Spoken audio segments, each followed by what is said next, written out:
doing tier list today. Yeah, Vanessa Magic found a fighting game tier list, and she was like, you should do this on stream tomorrow. And I was like, sure. And I was checking it out, and I was like, this one is pretty good. I did have to adjust the rankings. The ratings they had were kind of weird. Like, it wasn't just like good, bad, whatever. It was like, there was a bunch of weird ones. So I adjusted the rankings. So this is the actual tier list. I'm going to post it in the chat so you guys can check it out yourselves. Here you go.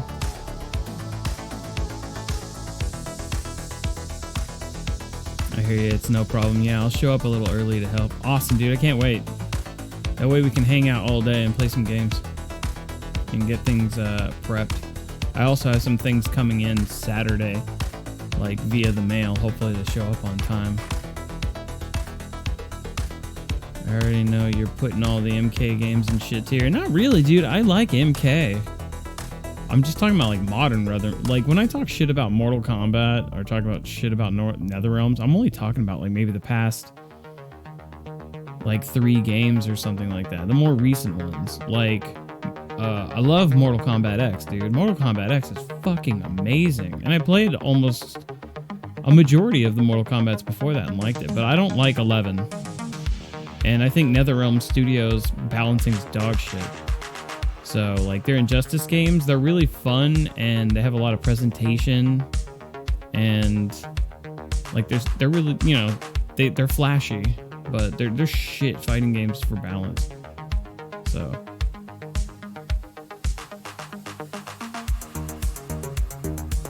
I think it's easier to be objective than the anime stuff last night. You can look at things like mechanics and visuals. There are clear things that make a bad fighting game. No, but even when a fighting game is bad, dude, it can be so fun. Like there's bad fighting games that are hilarious. Like honestly, a lot of the times old shitty fighting games are more fun than like an old balanced one. Like, oh my god, they're hilarious. Like there's this really shitty fighting game on Steam where it's like cops and detectives and criminals and stuff. And I remember playing that with my friend Jacob, and I was just laughing for like 30 minutes straight. There was like a move where the character would jump up in the air and T-pose upside down, and it would just hit everywhere, and it was like, and you could like jump again and it would combo, and it's just so unbalanced and hilariously bad. It was so funny. So, I mean, I don't know. It's going to be interesting. We'll see what's up. I'm not even sure how I'm going to handle it, to be honest. We'll take it as we go.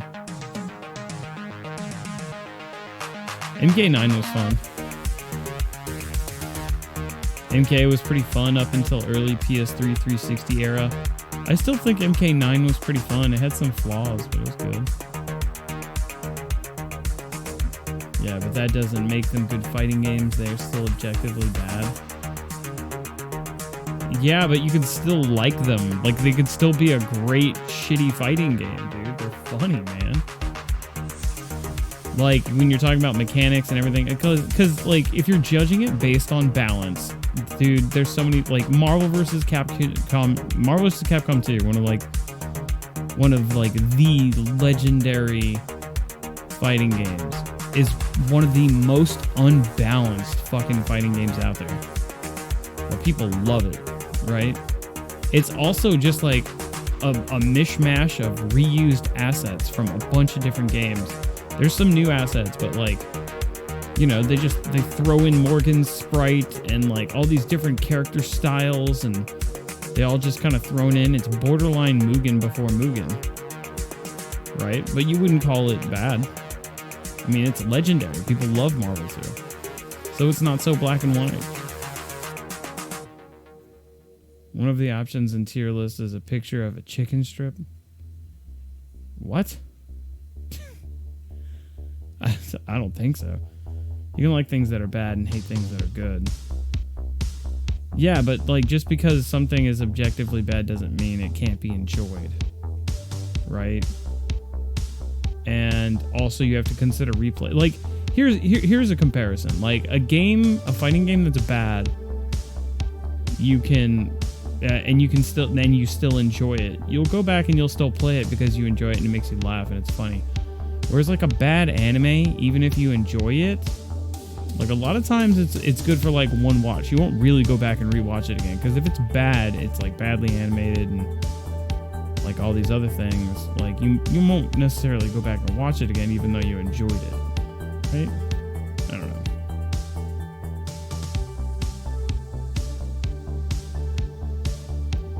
Yeah, most entertainment is subjective. Video games and anime both. Yeah, I'm just going based on how I feel about stuff. So this is probably gonna piss some people off. We're gonna get super biased on this one. The other one I was trying to be objective.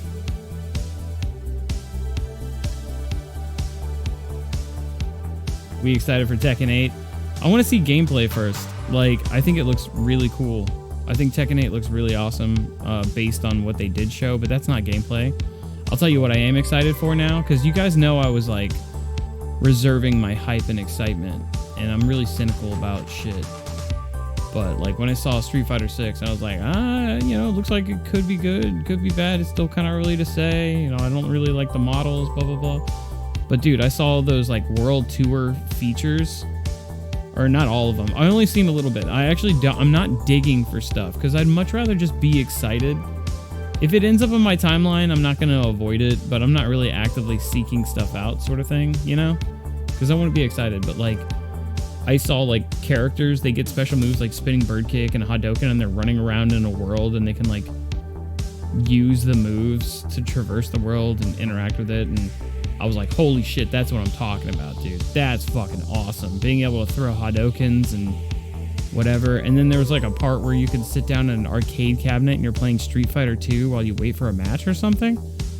I mean, that's the kind of shit that I'm talking about, dude. Bring on that stuff. It seems like they finally were like, okay, like we hear what people are enjoying about their games. And it's like, because Street Fighter 5 felt like,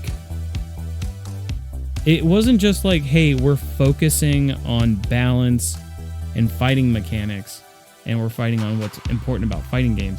That's how they were trying to convince you, right? They were like, Street Fighter 5 is like esports focused and it's going to be balanced and we're going to focus on that. But it's like, I think that was just their fucking excuse to release this fucking unfinished shit, you know?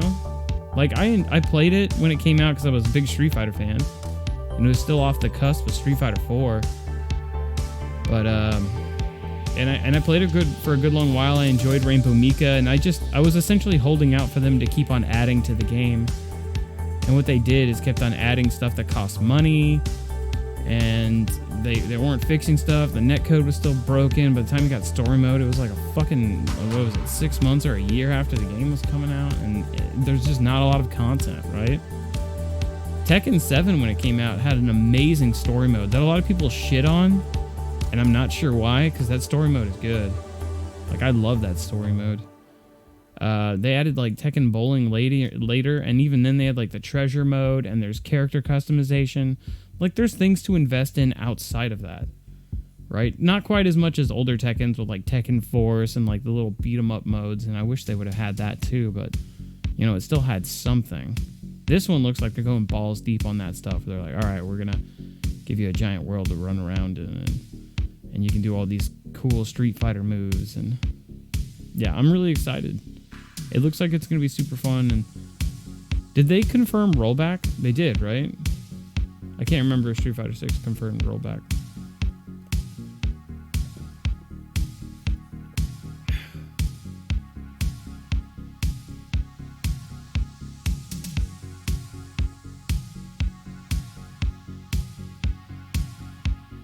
Hey, what's up, Supra? I'm doing good, man. I'm a little tired, but I figured this stream would wake me up.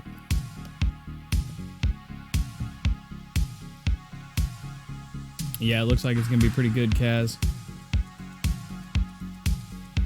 Yeah, it didn't even have an arcade mode. The laziest, bare minimum for a fighting game. It didn't have that. I can't believe it. That was shit. Anyway, gonna be doing a fighting game tier list today. Ready to wrestle some jimmies. So here you go.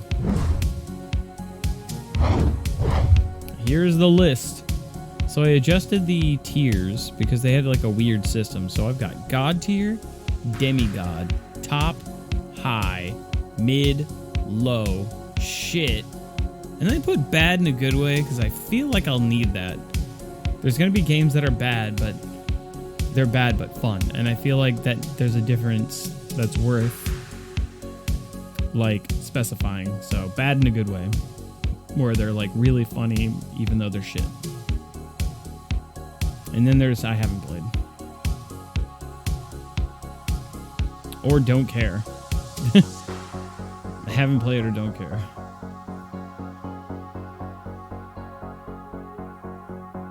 You can start by pulling EX3 in the dumpster. Wow, I love how you're wrong every time you talk about EX3. Watch out, everybody. Riley, the guy that doesn't play fighting games, is here to tell you that EX3 is really bad on PS2. That he thinks is also a shit system, despite it having, like, the most games ever. Hold on, everybody. Riley's got an opinion. Let's all listen in.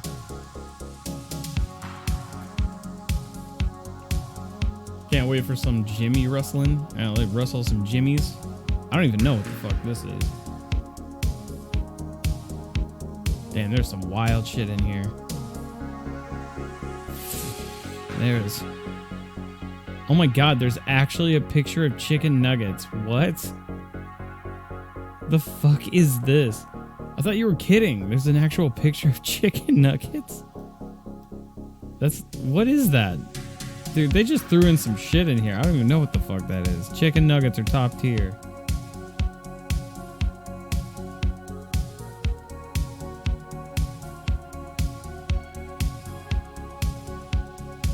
Yeah, that's what you said. I was like, what? All right, well, let's just fucking get started, man.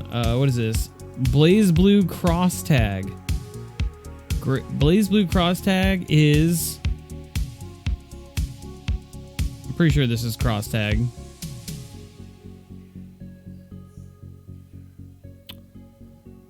BlazBlue Cross Tag is low.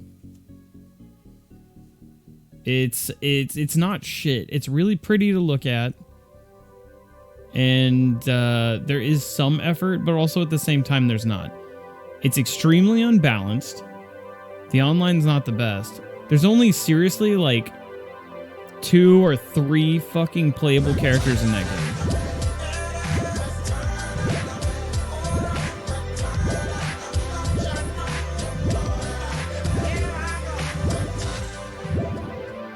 37 months boy YEIIWE. Sorry I've been gone. I have been dealing with court stuff. Yo, little Nani, welcome back. Thanks for the resub with the Twitch Prime. Sorry you're dealing with court stuff. That sounds really shitty, man. You lost your mod? I didn't think you ever had mod. I haven't taken away mods or given mods to anybody in forever. I don't even remember the last time. It must have been years ago. You had mod? Really? Dude, it must have been fucking forever ago that I took... It must have been like 2 years ago if I took it away. I seriously haven't even fucked with that shit in forever. I don't even remember. Anyway. Yeah, BlazBlue Cross Tag. It's pretty low tier. They essentially just took a bunch of characters from like BlazBlue and some other franchises and threw them in there without worrying about balance.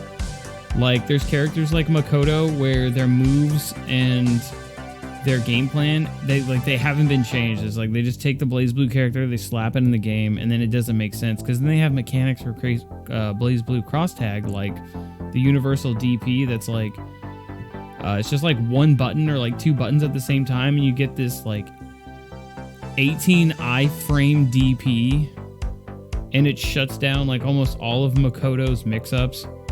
Like, they didn't consider, like, mechanics or anything like that, so the balancing is shit. There's seriously only, like, 2 or 3 top-tier characters in that game. There's, like, the big-titted girl with the sword. There's that dude that kind of looks like Gambit that has, like, a huge scythe, and they have crazy range. So, like, top tier is just, like, crazy high in that game, and then it's super unbalanced. The online's not great. It's super scrub friendly, where it's got like auto combos. Like, you'll continue the auto combo even if the first part of the combo doesn't hit.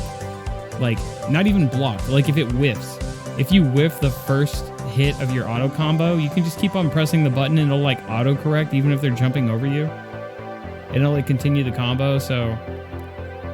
It's kind of lazy because they just took all the characters from that already existed, slapped them in the game, balancing is shit. They didn't consider balance, the online's whatever. So it's really pretty though. Like, I like watching it. Like, the colors are really vibrant and the presentation is nice, but it's pretty low tier, man. That shit died pretty fast. Yo, what's up, Markels? Yo, what's up, Taken? Hey, Natsume, welcome back. Yeah, exactly. Her name is S, the big-titted girl, the big-titted lowly with the big sword. Cross tag is decent to play now, but yeah, very botched game. Yeah. I mean, I got a free copy of it. They sent me a review key, and I was playing it for a few days or a week. And by the end, I was like, yeah, fuck this game. I put in some work, too, man. I was really trying. The hella nerfed the Gordo the Scythe guy. Good. Fuck that dude. But by the time they did it, I think everybody already moved on, man.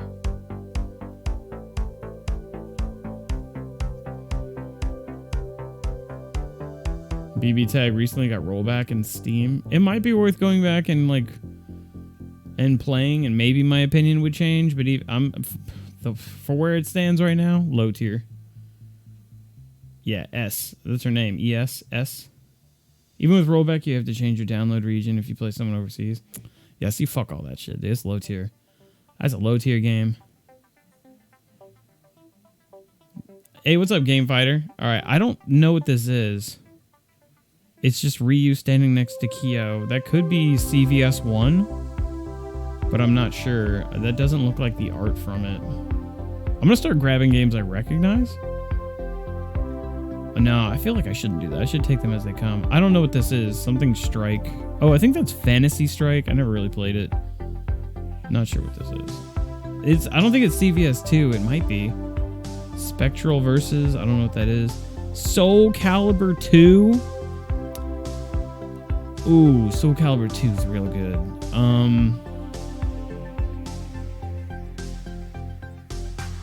Damn, dude. Soul Calibur 2, I think I'm going to put it at top tier. For real.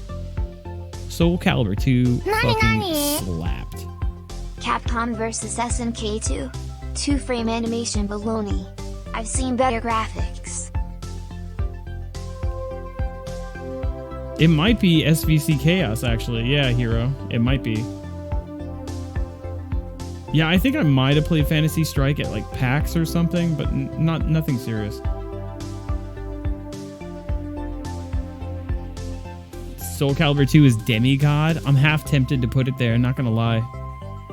Soul Calibur 2 is really fucking good. Like, I started high and then it went to top, but it might be Demigod. I don't know.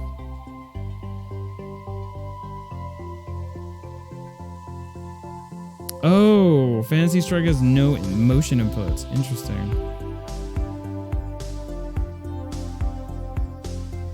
Yeah, but I don't even know if this is SVC Chaos. It's just a picture of Ryu and Kyo. It's not even a fucking logo.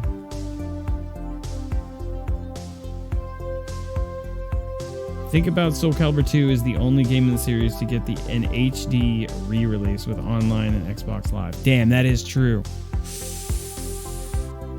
That is true.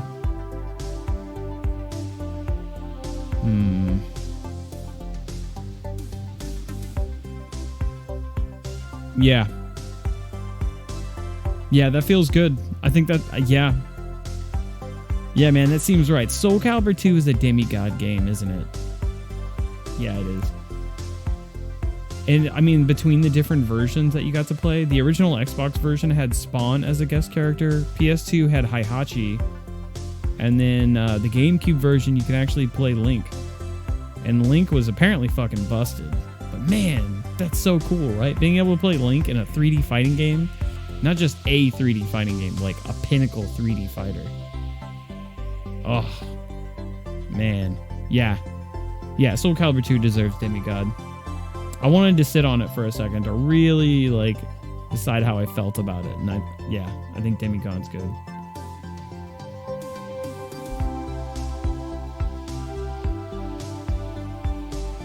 All right, let's see. Moving on. King of Fighters 97. I'm going to be honest, a lot of these KOF games, I didn't spend enough time playing. I mean, I did play them, but like, I don't remember shit about them. So a lot of these KOF games are going to end up in haven't played. Not all of them, but I mean, dude, there's so many King of Fighters. Even if you're a big King of Fighters fan, you'd be like, hey man, you want to play KOF? And you're like, what fucking year? There's like fucking 20 goddamn KOF games, and it's not like before 2004. I'm like, fuck, which KOF game you want to play, bro? All right, Bloody Roar 1. This is Bloody Roar 1. Ooh. Bloody Roar 1 is pretty fucking good. I still go back and play the first one from time to time. It's not the prettiest, and they're still kind of ironing stuff out, but dude, for like a first attempt, fucking great. It's definitely not mid. That is a fun fighting game on a casual level. Competitive level, Bloody Roar is really solid. I think high tier is very justified. I mean, I might put it in mid, but I think it deserves high. I'm leaving it there.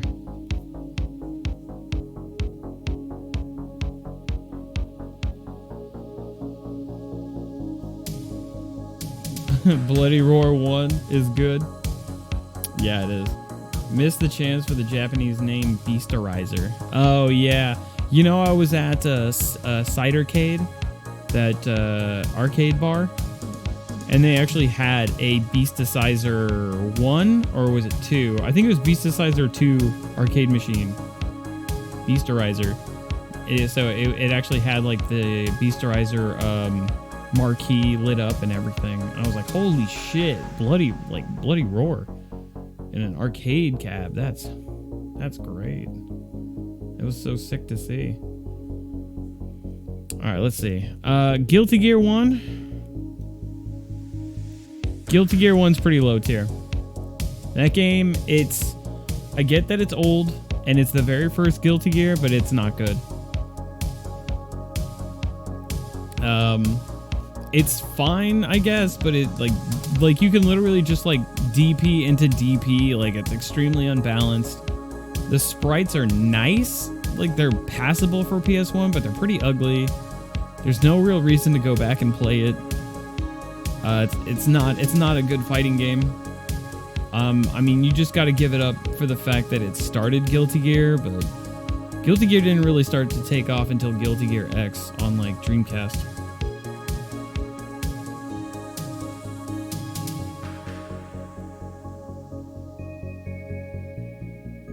Yeah, it's super busted.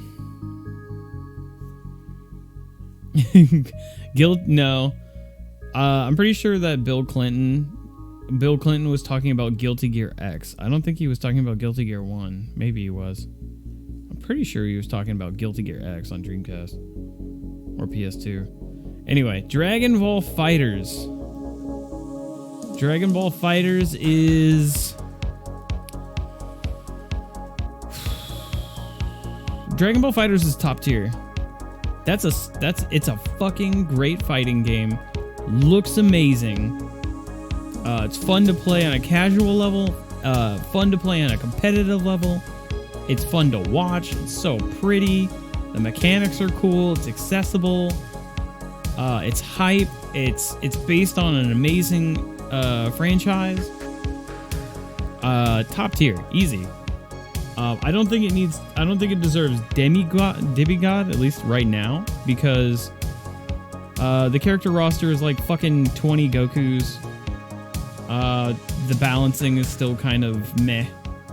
You know, it's like everybody wants to be like either Ultra Instinct or like Fusions or Android 21, so the balancing's kind of dog shit and some other shit like that. But dude, yeah, you got to give it up. Great game. You know, I don't even play it that much. I only mostly played it like the first month or so that it came out. Had a lot of fun with it, and I love spectating it. Like, I'll watch other people play it. I'll watch tournaments like Evo. Evo Dragon Ball FighterZ top 8 was fucking wild. I love watching high-level play of this game. It's fucking great. The online is hot shit, absolutely. But it's getting rollback, finally. So I'll actually probably go back and retry to play it. But yeah, the online was shit, which was the big reason that I stopped playing it, because with the online delay, it made punishing full screen Dragon Rushes impossible. Normally, if you were playing locally and someone did a full screen Dragon Dash, you would do 2H and they would eat a fucking whole air combo. But when you play online, they get away with doing it all fucking day, and it's the most irritating shit. The matches would go completely differently. Like, that's how bad the online was. But all in all, you got to give it up, man. I mean, how old is this game now? It's been like 5 years, and people are still like, it's still one of the big boys. It's still eating at the big boy table for big tournaments. You know, it's like the big finale of top 8s and shit. So you got to give it up, man.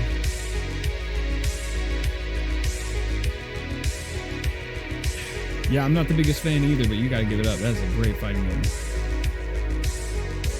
Love the combo paths for characters get a bit repetitive for me, probably on a more casual level. But if you're actually like playing competitively and going for optimization and things like that, it's all about character unique combos and synergy between characters. So it's actually pretty important. Really depends on who you're playing. If your team consists of 3 different Gokus, pretty good chance that a lot of them are going to be similar in fighting styles. But even then, if you choose base level Goku, I'm pretty sure his combos and moves are significantly different.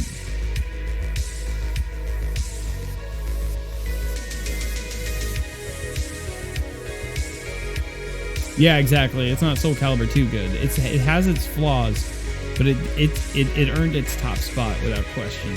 Absolutely.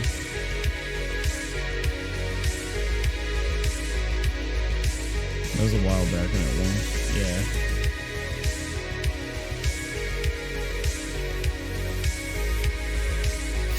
Alright, let's move on. Cyberbots. Cyberbots is pretty mid. I like the concept with the robots and choosing different pilots. I also like that Capcom was trying something different with the giant robot fighting games and stuff. And there was some really cool stuff that came from it, like Tech Romancer. But yeah, it's not super fun competitively, and there's not really a huge variety of characters. A lot of the characters are just like slight alterations of the same 3 robots. A lot of the combos are really tight and not that engaging, but it's still fun. You know, it's giant robots, so I mean, it's mid. You know, it's fun.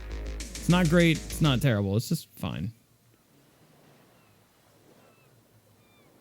What do we got? Dead or Alive 1. I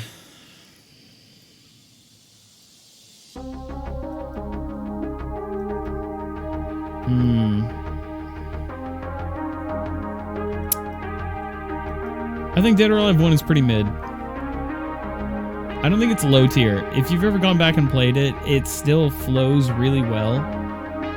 I mean, it's a PS1 fucking game, but it's still really fun. It's not the prettiest to look at, but you know, you have to give some leniency for the time period, and it still flows pretty well, and it did kick off the franchise and do a pretty good job. I feel like it needs to be mid. I can't really think of anything that's egregious that makes it not, like, to make it like comparable to like Guilty Gear, where it's like low tier. Like, that game's pretty fun still.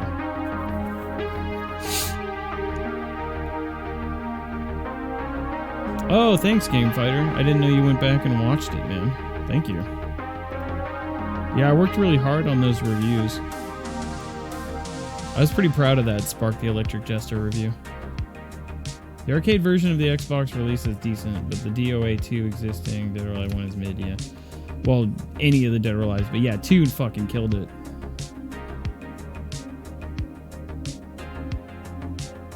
Alright, so next, Naruto Shippuden. Didn't play it. Yeah, they didn't get the Jiggle Psychics right yet. Yeah, they just bounce ridiculously. They still had boob physics, though. I didn't play My Hero. KOF 98. I think that 98 is the one that a lot of people like, but I can't really have an opinion. Oh my god, Maximum Impact? Is that what that is? King of Fighters Maximum Impact 2. Oh my god. Yeah, it's low tier. I'm debating if I should even put it in shit tier. It might be shit tier. King of Fighters Maximum Impact 2 is some fucking garbage ass game. It's not balanced. The English voice cast and dialogue is the cringiest shit. The graphics aren't spectacular, but they're not ugly. It's just, whew, wow. It's not, yeah. I don't know if anybody here has played it. Maximum fucking Impact. Dude, I remember I had a girlfriend at the time that was she fucking loved Iori from, in King of Fighters. So she was playing a whole lot of Maximum Impact. And I remember playing her, and I was losing to her because of some stupid, unbalanced, broken shit. And I was just like, this is so fucking dumb, dude. It's like, the game doesn't follow traditional fighting game rules because those rules are broken. Like, you could just, like, combo into the same fucking move over and over again and shit. It's so stupid. It's so dumb. Fuck Maximum Impact 2. That being said, I still have my copy. Yeah, if you're just messing around with friends, it's fine. And if you don't give a shit, but it's not good. It's pretty ugly to look at, too. Especially nowadays. I wouldn't put it in the shit tier. If anything, I would keep it. I'd either put King of Fighters Maximum Impact 2 in low tier or bad in a good way, where it's really funny because of how bad it is. But I think I'm going to put it in low.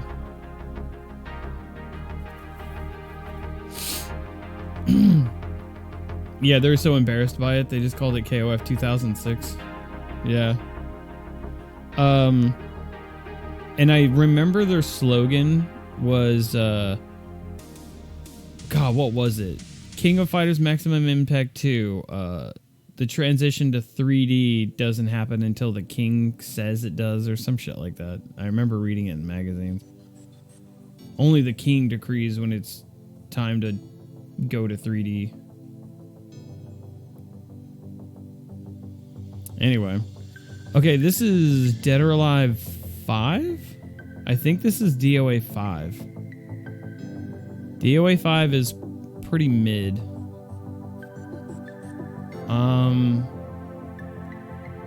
I might put it in high. I'm gonna put it in mid, honestly. Yeah, I'm gonna put it in mid. They kind of missed that. They kind of missed the mark when they were trying to take it like more serious, gritty and dirty, and then there's all the DLC and all the other bullshit. Like, it's fine, but there was better. There's definitely better Dead or Alive. It was pretty mid. I don't think it's low because it went on for a long time and for a good reason. You know, it was definitely decent, but I wouldn't put it up here. Oh, is this Dead or Alive 6? Sorry. There you go. I fixed it. I fixed it for you. Sorry. My mistake. My mistake. 6 is low tier.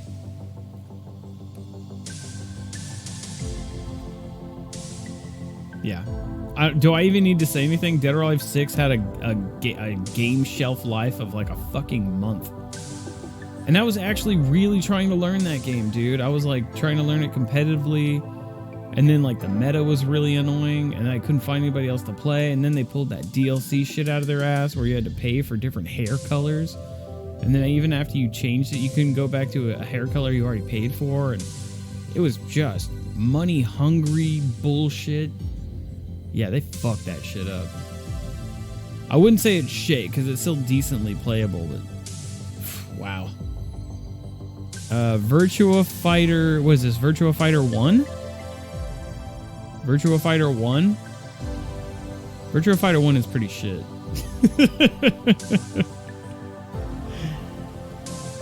Virtua Fighter 1 is pretty whack.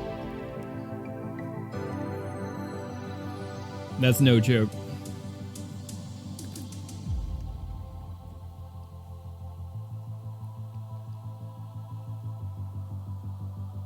If you have to play Virtua Fighter 1, play Remix. Yeah, I have Remix on Sega Saturn. That is not... The graphics haven't aged well. The gameplay hasn't aged well. I mean, even for being an early 3D fighter, it wasn't the best. DO6 combat was actually fun, but yeah, fuck that game. For real. Yeah, that's what I'm saying. Yeah, fuck that game. I think low is a very good response for Daryl F6. Virtua Fighter 1's not fun. There's a reason nobody's fucking playing that one anymore. Breaker's Revenge. Breaker's Revenge. Hang on. Let me make sure this is the right one that I'm thinking of.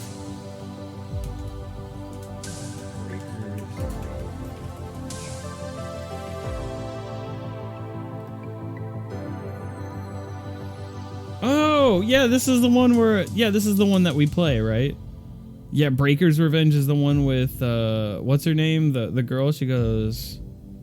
I beat the game! I beat the game! I beat the game! That one, right? Yeah, dude, Breaker's Revenge? Breaker's Revenge is at least high tier. It's really fucking fun. I don't know if I make it top. I'm gonna put it high. It's good. It's really fun. It's got great characters. The flow and the way moves flow into each other. The combat is really satisfying and responsive. Yeah, it feels like a smoother Street Fighter 2 of the time. And yeah, it's good. It's really fucking good. It's not the most balanced game. It's really broken like competitively, but looks good, plays well, deserves to be high tier at least. So, Breaker's Revenge.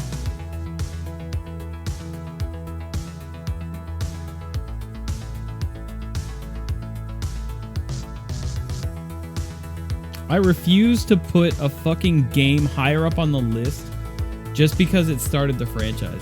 Virtua Fighter 1 is high, dude, for the era and what it did. Nah, fuck that shit. Because then if you start doing that, then that means I'm gonna take Street Fighter 1. Oh, Street Fighter 1 is the very first Street Fighter. It kicked off the franchise. I gotta put it top tier. Oh, you know, Dead or Alive and Guilty Gear, they were the first one in the series, so it's gotta go. That's stupid. I'm not gonna play that game. You know what I mean? Such bullshit. Just because it was the first one doesn't mean I'm gonna like give it some sort of pedigree based on its legacy. If the game isn't that great, then it's not that great. No one's playing Virtua Fighter 1 anymore, ever.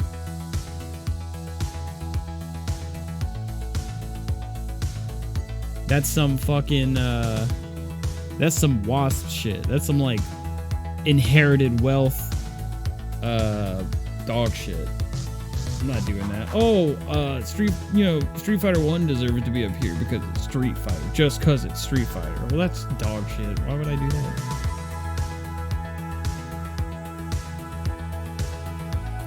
I don't care about balance. Is the game loose or stiff? Yeah, that's what I'm saying. Street Fighter 1 was so fucking bad. It's amazing 2 even was a thing. Yeah, because otherwise this tier list is just going to be like, oh, top. Otherwise, I might as well make a fucking tier list where it's like the games that started the franchise. Like, what does that even mean? Like, how good is the game? It doesn't matter if it's the first one. Oh, Pokken Tournament. Oh, man. Pokken? Dude, Pokken was pretty fun for a Pokemon fighting game. And it did some interesting things.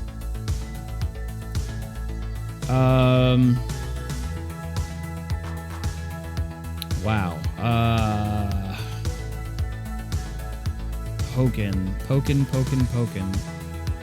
Tournament. Shit.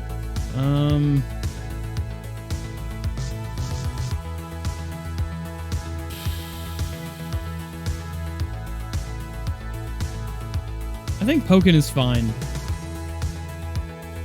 I think Pokken is mid. I had a lot of fun playing it when it was new and I was playing it on like Wii U or whatever. I didn't like the mechanics they had where it like shifts between being like a 3D space and a 2D space, but I had to give it up because it's like a unique mechanic and it worked well enough. And that was also their way of preventing infinites. The balancing, excuse me, could be a little annoying based on who you're fighting, like zoners, like that Chandelier Pokemon or whatever the fuck. But all in all, I don't think it was bad. I didn't think it was fucking great, like one that you'd spend all your time going back and playing, but it was good enough, right? For a Pokemon fighting game, I really feel like they did their best and added some unique things that actually panned out pretty well. And it was the first one. It's not like there was a Pokken before this. This is the first installment, and Lord knows if they'd ever make another one, but yeah, I thought it was fine. I don't really want to shit on it. I thought it was good. Yeah, no one plays it anymore because it doesn't have like the competitive aspect that makes it worth to go back, because there's still kind of bullshit in it balance-wise. But it was a lot of fun to play. And I would actually bust it out and play with some friends again too.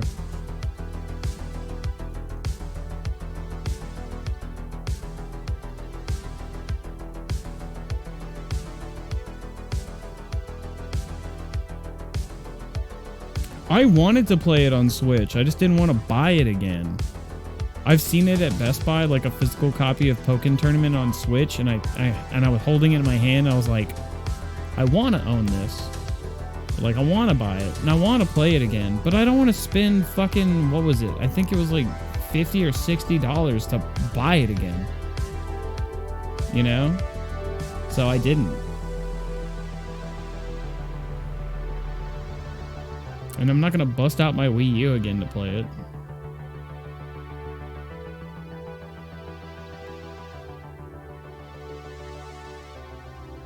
You like that it had some weird roster picks? It really did. Some weird ones. Alright, what's next? Injustice. Shit getting... No, I'm just kidding.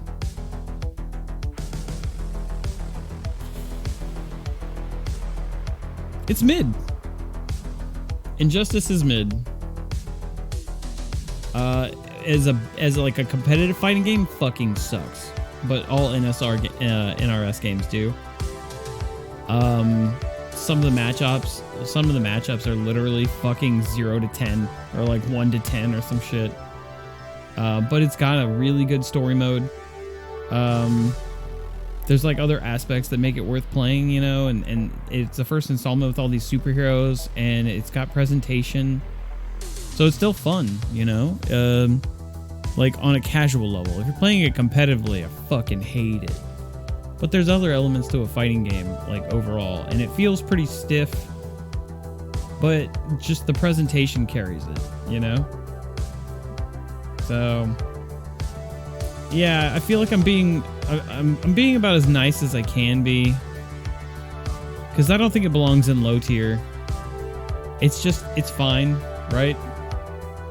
I think that's fair. Yeah, it's mid. J-Stars Versus. Oh shit. This is...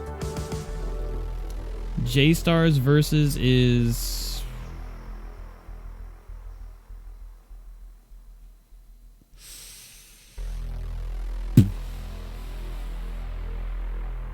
Wow. Dude, a lot of people really like this game. It's pretty low tier as a fighting game and just in general. I remember I bought that game too, like, and I streamed it when it first came out, and I was like, oh, cool, I didn't even know this was a thing. And I went out and bought it, brought it home, and streamed it for like a couple of days, maybe a week, and it was kind of a grind. It's not balanced, as I'm sure you can imagine. Like, there's some characters that just don't even have to try, and they get stupid damage easily. And then there's other characters where timing is required, or it's easy to drop the combo and you don't even get as much damage. And but it's cool just because of all the IP characters and stuff. But that's the problem when you have a roster that large and that many IPs. You're so focused on presentation and trying to like do justice to all these characters showmanship wise that the mechanics of your game fail, you know, like the fighting mechanics and stuff. So it's just not Yeah, and even then, it's not very engaging. It's like square, square, square, square, triangle, square, square, square, square, super, or whatever the fuck. It's like pretty boring shit. So the only appeal is that it's a bunch of fucking anime characters. Real Bout Fatal Fury Special. Dude, I don't know if I could rate this or not. I've only played it a little bit. I own it, but I don't think I ever played it competitively. It's got like a cool thing where you can jump into the background and in the foreground to fight. But I don't think I can have a strong enough opinion. So I'm not gonna rate it. Like, based on my inexperience with the game, I would probably put it in like mid or something, but that's kind of dismissive because I just didn't really play it. Martial Masters. I don't know what the fuck this is. One Piece. Didn't play it. Melty Blood. The first Melty Blood.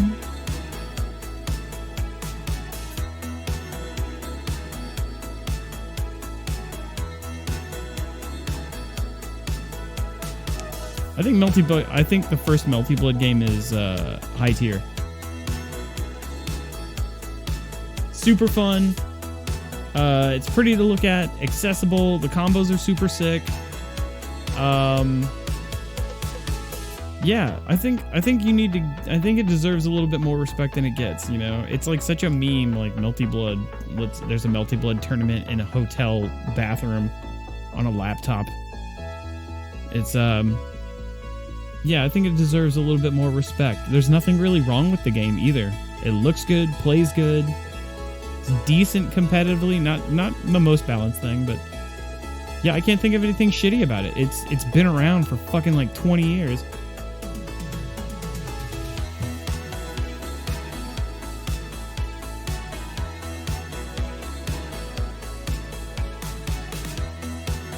I give it a bathroom tourney out of 10. Okay, Acceleration Suguri, don't know what the fuck that is. Fight of Gods or whatever, didn't play it. 2002 Ultimate Match, I didn't play enough of it to have an opinion, but I know this is a fan favorite, so I know that one's like really popular. Battle Fantasia. Battle Fantasia is...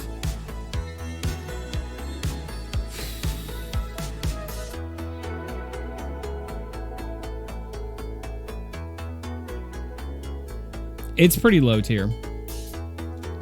I wanted to put it in mid, but it's fucking boring. Battle Fantasia is pretty fucking boring.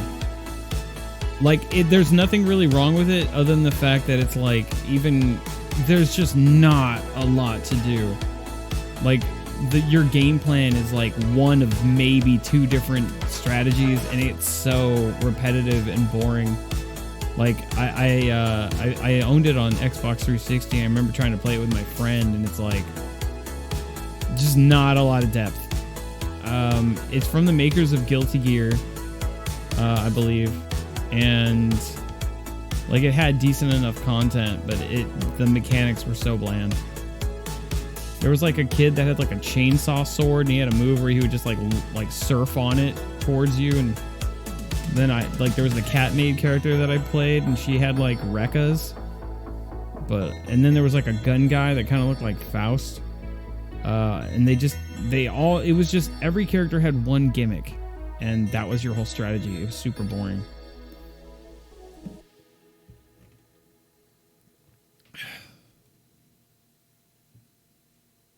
Style of it is so good. Sugure is like you were playing a fighting game that plays like Toho. Texas. I don't know if this is Eslet or something. Maiden of Spell. Never heard of it. Vampire Savior. Now we're getting into some good shit. Vampire Savior. Damn.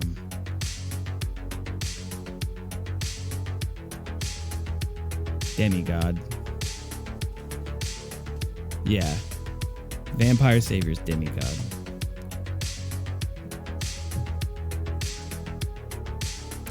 I think, yeah. Yeah, demigod. Easy. Yeah, easily top. I think it's demigod.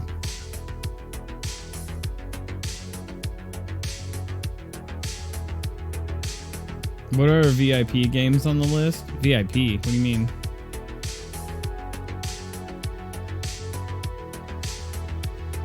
Did it age better than Virtua Fighter? Yes? Dude, Vampire Savior is like a crazy fast Street Fighter 2 with like more interesting characters. They have like knockdown attacks and this shit gets nutty, man. Ooh, it's fun. This is like the pinnacle of the Darkstalkers. Like this is their big game. That's the big one.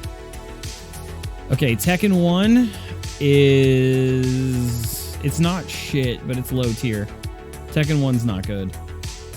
If you go back and play it, it is clunky and ugly as fuck. You know, credit to the fact that it's the first one, but judging it on its own, low tier. Not as shitty as like Virtua Fighter. Like it's more fun than that, but yeah, it's not good. What is this? Blaze Blue Extend. I think I stopped playing Blaze Blue after the second installment, so I can't really say. Tekken 1 is god tier based on the endings. Yeah, alright, for memes. Fatal Fury Special. I didn't play it enough. Street Fighter EX3. You know it'd be really great is if I fucking muted Riley right now. Choose your words very wisely, Cliff. I'm all yours. Yeah, I'm gonna like mute Riley. I think Street Fighter EX3 is...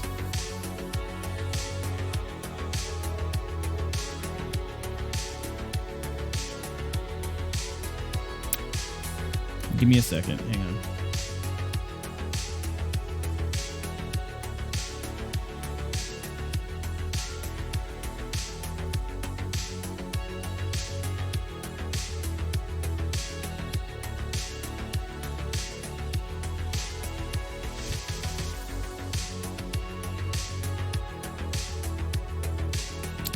Fuck, man, I don't know. I'm gonna put it in high tier. I was really close to putting it in top, I think.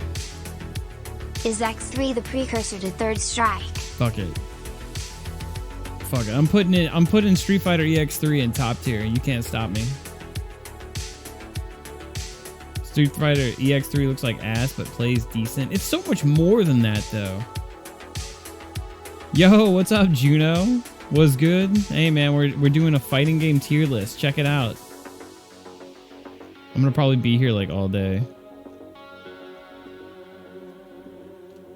Nani? You have chosen very poorly. Fuck you, Riley. Go eat a dick. Above Melty Blood? Alright, let me explain myself, okay? A lot of you motherfuckers judge EX3 based off of like, you know, watching like your memories of it or like watching just matches of it. Let me tell you about Street Fighter EX3, alright? This Street Fighter EX3 had such a cool mode. It's like in arcade mode, the last computer character that you beat you could give them a chance to join your team, and once you had at least 2 playable characters, your friend could come in and play the other character. So you could have co-op arcade mode where like player 1 would be fighting with their character, and then they could swap in their friend even mid combo, and then their friend could come in and then like continue the combo and then start fighting with his, you know, he'd be like player 2 on his controller. Like, that's awesome. Like, what other Street Fighter game let you do that shit? Like, that's a cool mode. And you get to play through arcade mode like that, and then the after credits scene where like the credits are rolling and they just give you a whole bunch of fucking enemies to fight throughout the credits, and they give you endless super meter, so you can just blast through all these enemies trying to kill as many as you can before the credits is over. It's not the prettiest, you know, it's a PS2 title, but I'm not, you know, it actually looked good for the time. This was like Street Fighter X3 was like a launching PS2 game. So I don't know, like, why you motherfuckers think I should take Virtua Fighter and put it higher up on the list when it's one of the ugliest goddamn fucking games I've ever seen.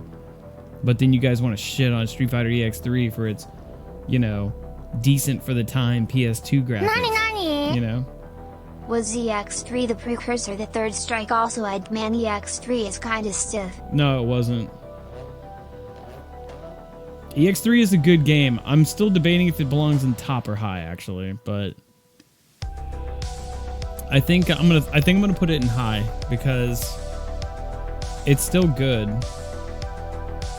But nah. No, I'm gonna leave it in top. Fuck you guys. I do what I want. It's a fucking top tier game. Yeah, it's got really cool modes, and it even had dramatic battle where you could have like 2-on-2 fighting at the same time. If you had a four-player multi-tap adapter for PlayStation 2, you could play with 4 people at one time, and it was fucking mayhem. Dude, the modes and content in Street Fighter X3 were fucking sick. They went so far above and beyond for that game, they didn't have to. That was a fucking awesome game. And not to mention the co-op supers, depending if you had like a special team of 2 characters, they'd have like special dynamic supers or dramatic supers, whatever the fuck they were called. That's fucking cool. You gotta give it up, man. The modes were cool. Fun factor for multiplayer is good. Yeah, exactly. See, Juno gets it. You think it deserves to be in high? All right, fine. Just kidding. Staying in top. Eat a dick. You look so out of place there.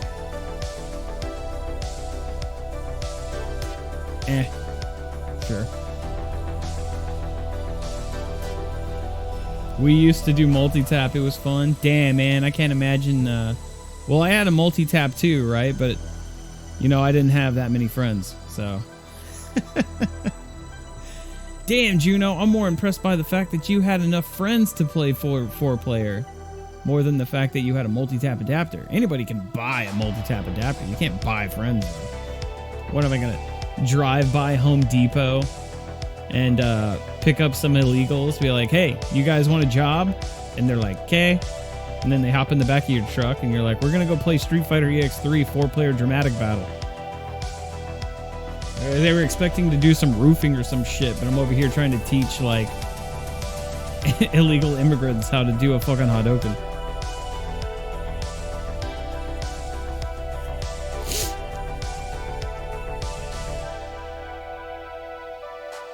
They'll do it. Mexicans are hard workers. They're going to do those combos. I don't know which one this is. I think this is 99 Dream Match. They'll love the KOFs. I didn't play enough. Oh, KOF 2003.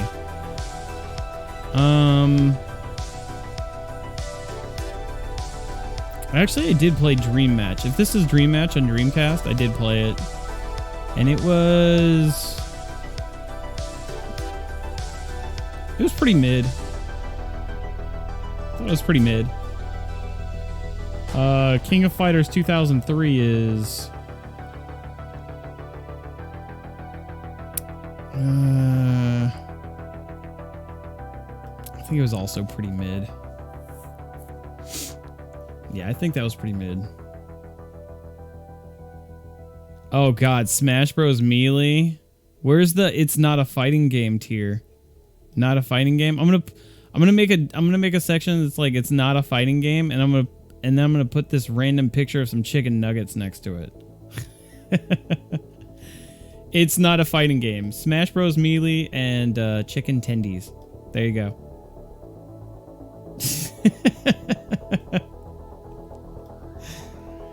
I'm just kidding.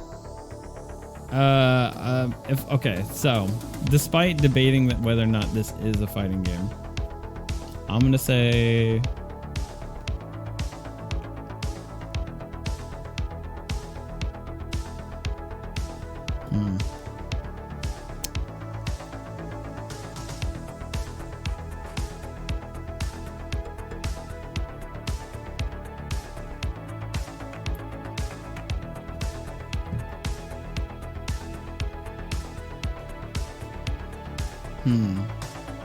Trying to see how I feel about it. Hold on. I'm thinking, all right?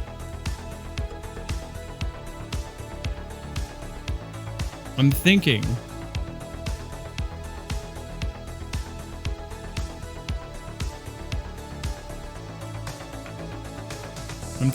Hold on, I'm thinking.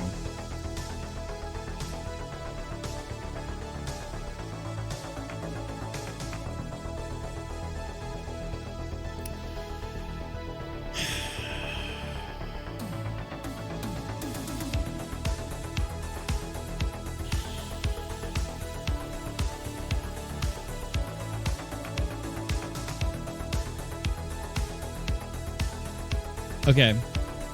I think Smash Bros. Melee is a demigod game. And the reason I think it's a demigod game, now hear me out.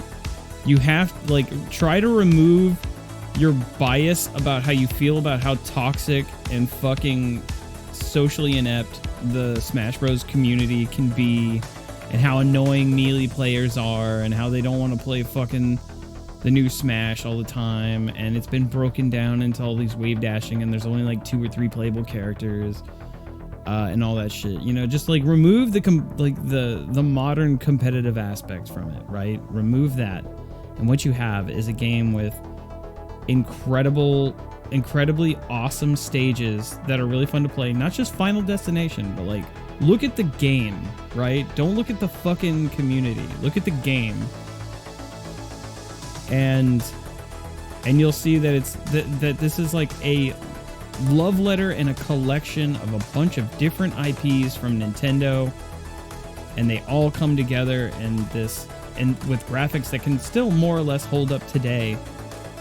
And there was collectible trophies, there was single player modes, there's a lot of single player content, but it also had like multiplayer with up to 4 players, and GameCube had like 4 control slots and all the unlockable characters. And you know, and a lot of people are quick to forget what it was like playing the game when it was new, and that feeling of unlocking characters and being excited to see who else you unlocked. And it was like in the earlier days of the internet, so a lot of that was still really fun and exciting to unlock and find out. It wasn't just what character, what's the full roster, and you check online and you see a complete character select screen, you see everybody that's unlocked, and then it's just a grind to unlock everybody.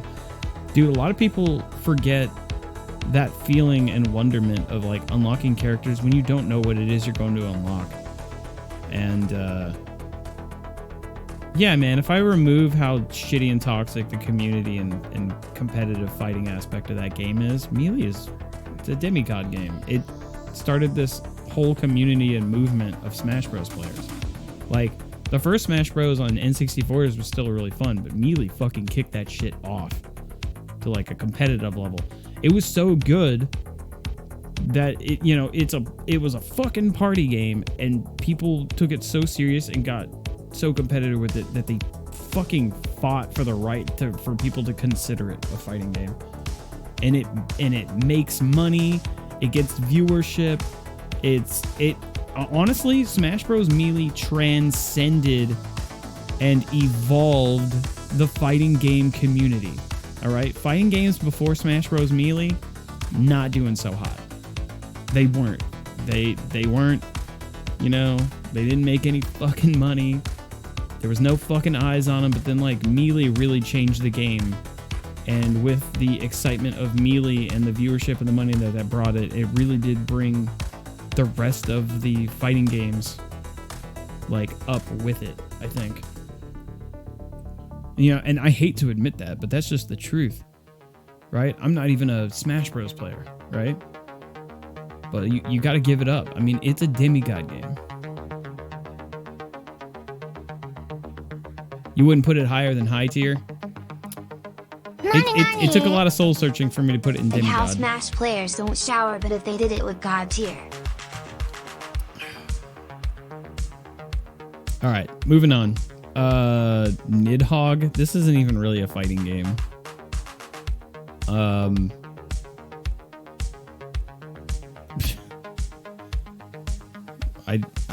don't know. It's bad in a good way. I feel like this doesn't belong in here. Nidhogg. It's really funny. Yeah, it's cool. Just like it's just a funny game. Like I don't know. I'll put it in mid, right? I don't think it's fucking incredible. It's definitely not bad, but it's it's a funny little game. I laugh my ass off playing it, so I'll just put it in mid.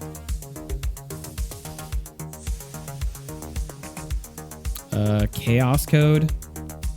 Chaos Code is pretty mid. It's a basic anime fighter. I don't know, it's fine. It's really cool looking, like the characters, it's flashy enough, but it's just fine. I don't think it's terrible. I don't know what the fuck this says. Like, I don't know what this is. There's a picture of fucking Lee, or not Lee. Oh fuck, what's his name? Oh my god, what's his fucking name? Not Violet. It's fuck, I can't think of his name.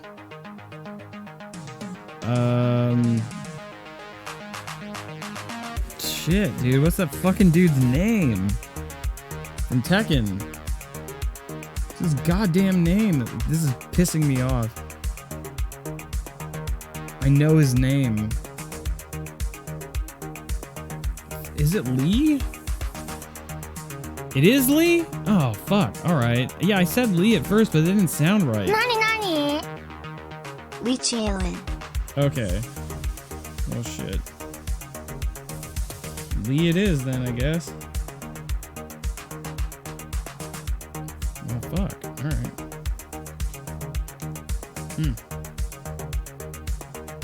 Yeah, I don't know what this is. BlazBlue 1?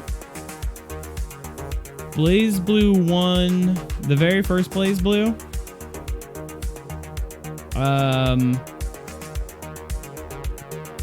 High tier. I really liked the very first installment of BlazBlue. It had a good presentation. It was the first one in the series. I had a lot of fun playing it for a while. Like competitively and like online and stuff. I even went to a few tournaments for it. I thought it was really good, especially considering it was like the first of the IP. Like, that was the first one, and it still looks pretty damn good. You think this is Tekken 5? What the fuck? Why would that even be Tekken 5? I'll leave these ones I don't know what the fuck they are and just leave them there.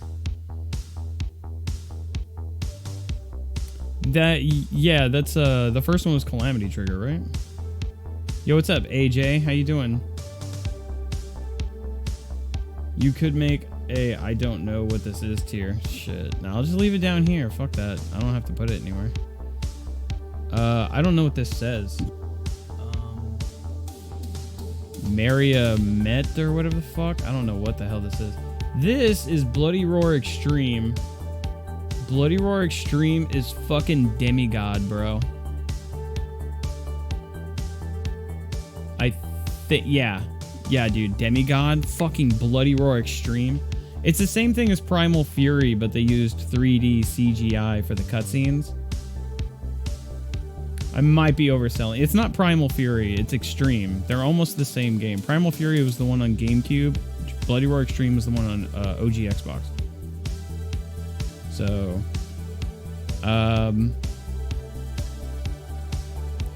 maybe I'll put it in top. I mean, it's fucking good though, but I think that's the pinnacle for the series. I think I'll put it in demigod. I feel really good about that. I liked Primal Fury better just because of the 2D animated cutscenes. Extreme also has an OC from the manga, which is just a reskin of Yugo. Oh yeah, I forgot about that character. Yeah, that's totally true. I actually streamed Bloody Roar Extreme. What was it, like a year or two ago? That was a really fun stream. Just like playing through arcade mode with different characters. Oh boy. Tekken 7. Any Tekken 7 fans in the chat? You guys like Tekken 7? Well, it's shit. I fucking hate Tekken 7. It's terrible. They need to buff Gigas. No, I'm just kidding.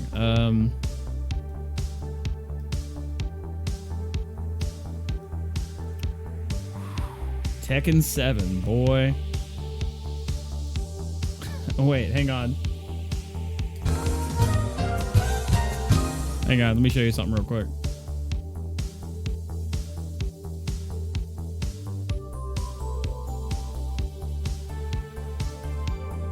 Nani?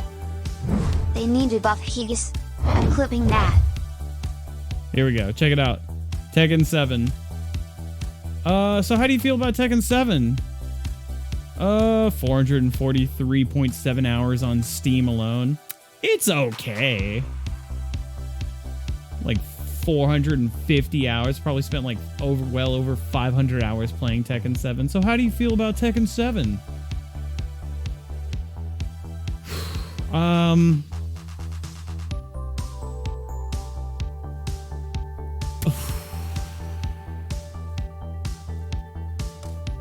Dude, I should put on some fighting game music. What the hell? Hold on. Hold up. I got a fighting game playlist. Why the hell am I not listening to a fighting game playlist? What in the fuck? Hold on. My friend actually sent me an awesome fighting game playlist. And this is the perfect opportunity.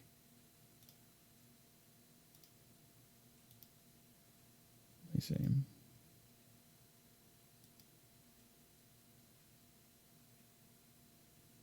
Oh, wait, I gotta sign in.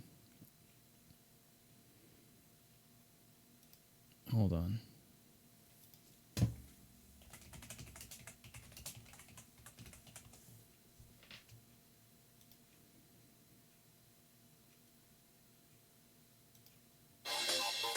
Yeah. Hell yeah.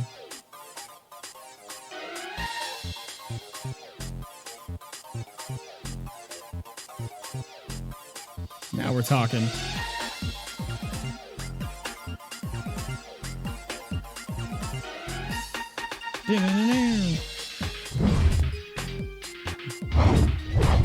All right. This music gets me in such a good mood. I fucking love fighting game music.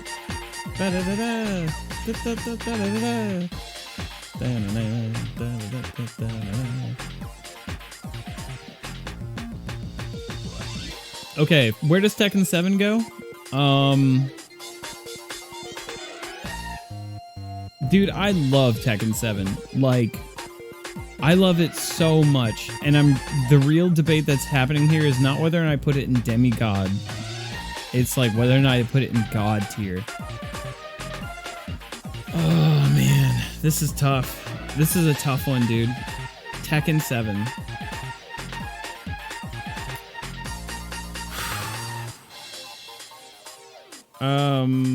Yeah, this is from CVS too. You think it can stay in demigod? Yeah, I think so too. Tekken 7's demigod. I really, really like Tekken 7, like a lot. I'm very tempted to put it in God tier, but I'm gonna leave it in demigod. I love Tekken 7 so much. It's one of the, out of all the fighting games out there, I've played Tekken 7 the most. Like, it's got to be one of my, it's got to be like top 5 games that the most, out of all the top 5 fighting games, it's got to be one of the ones I've played the most. There's probably like Marvel 2, out of the ones I've played the most, probably Marvel 2, Street Fighter 4,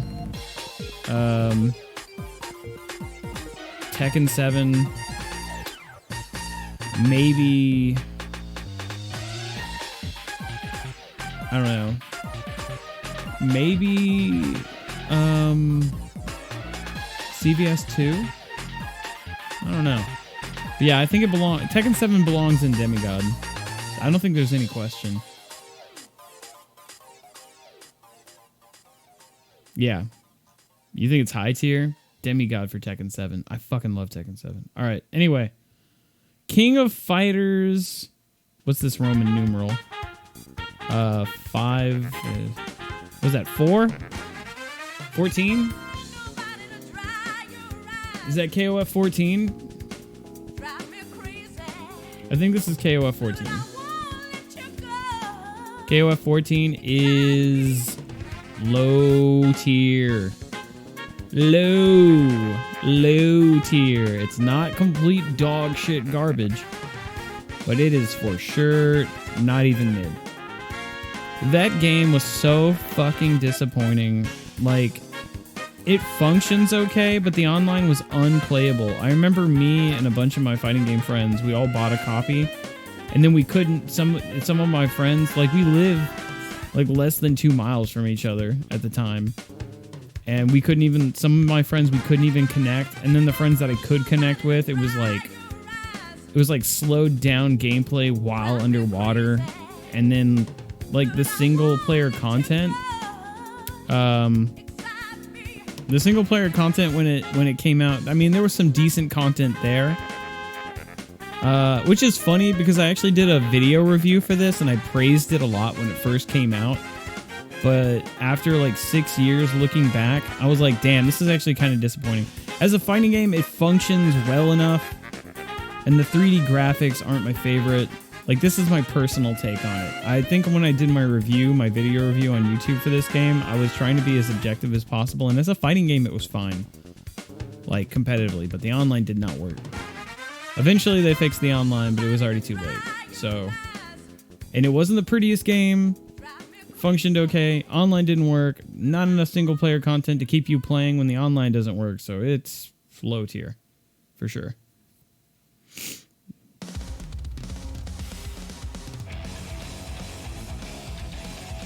Don't get me started on the 1 second clip trailers.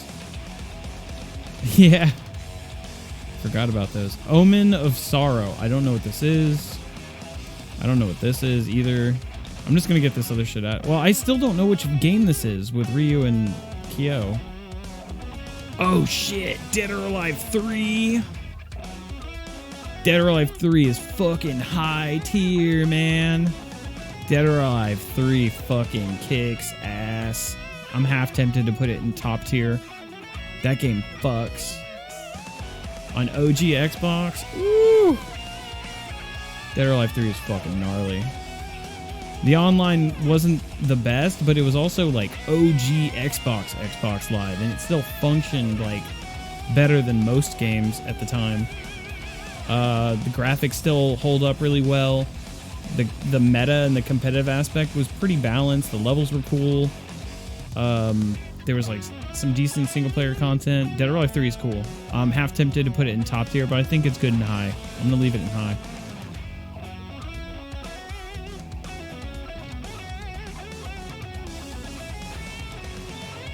Yeah, you guys remember the commercial where that guy was like, she kicks high? SNK versus Capcom Chaos. So this right here is SVC Chaos. Are you 100% sure? I mean, you're just guessing. I don't want to put it there unless I'm sure.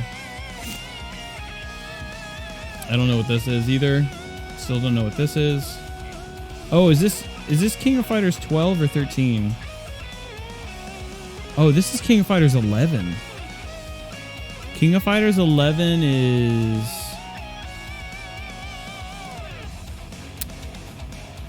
It was pretty good, actually. I really liked 11 a lot.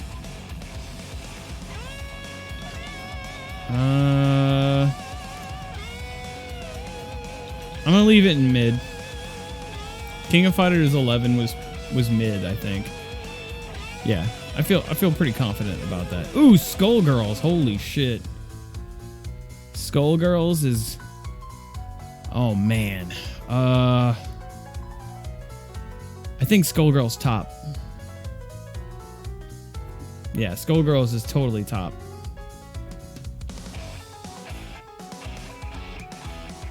Yeah, for sure. So this is SVC Chaos. All right, if this is SVC Chaos, well, hold on. I'll go through the list and we'll see for sure. Because I think there might be an actual SVC Chaos logo in here somewhere. Okay. All right, anyway. Hyper Fight. Don't know what that is. Mortal Kombat Trilogy is... high tier.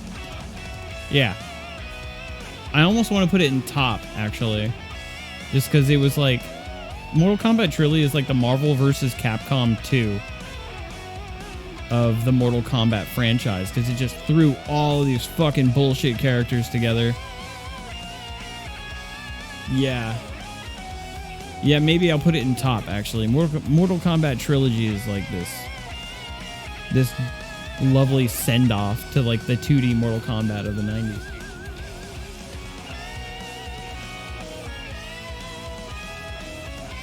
Played MK Trilogy on N64.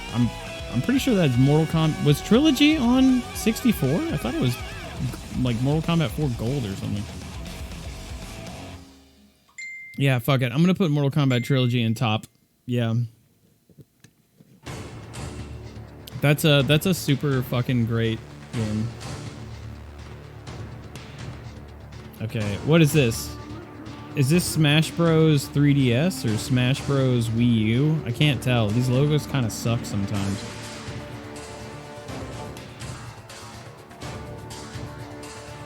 Can you guys tell? I'm not sure. It's Smash for Wii U.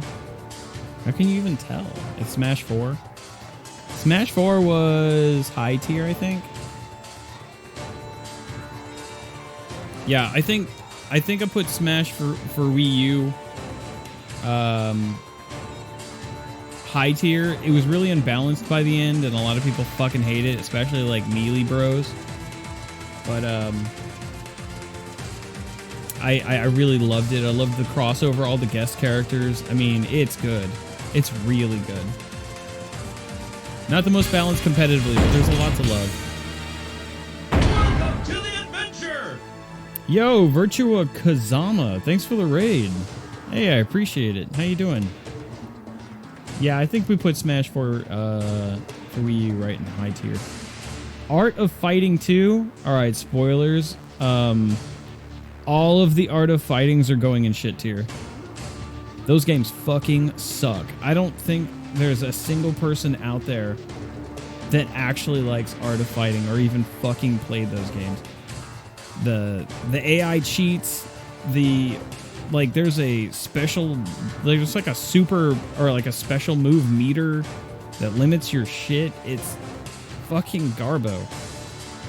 Art of Fighting is trash and always has been trash. And even its main protagonist is like a blatant Ryu ripoff. The whole thing is unoriginal, not fun to play. Even playing single player, the computer immediately is input reading and cheating the shit out of you in the first level. Nobody plays it competitively. It's garbage. Nobody likes Art of Fighting. It's just, oh yeah, Art of Fighting. That's it. Like, oh yeah, that's a thing that existed. Nobody actually remembers it fondly. Nobody fucking played them. I don't know what this is. Never played it. Don't know what this is. Never played it. Art of Fighting goes in the trash.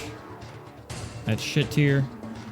This has a bunch of waifus in it, but I don't think I've ever played it. It says Burning something. I don't know. Maybe that, honestly, just looking at the 80s anime art style looks like something I probably would have enjoyed. But I don't know if I've ever heard it. Blade Arcus. Never played it. I'm not sure which BlazBlue this is. I think this might be the second installment. I think I put if this is the second installment of BlazBlue, I put it in mid-tier. Yeah, Chrono Phantasma or whatever.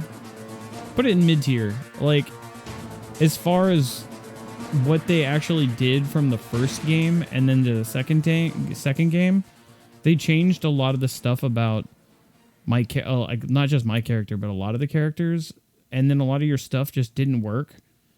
So it was like they just brought in the same existing assets, and they only added like so many characters. And yeah, it didn't feel that different, but what did feel different is that, okay, now my combos and setups and stuff don't work anymore, and I found it really frustrating and kind of annoying, and it didn't feel different enough from the first game to me personally. So I just, like this, but different, but didn't even add a lot, so I put it mid. Bloody Roar 2. Bloody Roar 2 is... I'm tempted to put Bloody Roar 2 in top. But honestly, Bloody Roar 1 and Bloody Roar 2 are pretty much in the same section. Bloody Roar 1 and 2 aren't really that different outside of some characters, I think. So, yeah, I think they're about the same. I love them both. I think Bloody Roar 2 is high. I think it's a little bit better than the first one, but not enough to jump into another rank, I think. Marvel 2, shit game. It's bad. Marvel fucking nah, you saw this coming. Marvel 2, you knew it was gonna... come on, it's fucking Marvel 2. Fuck, it's like the fighting game. It sits on its throne looking and judging over all other fighting games. It's fucking Marvel 2. You look at it and just beams light, this holy light across you. Like, oh my god, Marvel 2. Marvel 2, baby. Oh, yeah. I mean, do I even need to fucking say anything? It's Marvel 2. You knew it was going to God tier. Like, what's God tier for but Marvel 2? You should, like, I could have called God tier Marvel, like, MVC 2 tier. I'm pretty sure you committed at least 5 war crimes by even jokingly saying MVC2 is shit. Yeah, right? They're coming for me. They're gonna track me down. Ultra Fight something, I don't know.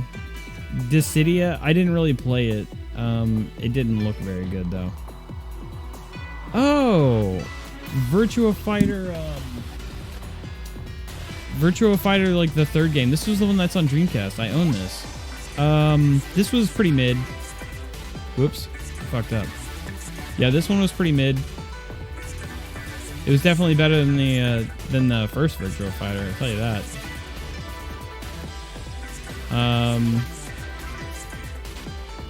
Yeah, it was pretty good, and it still holds up. This is the one before the fourth one on PS2, and that's the one that a lot of people really like. This one was pretty mid. Big improvement from the second installment. Yeah, man, it was pretty solid.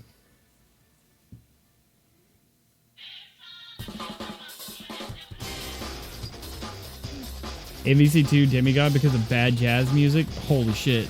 I want to punch you in the mouth so bad. Which is funny because I feel like that's what everybody felt when MVC2 first dropped. I remember going to the arcades and there's all these people surrounding the cabinet, and I was watching and listening to the music, and I was just like, what the fuck is this music for a fighting game? And even then, you had these 2D sprites on like in front of 3D backgrounds, and it was really jarring looking, and some of the colors were super wild because with MVC2, they were taking advantage of the new hardware, and they wanted to showcase all the new color spectrum that they could show. So you had like Spider-Man, people playing Spider-Man, and his color scheme was like this vibrant purple with like a lush bright red, and then you had other characters with like neon purple and neon green. Like they really wanted to be like, check it out, technology is advanced. Look at all these fucking colors. You know? Oh, this is on Fightcade now? Oh, yeah, that's right. Fightcade actually supports some 3D fighters now, doesn't it? Yeah, like... Yeah, I was playing, like, Project Justice on there and stuff.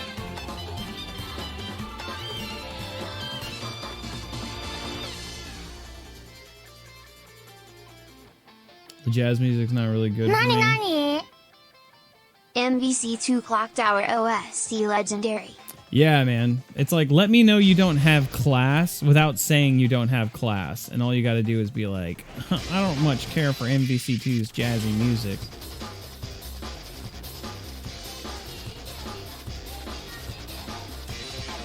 It runs via Flycast. Yeah, just like Nullbear was, right? Castlevania Judgment. This is a shit tier game. Castlevania Judgment was a Wii fighting game, a 3D fighter. And it sucks. It's so fucking caca. It is... Oh, it's bad. It's not even fun bad. It's just bad. It's poo-poo.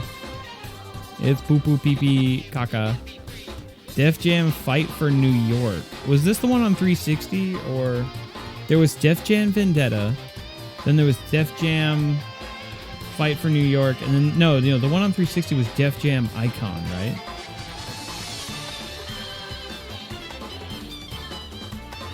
Yeah. Okay. Fight for New York is the one that everybody fucking loves. Okay, cool. Yeah, that's the one that's really good. My brother used to play the shit out of this game on GameCube. I think it was.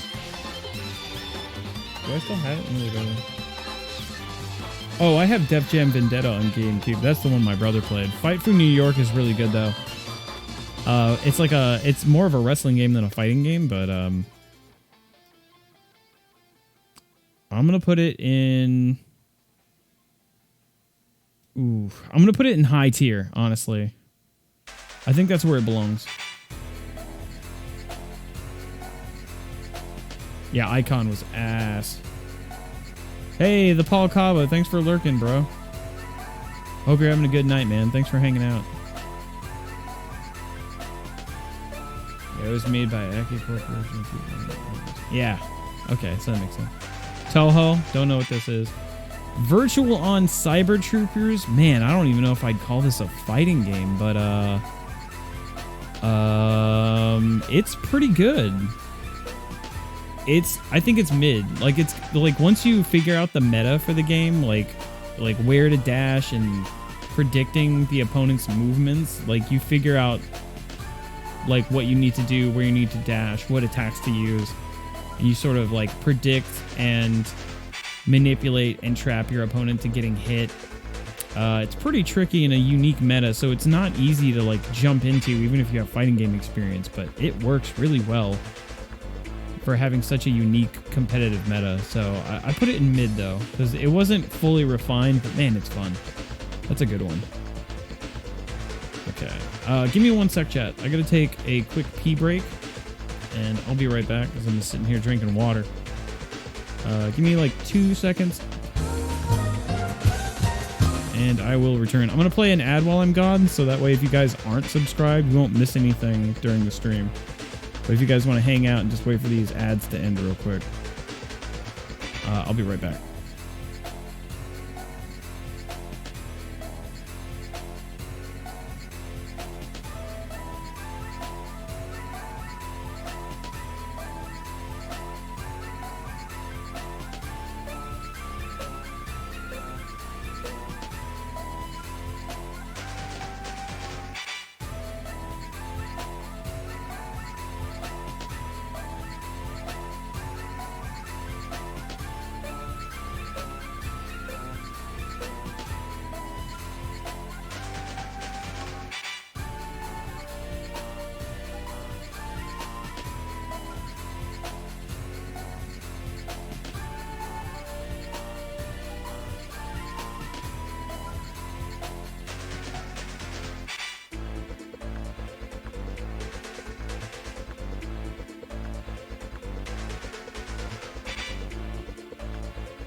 Hello. Oh man, I'm back just in time for the fucking greatest fighting game song in the world. Weird. Hey guys, I'm back. Do, do, do, do, do. I'm gonna turn this up a little bit.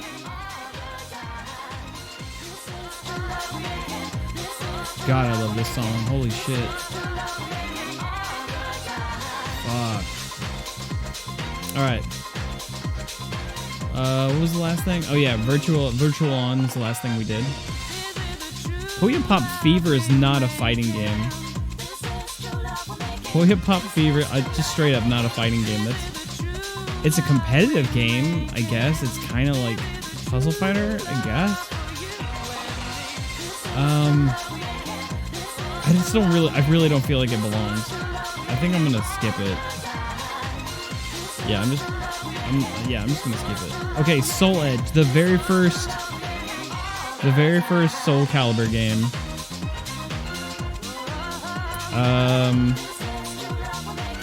Soul Edge.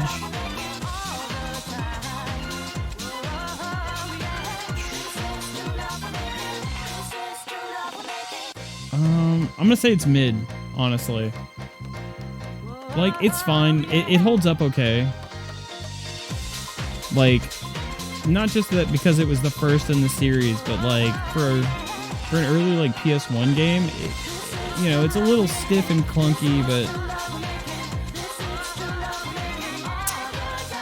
yeah, I don't know. I feel like I gotta put it down here.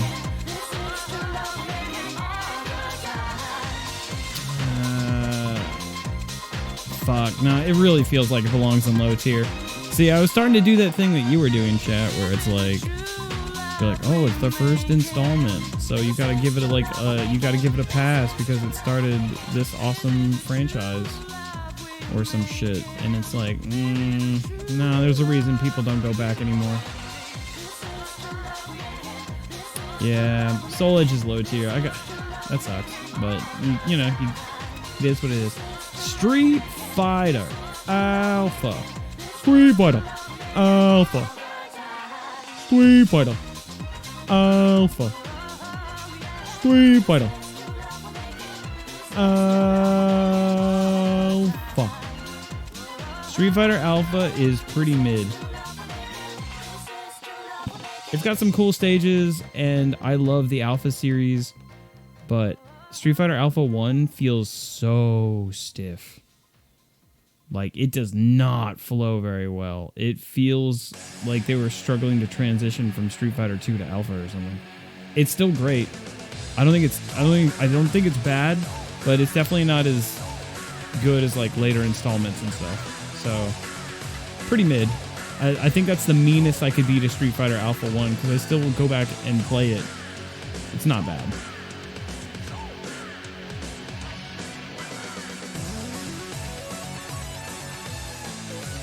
All right, let's see. Oh my god, Capcom Fighting Jam? Oh, jeez. Capcom Fighting Jam is either low tier or shit. I'm trying to decide. I'm going to say Capcom Fighting Jam is low tier, and I am really, really tempted to put it in shit tier, dude. And let me tell you why. It is so bad.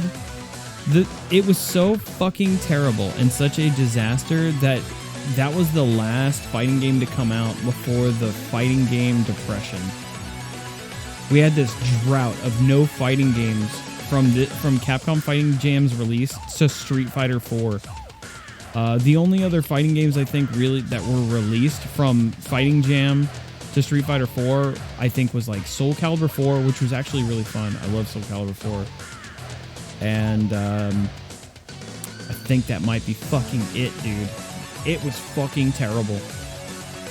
It was so shit. It had a good concept, though. A lot of people mention how Capcom has enough existing IPs and characters that they can make their own, essentially, versus game, where it's the Capcom All-Stars fighting game or whatever, right? And that's essentially what this kind of was, because originally it was supposed to be this 3D fighting game that got canceled, and then they just decided to take existing assets and throw them into a crossover where they're like, okay, you can play these characters with their own mechanics from their fighting games. It was actually pretty clever, right? Where you're like, okay, we got Ryu, but it's Street Fighter 2 Ryu.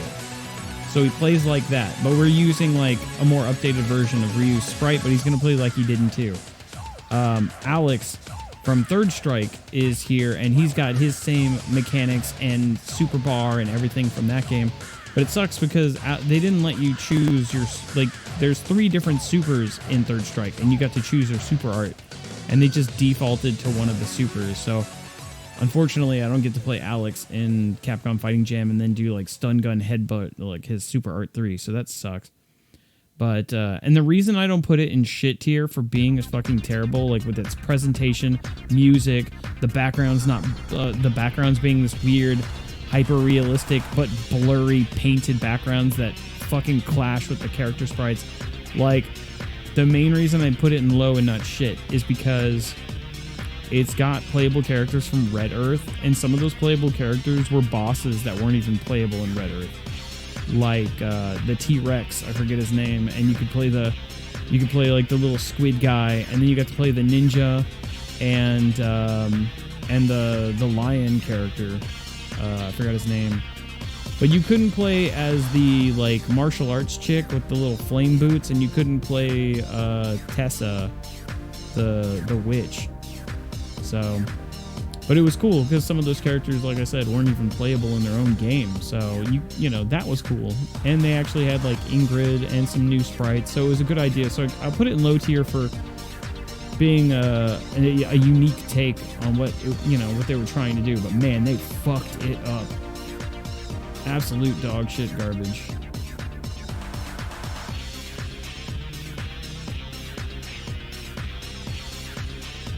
What did I say about Street Fighter EX3? Oh, it's right here. Yeah, I would go, if you want to know about what I think about one of these games I've already covered, I would recommend going to watch the VOD. Because otherwise I'll be here all fucking day repeating like 5-10 minute rants about a game that how I feel about it.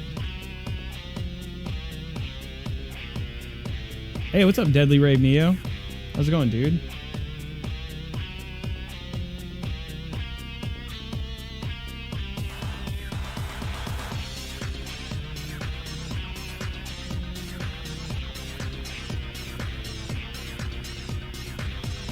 Yeah, Leo and Kenji. Right. Sorry, I forgot their names.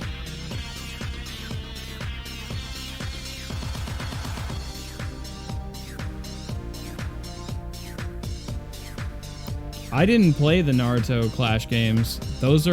These down here are ones I haven't played. And these, I don't know, like Puyo Puyo is a fucking puzzle game. Like, it's a versus puzzle game, but I don't know. I'm just going to put it down here so it's out of the way. And I don't know what this is with Lee, and I'm not 100% sure what this is with Kyo and Ryu. People are saying it's SVC Chaos, I'm not sure. And this is Chicken Nuggets, because I guess Chicken Nuggets. Capcom versus SNK 1 Pro. CVS 1.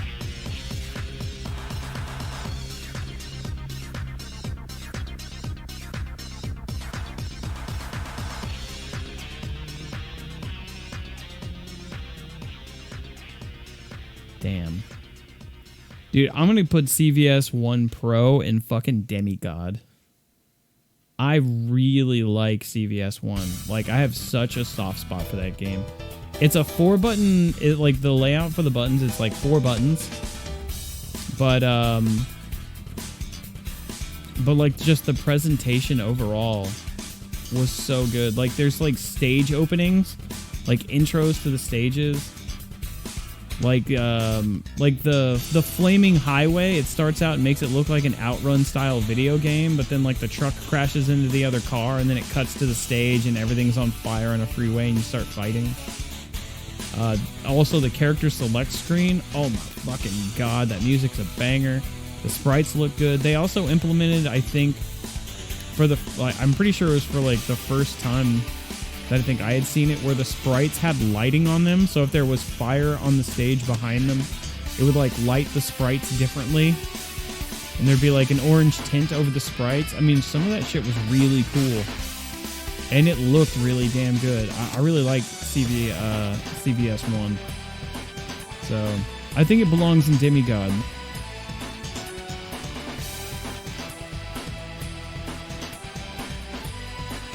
It was fine until 2 happened. Yeah, 2 is the only thing that really buried. That's the most negative thing you can say about 1, is that it got decimated by its own sequel.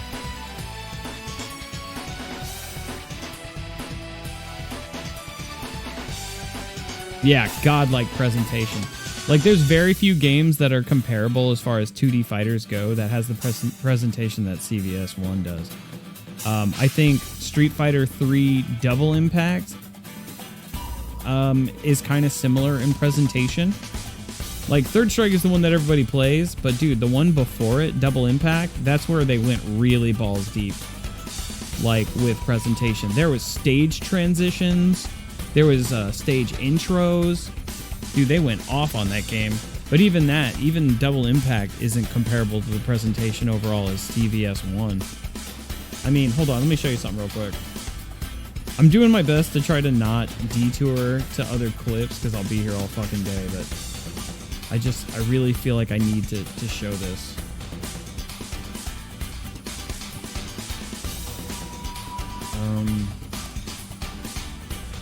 Here we go, here we go.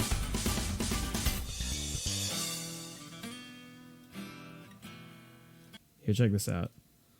Look, this is the character select screen for CVS1.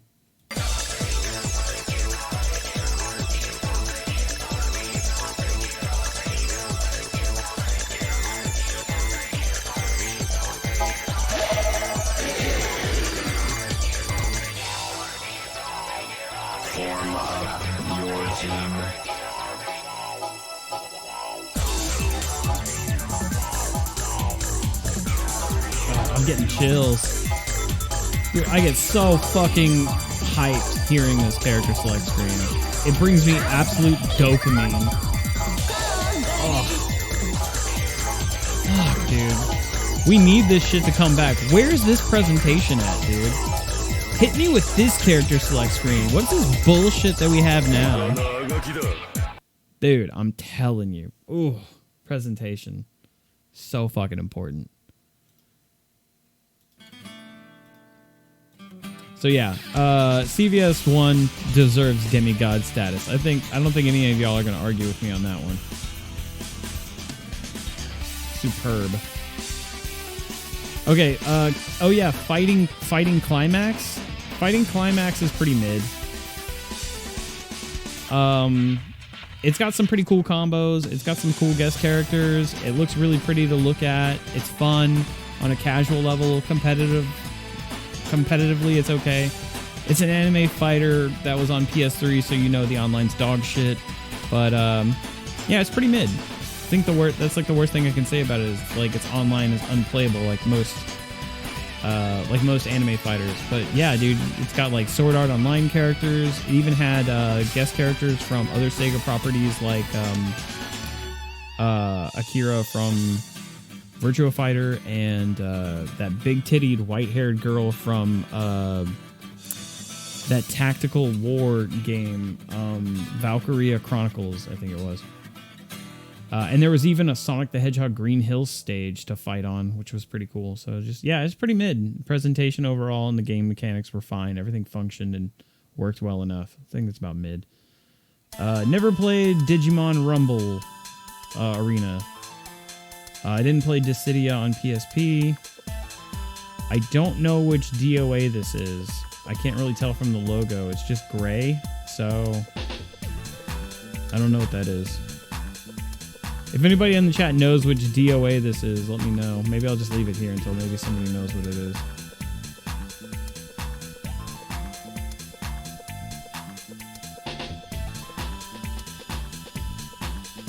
The best select your fighter. Select your... That's Dead or Alive 2. Are you sure? This is Dead or Alive 2 Hardcore?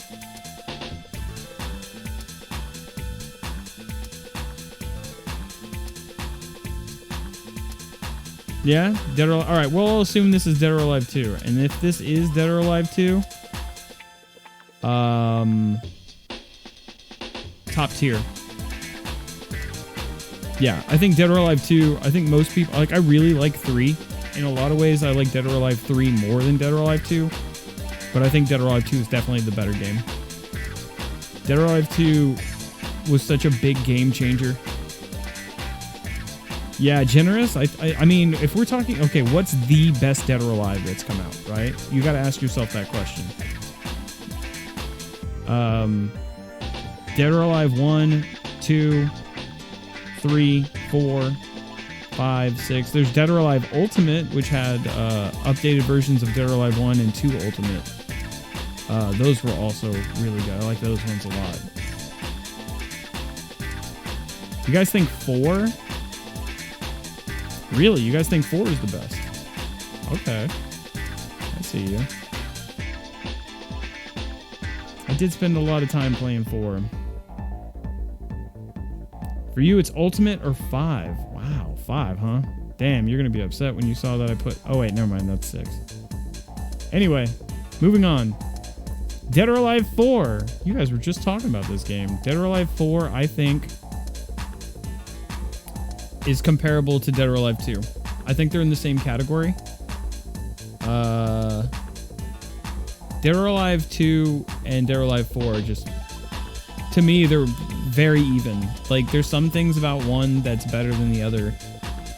But I think they belong in the same category. I'm half tempted to maybe put one of them up to Demigod. But I think they're both... I both think they're top.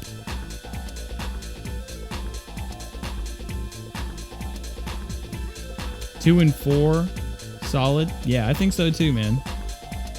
4 is 2 with more characters and online. So yeah, that's perfect. Dead or Alive 3 is not. I love Dead or Alive 3, by the way. I'm not disrespecting 3 at all. I really love 3. Anyway, moving on. Double Dragon. Oh, the fighting game. The Double Dragon fighting game is low tier. Ryu and Rio is SVC Chaos. I checked him, sure. Double Dragon fighting game's low tier. It's not super responsive. It's really unbalanced. The sprites aren't the worst thing to look at, but it's not complete dog shit. It's not like it's Art of Fighting or some shit. But it's definitely not great. Yeah. It's fine. It's a below average fighting game, but nothing fucking egregious. All right, let's see. Oh my god, Samurai Showdown Sen. Oh, this game is shit. Oh my god, this game sucks so fucking bad. Samurai Showdown Sen is...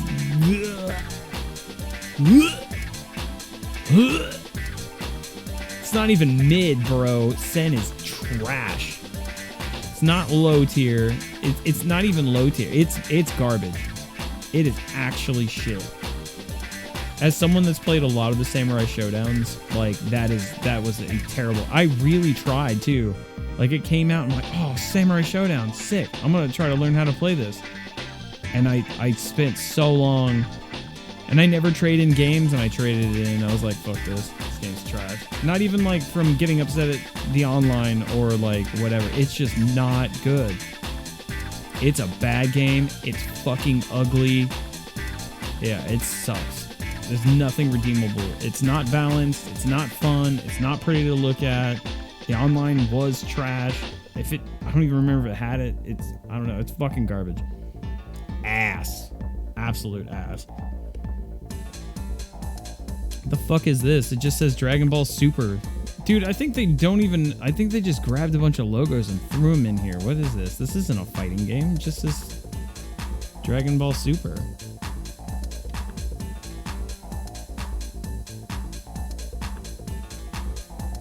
Why is it shit, though? Go to YouTube and type in Samurai Showdown Sen, and then look at the gameplay, and then answer your own question. The game sucks. Sen has shit graphics, yeah. Is that Xenoverse? No, it would have said Dragon Ball Xenoverse. It doesn't say Xenoverse anywhere on here. It just says Dragon Ball Super. That's the logo for the show. So I'm just gonna leave it there. Budokai Tenkaichi. Yeah, I'm gonna move on from this because I don't know what this is. I don't gotta YouTube it. I know, I was just talking shit. Dragon Ball Z Budokai Tenkaichi. Dragon Ball Z Budokai Tenkaichi 1. Okay, now we're getting into something interesting, right? Because Dragon Ball Z Budokai Tenkaichi, you can remember fondly as a Dragon Ball game, but are we judging these based as fighting games or just like overall? Because Budokai Tenkaichi is like a fun Dragon Ball game to like fuck around single player, but it's not really a good game. It's not a good fighting game. It's super DBZ. I'm just gonna throw it in here, and I haven't played because whatever it is, I obviously don't recognize it. So.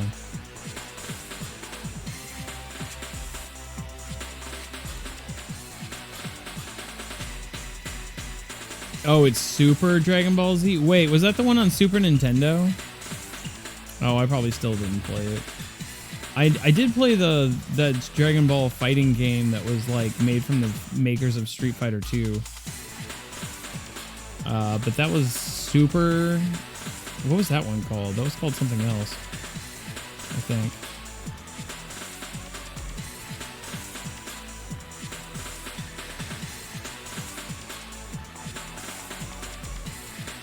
Oh, so is this Super Dragon Ball? The one that was on Xbox 360? This one right here? Excuse me. It's the one on PS2? Oh shit, was it PS2? I was thinking it was... No, the one that was on 360 was Burst Limit. Oh my god, this was the one on PS2. Holy shit. Okay, yeah, I do remember this one actually. It was actually pretty mid. Dragon Ball, Super Dragon Ball on PS2 was pretty mid. Going back to, like, if you had asked me when it came out what I thought of it, I would have put it in low tier or shit tier probably, but I went back and revisited it, and it wasn't nearly as bad as I remember. It's pretty mid. It's not bad, but I don't think it's incredible. It was just fine. Yeah, I do remember that game now, sorry. Budokai Tenkaichi 1. Mid. I think it's mid. It was a fun Dragon Ball game, but not like a good balanced fighting game at all. It was okay. A lot of these might end up in the same category. Is this Hotato no Ken? Is that what this one is? With the lightning bolt in it?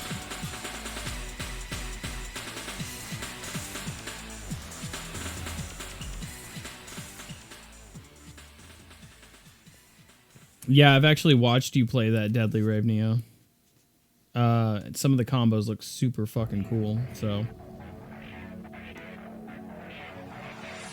Tenkaichi 1 is meh. Yeah, but at the time it was really fun. But if you revisited it, I might be tempted to put it in low tier, but I can't really think of any reason to really put it in low tier.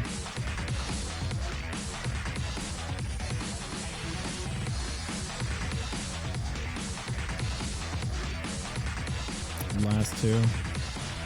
Is that Harry Potter? Dude, I don't know what this is. It might be Saint Seiya. I don't think I played it. World Heroes Perfect. I haven't really played it enough to have an opinion.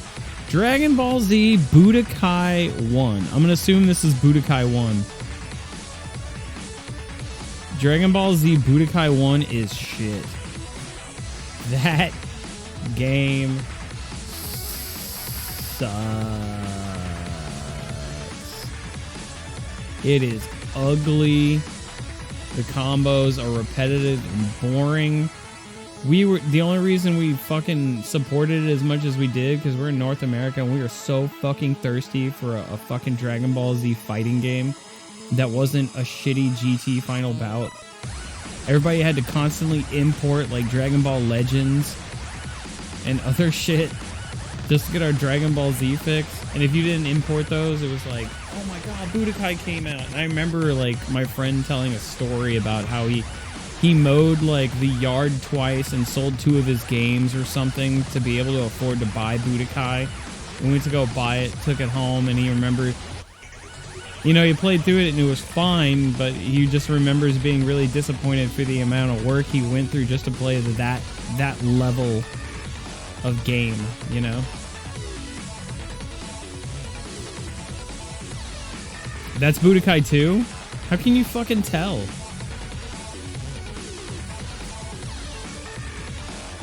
Budokai 1 wasn't that bad, dude. It's mid. It sucks. Budokai 1 is trash. Go back and play it. It's not good.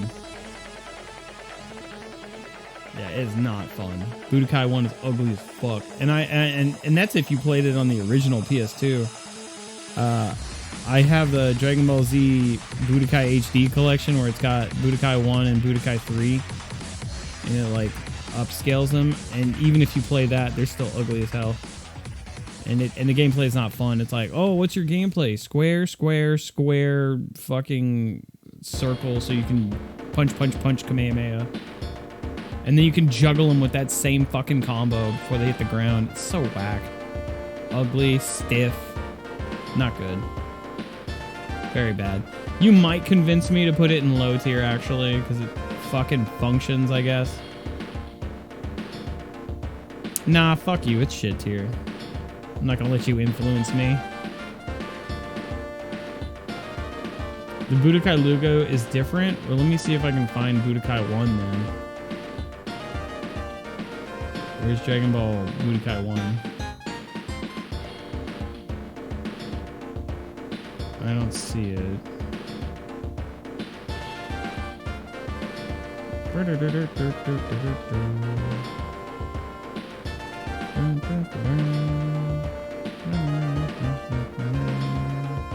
Yeah, I don't see it here. I'm gonna assume that's Budokai 1.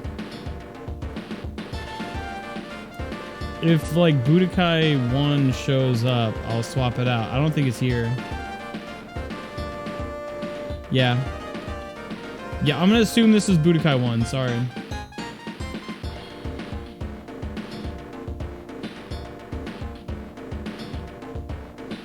Yeah, it does censor stuff. The HD release on 360 is not perfect for sure. It definitely has a lot of flaws.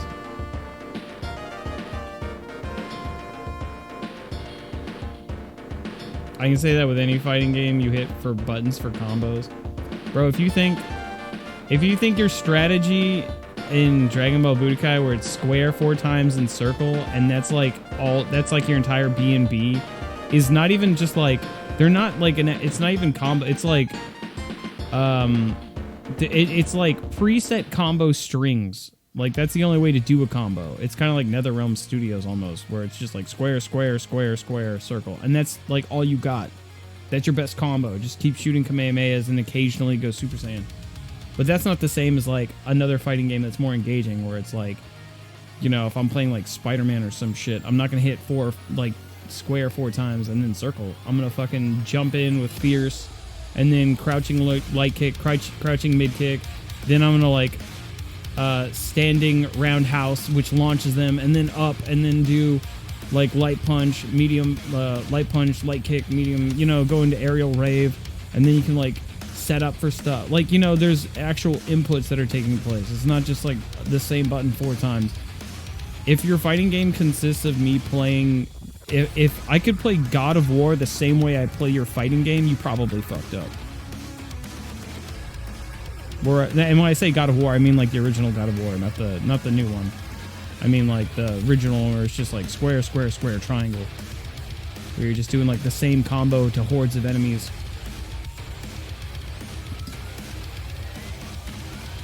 Budokai 2 sucked until you learned how to search the ground.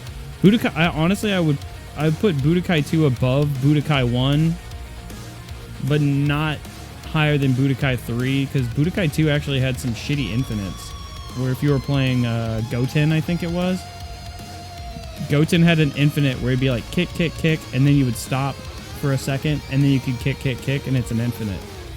You like do it forever. There's like a timing to it, but it's not like the hardest thing in the world to do.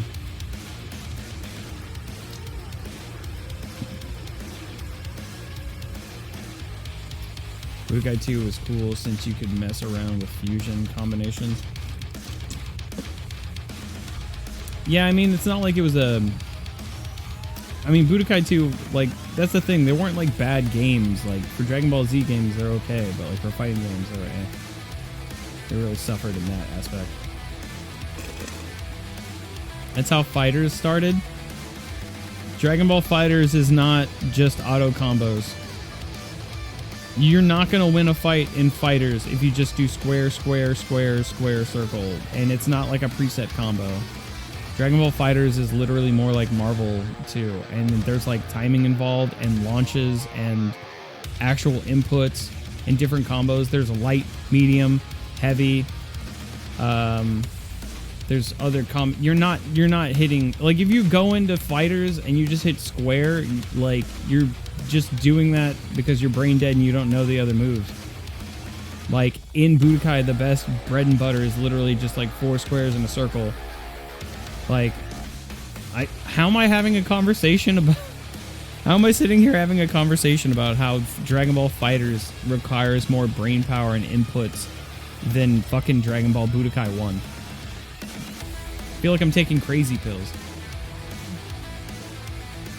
Very different. One has like one fucking preset combo. And when I say preset, like the only way those combos work is because they've set them in to work. Whereas Dragon Ball FighterZ is like things will combo based on like cooldown frames and like active frames and shit like that, and like hit stun. Like one's an actual fighting game, the other one's like, let's sell Dragon Ball Z to kids. So that being said, like Budokai as a fighting game is shit, but if you remember Budokai fondly, I mean, that's fine, dude. Like you can remember something that's shitty fondly. I mean, I put Virtua Fighter 1 here in the shit tier, same as Budokai. But you know, it's Virtua Fighter, right? So, you know, it's whatever. It's fine.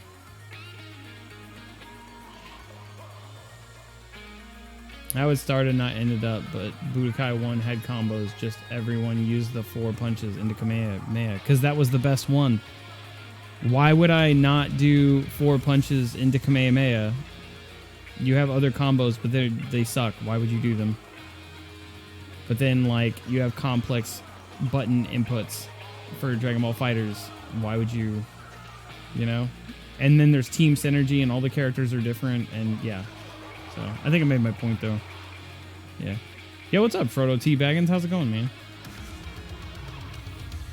Just rating some fighting games right now. Wrestling some jimmies. Aquapazza? Dude, Aquapazza? Nobody fucking played this. It's on I have it on PS3.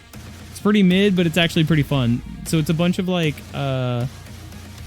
it's a bunch of different anime franchises come together in a fighting game, kind of like Fighter's Climax. I played the red pigtailed girl from Two Heart.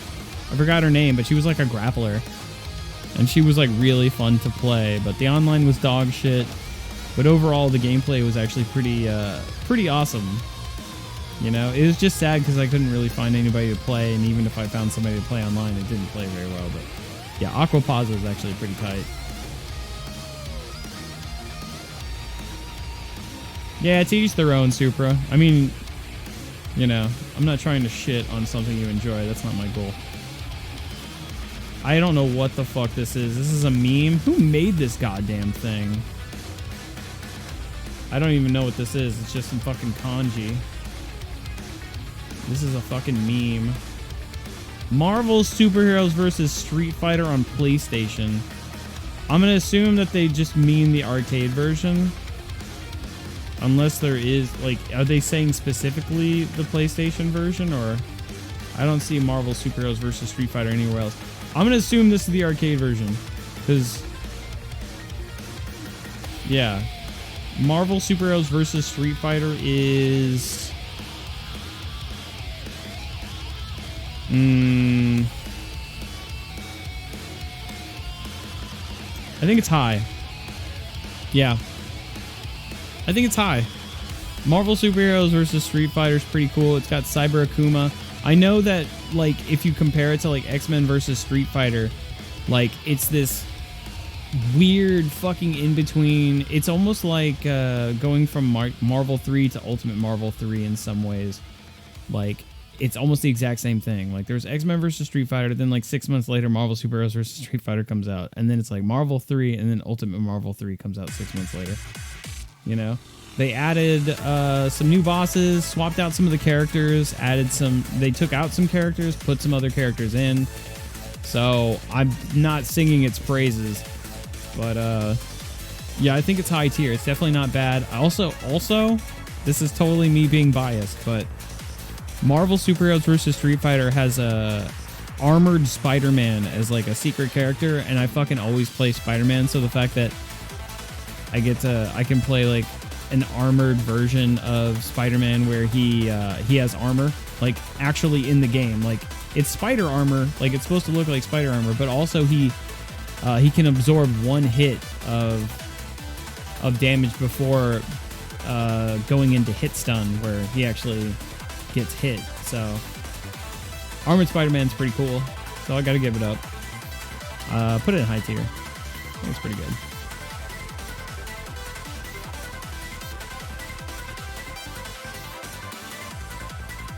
The way it's made is pretty ass. Yeah. Some of the pictures are ambiguous or straight up memes. Yeah, or like fucking chicken nuggets. Like, I don't know. It's supposed to be funny.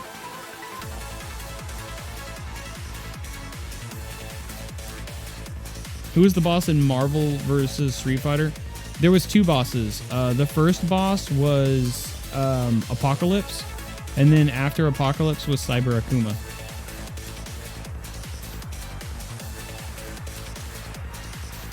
He was, I'm not sure if he was a hidden boss or if he's guaranteed, because every time I play through arcade mode, I always see him, but maybe I'm just lucky. But yeah, he's like after Apocalypse. I'm pretty sure you fight him regardless.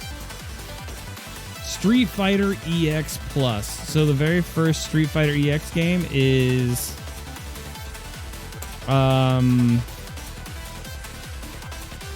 gonna say Street Fighter EX 1 is high tier. And the reason I say it's high tier is because in Street Fighter EX they had like Sakura, and she had a Murdeath. She had a Murdeath kill. Light punch, forward light kick, hard punch, which was super cool. I liked the presentation. I just liked the character roster overall for Street Fighter EX. I thought it was really, really awesome. So yeah, I think it's high tier. I almost put Street Fighter EX3 above. Like, I was really close to putting Street Fighter EX3 in top, and then I backed out of it. So I think these are probably comparable. Let's see. Oh my god, Tekken 4. Dude, okay, I know no one's gonna agree with me on this shit, right? And that's okay. I love Tekken 4. Oh, and dude, and the Tekken music came on. Oh, I love Tekken 4 so much. See, that's how you know it's meant to be. Tekken 4 came up on the list, and then the Tekken music came in, and my heart started to flutter, right? Extreme? Yeah, honestly, probably really needs to go down here in top. I'm going to be honest. Because I like Tekken 7 more than I like Tekken 4, but I really like Tekken 4. Like, it was the first Tekken I really played. Which Bloody Roar do you have in Demi? Oh, that's Bloody Roar Extreme on OG Xbox.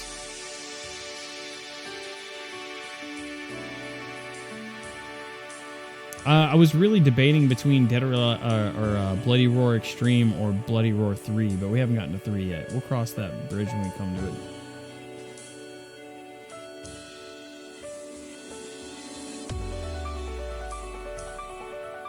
Tekken 4 is badass. Tekken 4 underrated. Never heard of or seen that game. P4 was fun to me. Yeah, a lot of people shit on Tekken 4 because of how imbalanced it was, because of the new stuff like they implemented, like having different... like the grounds had different elevations, so you'd have characters that had the high ground and other characters that would be on the low ground, and it made for like some pretty broken scenarios or unfair scenarios. And then there was like breakable pillars and walls where you could juggle characters forever, so competitively it kind of sucked in that aspect. But presentation overall, I kind of wish that they had stuck with with the way that they handled Tekken 4. With Tekken 5, they went back to brass tacks with like endless stages and some walled stages, but they made sure everything stayed flat, you know, from then on. But the main reason was, I've told this story like a bunch of times, but like at my mall, there was an arcade. It was called Tilt, and they had this big fucking monitor, like sit down mega XL fucking arcade cabinet that was in front of the arcade, to where people at the mall that were walking by could like spectate Tekken 4. And I remember going, oh man, this Tekken looks good, because, you know, before this, it was like Tekken Tag Tournament and Tekken 3, which were great games, but they also didn't look that good at the time. Tekken 4 was like we're taking advantage of this new technology and hardware. I remember seeing the characters, and they all looked very different. And that's what they did with all the characters. Like Paul Phoenix, his hair was like let down, and he was like dressed differently. Like a lot of the characters wearing like casual clothes. And I remember at the time, I was like, the idea that appealed to me was of like a fighting game where characters looked like they would just run into each other on the street, more or less, like they had more like regular clothes. And I remember thinking that looked really cool. And the settings looked like that too. Like in Tekken 4, they're always running into each other at like random places. Like you're at the mall, you're on the street in Shinjuku, you're at the beach. You know, just like random locations on the street. You know, and there's some other exotic places. Or like there was an arena fight, you know, where you're surrounded by a bunch of people, you know, screaming, and like they're betting on the fight. And it felt so fucking gritty and underground. And I remember seeing Hwoarang, and he had like Hwoarang looked fucking cool. He had cut his hair, and he was like in this military outfit, but I much preferred his like his other outfit where he's wearing like his traditional like Taekwondo outfit. And then there was also Paul. I think this was like the first game where, or not, I'm sorry, not Paul, Steve Fox. It was the first game where Steve Fox was a character, and he had like this unbuttoned Hawaiian shirt, and he's just ripped as fuck, punching the shit out of everybody. And but the character that really sold me was Jin Kazama. I didn't even know that it was like the same character from Tekken 3 where you played Jin, because he looked and played so different. He had a hoodie up. So I was just like, who's this fucking cool character with the hoodie? And he's like doing axe kicks and like these karate moves. And he had this command grab called Tidal Wave, where he snaps your neck and then spins you around in the air and slams you into the ground head first. And I was just like, holy shit, I gotta learn how to fucking play this game. Like, now we're talking. This looks like a real fucking underground gritty fighting game. Like, so I bought a copy of it on PS2, took it home, started learning the combos, learned how to play Tekken, and then that way, when I learned how to play the game at home, I could go to the mall and I could sit at this sit-down arcade cabinet that's facing outward towards the mall. So, like, you have spectators, you got people that are shopping, just walking by, and then they'll stop to watch you fight another guy or beat up the play. You're like entertaining people as they walk by. And it was so fucking cool. Like, people could just randomly walk up and then, you know, challenge you, and it's, oh man, I love that game. Like that's literally the reason I played Tekken, was Tekken 4. So it's, I know, like I said, balance wise, a lot of people fucking, man, that was fucking whack with the different elevations, blah, blah, blah. But I love the changes that they did to the characters, because they kept the costumes of the original characters, so you can still be Paul Phoenix with his hair up, you know, and you can still be Hwoarang in his traditional outfit. But they did interesting things with the characters, and they tried to make it more grounded, and the graphics were really impressive at the time. And even now, if you go back to play Tekken 4, Tekken 4 still holds up, and it's a fucking PS2 game. So, I mean, I streamed Tekken 4 the other day on an actual PS2 with RetroTink, and I mean, it still looks damn good. So, part of me wants to put it in Demigod, but I'll put it in top tier because it does have some flaws, but I have so much love for Tekken 4. And that's my rant about why I like Tekken 4. Thanks for coming to my Tekken TED Talk, I guess. Steve Fox was busted in 4. No, I think Jin Kazama was the one that was busted in 4. Steve Fox was busted in Tekken 5. He had an infinite using his Dempsey roll, I think. before they fixed it in Tekken 5 Dark Resurrection, I think. And then they patched it or tweaked it or something.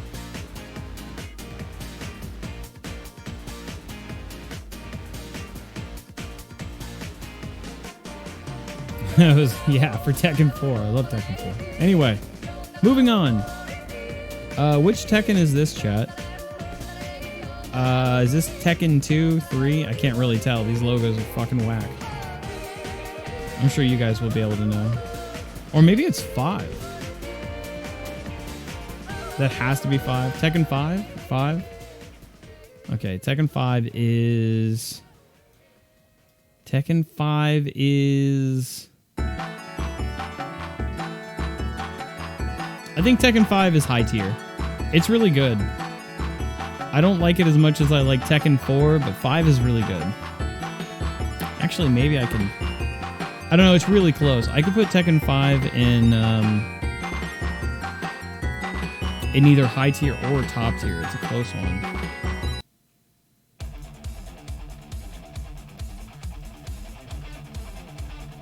God tier? You think Tekken 5 is God tier? Demigod in your books? Wow. Shit.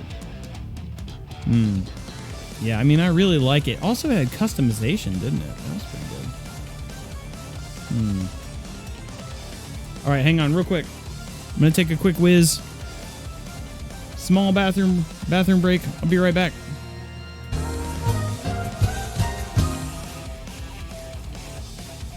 I'm going to play an ad. So that way, if you're not subscribed, you don't have the ads pop up for you when I'm actually talking. So, just one sec. Enjoy these ads. BRB.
Hello, I'm back.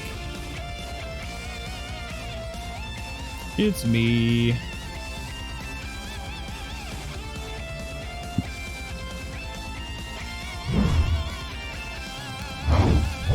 All right.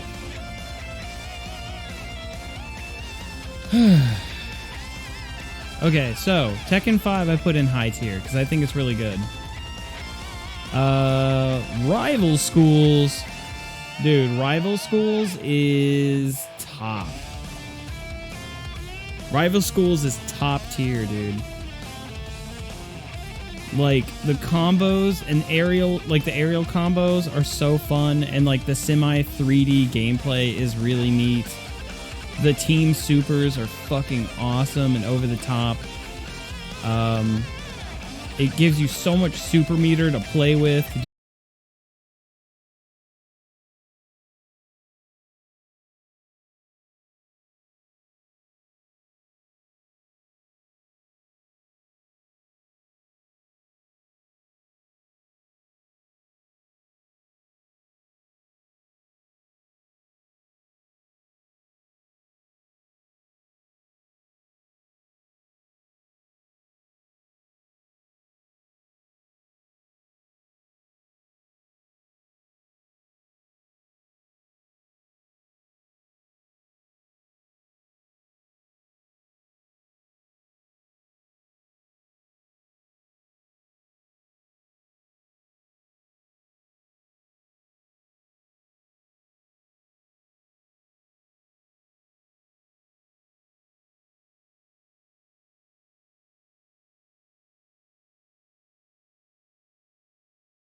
my god, dude. Holy shit, that's sick. Oh, how could they... Dude. Ugh, it's so bittersweet. That's some of the coolest fucking hypest shit I've ever seen, and they fucked the game up. Oh my god. Oh, they fucked it up. Oh. Sir Lurk. Holy shit, Kenpai Senpai. Dude, how have you been? Thanks so much for resubscribing, dude. I miss you. It's good to see you again, man. How you been? How's the plumbing business? I miss your big dumb face. Yeah, you know what's really funny? I remember, so like, this part right here where they start punching each other in the face, where they take the punch, but then they just kind of like he takes the punch, but then he just kind of goes against the fist and starts turning his head towards it. That's what I used to do with, like me and Janelle would do that, where, I would like in slow-mo pretend to punch her in the face, and then she would slow-mo pretend to punch me in the face. And then I would just be like, I would just slowly turn my head toward, like, against her fist, and I'd be like,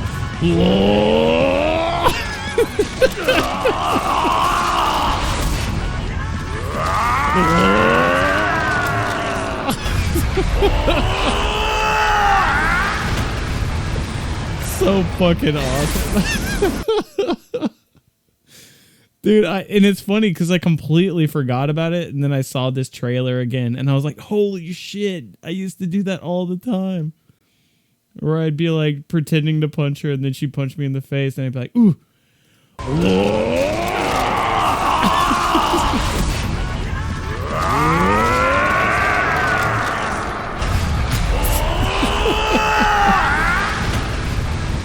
Fuck, I'm sorry. Anyway, this trailer's really good. That's a good fucking trailer. I'm really sad the game sucked. God damn. There were so many trailers for that game too. That wasn't even the... That was like one of the first trailers, but I loved it the most.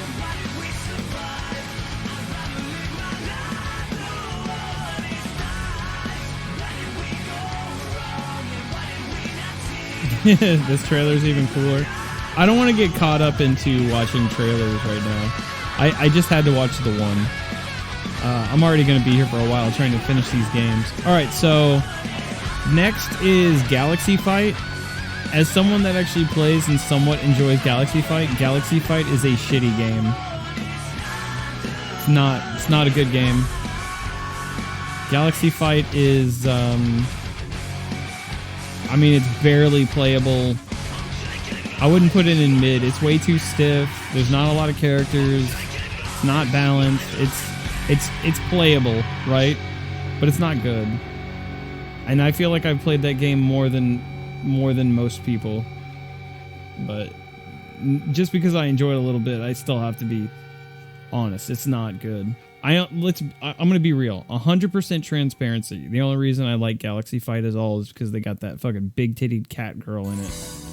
Forgot her fucking name, but I was like, damn, that big-titted cat girl got me feeling things. I'm gonna play that game.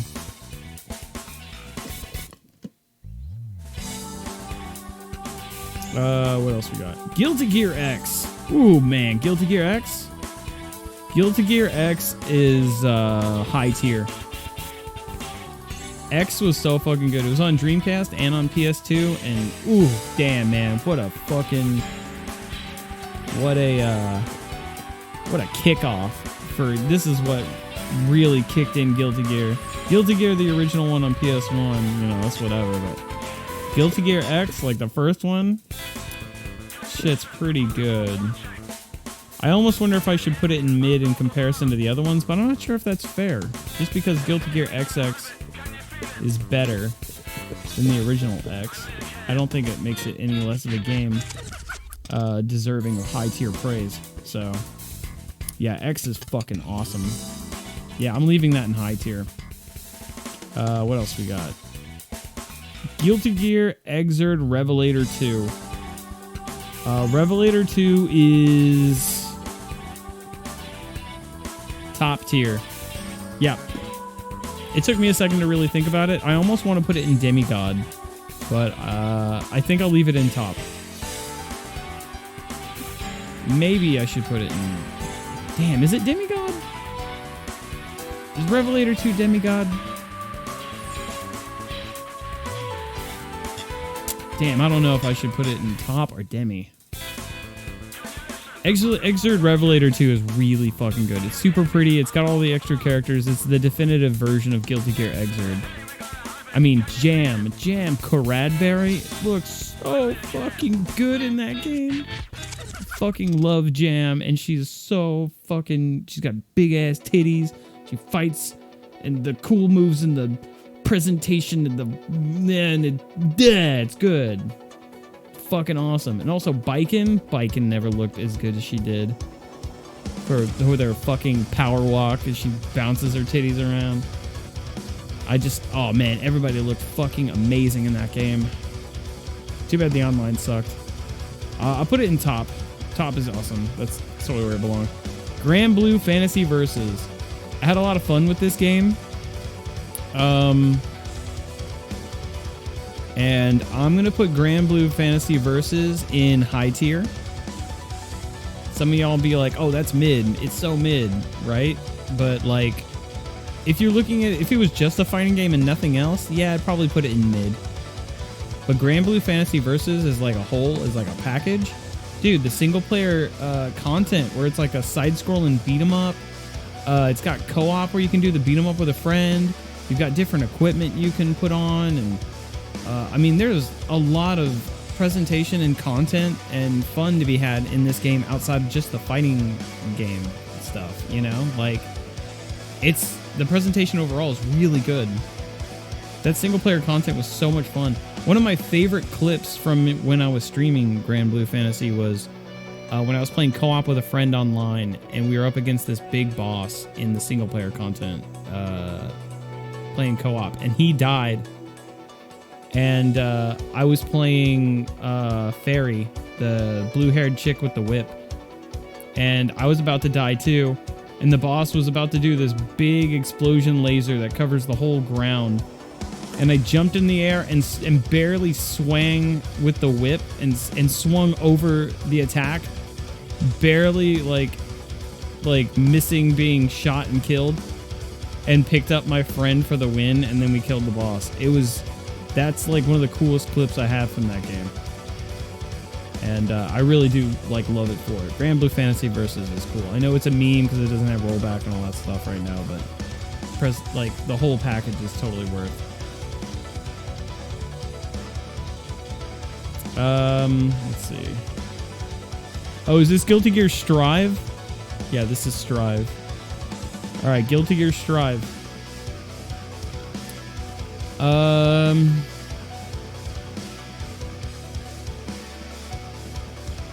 think Strive is high. Guilty Gear Strive is high. It's not mid. I don't think it's as good as Revelator 2. I think it's solid. I think it's a lot of fun. The combos are really good. I do appreciate its simplicity. It's more accessible for a lot of people, but also at the same time, the simplicity also kind of makes it more predictable. Like a lot, like, I know I'm not the only person that said this, but like, I feel like Guilty Gear Strive is the Guilty Gear version of Street Fighter 2.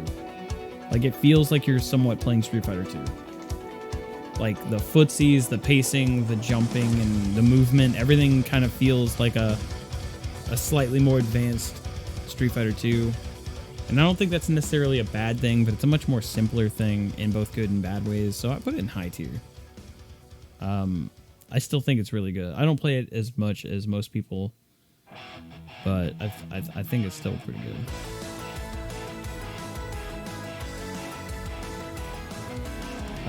Guilty Gear XX Accent Core Plus R.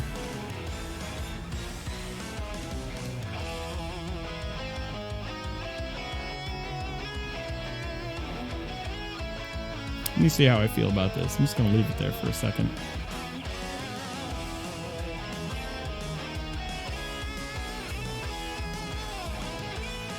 Yeah, that feels right. Yep. Yep, I think that's where that belongs. Guilty Gear XX Action Core Plus R is like... That's like the pinnacle for that game. And I feel like that's what Demigod is. It's like when the pinnacle of a successful or well-known series, like fighting game franchise, like reaches that, like this is the definitive version of this series coming to a close before they make like a new style game, right? Because after Action Core Plus R, that's when Guilty Gear Xrd Sign came out, and it's like a new engine, new character models. Guilty Gear XX Action Core Plus R is literally a send-off and a collection of all of Guilty Gear from Guilty Gear X and then all the way up to Plus R. So yeah, it's almost like the Marvel. I wouldn't say it's like the Marvel 2. It's almost like it's like a lesser version of the Mortal Kombat trilogy or Marvel's Capcom 2. I think it deserves it. And they went back to add rollback. Hell yes. Yep, and then they added rollback. Exactly. And honestly, me putting Guilty Gear XX, Action Core Plus R, and Demigod makes me tempted to put Mortal Kombat Trilogy and Demigod, but I just don't think Mortal Kombat Trilogy is... even though it's a beautiful collection of all the Mortal Kombat assets from like 1 and up, I don't think it stands as... I don't think it sits as pretty balance-wise and a few other things as it does Soul Calibur 2 and like CVS 1 and... Yeah, this is right.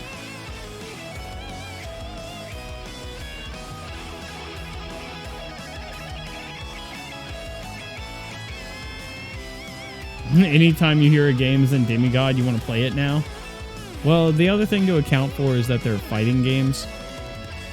So, like, how good is it as a fighting game? And there's like this pedigree that comes with it when it becomes like this. It's almost like a fine wine, right? Like, it starts with Guilty Gear X, and then there's XX, then there's XX Reloaded, and then there's like, what the fuck? Well, they came out with Asuka, but that was like a different game. And then there's like Slash. There was Guilty Gear Slash, and then Slash plus R, and then Action Core plus slash whatever the fuck. So Guilty Gear XX Action Core plus R is literally the like Super Street Fighter 2 Turbo Hyper Champion Edition. Get your dick sucked, whatever the fuck. Like that's like the pinnacle. I think this is Gundam. I haven't really played it. I think it's like an arcade game. Mobile Suit Gundam W. I don't know what this is. Brief Karate Foolish. I don't know what that is. Oh, hey, Arcana Heart. This is, I think, the newest installment of Arcana Heart. This one's pretty good, actually. I'm gonna put it in high tier. It's like a culmination of all of the Arcana Heart characters. The presentation's really cool. I think they even have like animated character portraits on the sidebar. Like, the game itself is still in like a 4:3 ratio screen, and they could have easily slapped the side of the game's panels, like the borders on the left and the right, with just some like still frame pictures. But what they did instead is they fully animated each of the characters, and like whether the character's being hit or attacking or doing stuff, the character portrait would animate on the side of the screen, which was so fucking extra. They didn't have to do that shit. And overall, so the game got like more fine-tuned and stuff, so like it's a really damn good game. I'm half tempted to put it in top, but I think high is about where it belongs as far as like engaging gameplay and stuff as well. So, oh, that's a Super Nintendo, the Gundam W game. Okay.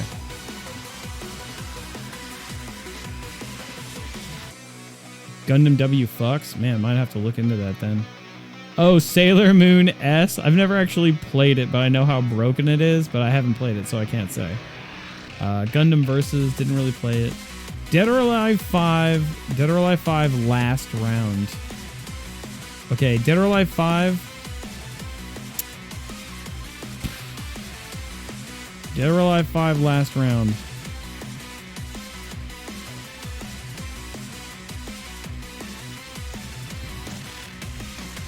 This is like the final installment of Dead or Alive 5, and they introduced some really cool characters. It was a pretty impressive roster. Lots of DLC, but also cost a lot of money for all that DLC. It was kind of predatory, but still pretty competitive. I'm going to put it in... Yeah, if it was regular Dead or Alive 5, I'd put it in mid. But since it's last round, where they... By that time, they had all the fucking... Almost all the characters were available. They weren't part of the DLC package. It was pretty good competitively. The game looked really good, played really good. I put it in high, I think. I think I like Dead or Alive 3 more than Dead or Alive 5, but I think they're about in the same category of high tier.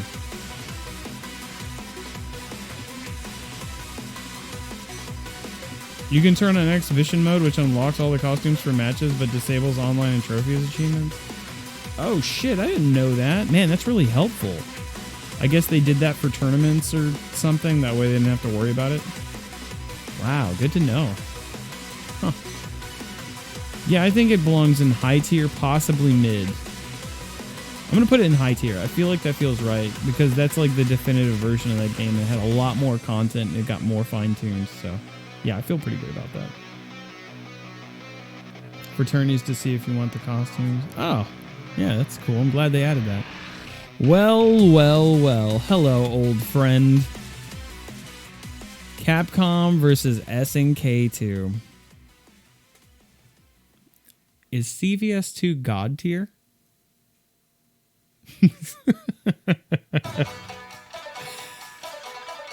The only reason I don't want to put it in God tier is because, like, Ratio 1 Blanca, Sagat, Bison, you know, the bullshit fucking characters. No, that's where it belongs. With all of its faults, yeah, man, CVS2 is God tier. It's great. It's like a less busted MVC2, exactly. I can't sit here and complain and debate whether or not CVS2 is in demigod. 2-frame animation baloney. I've seen better graphics. It plays just like Street Fighter 2 on the Super Nintendo. Yeah, I can't be debating CVS2 being on demigod for balancing like Ratio 1 Blanca, Sagat, and Bison when Marvel vs. Capcom 2 is sitting here with like Magneto, Sentinel, Storm, Iron Man, fucking Cable, and all that stupid bullshit, right?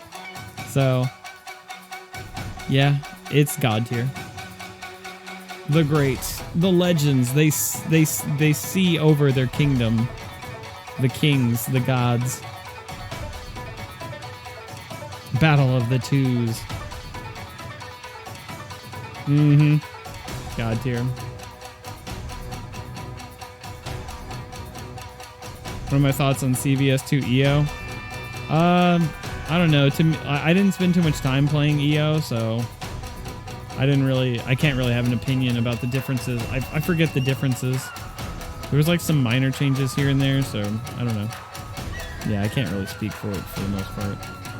JoJo's Bizarre Adventure All-Star Battle. Didn't really play it. Oh, dude, JoJo's Bizarre Adventure. The Capcom 2D fighting game.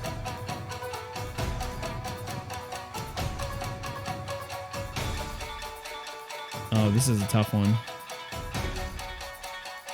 This is a tough one. Oh, geez.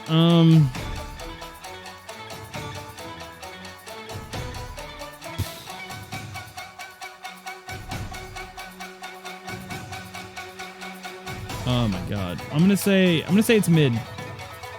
It's really busted. Coin flip. It really is a coin flip between high and mid. I'm gonna put it in mid. It just because it's like really broken, and on a casual aspect, like a lot of the combos don't flow super well, I think. It can be kind of stiff. And some of the sprites aren't the prettiest. I just think it's really, I think it's good. I think it's a good fighting game. As much as I'd like to put it in high tier, I think it's mid.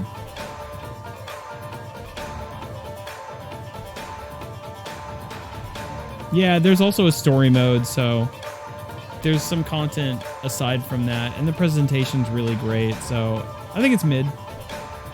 Yeah, it's good. I can't say anything negative about it other than like balancing, I guess. Oh shit, fucking Jump Force.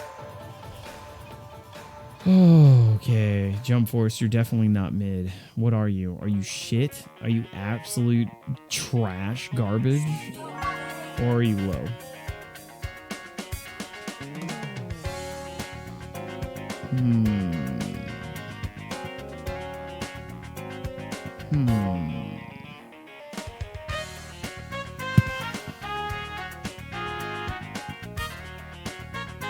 I'm gonna say it's low. Yeah, I'm gonna say it's low. Yeah, I put Jump Force and J-Star Versus probably about in the same. A lot of people gave Jump Force a whole lot of shit, and fair enough they did, because at least the presentation was more solid in J-Stars. Jump Force is... They tried to do stuff with Jump Force, like having that full campaign and like Xenoverse style open hub world, but they clearly didn't have the budget for it, and some of the worst animations I've ever seen. Everything's so ugly, and they just didn't have time for stuff. Even when characters interact in the story mode, they just like... They don't have any personality. They're just like, I am Goku, I'm saying words, and you know what I mean? Like, there's no personality shining through from anything. And then the gameplay itself was also super busted and unbalanced. And it can be really frustrating. Sometimes things work, sometimes they don't, and it's just not good. I think it's still cool and still somewhat playable. Like, it's fun to play casual with friends, but it's not shit. But it's more engaging than something like Budokai and Judgment and all this other garbage, but it's definitely not good. Yeah, they're in the same category. I thought I was going to end up putting J-Star Versus in a higher tier list, or in a higher tier than Jump Force, but I ended up putting them in the same one.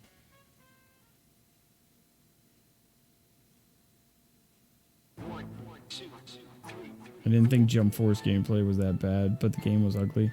Yeah, the gameplay wasn't that bad, but sometimes combos wouldn't work. And they kept on changing things too. While they were trying to balance the game, they ended up fucking shit up, and to the point that some moves couldn't even be comboed into or used properly, so yeah.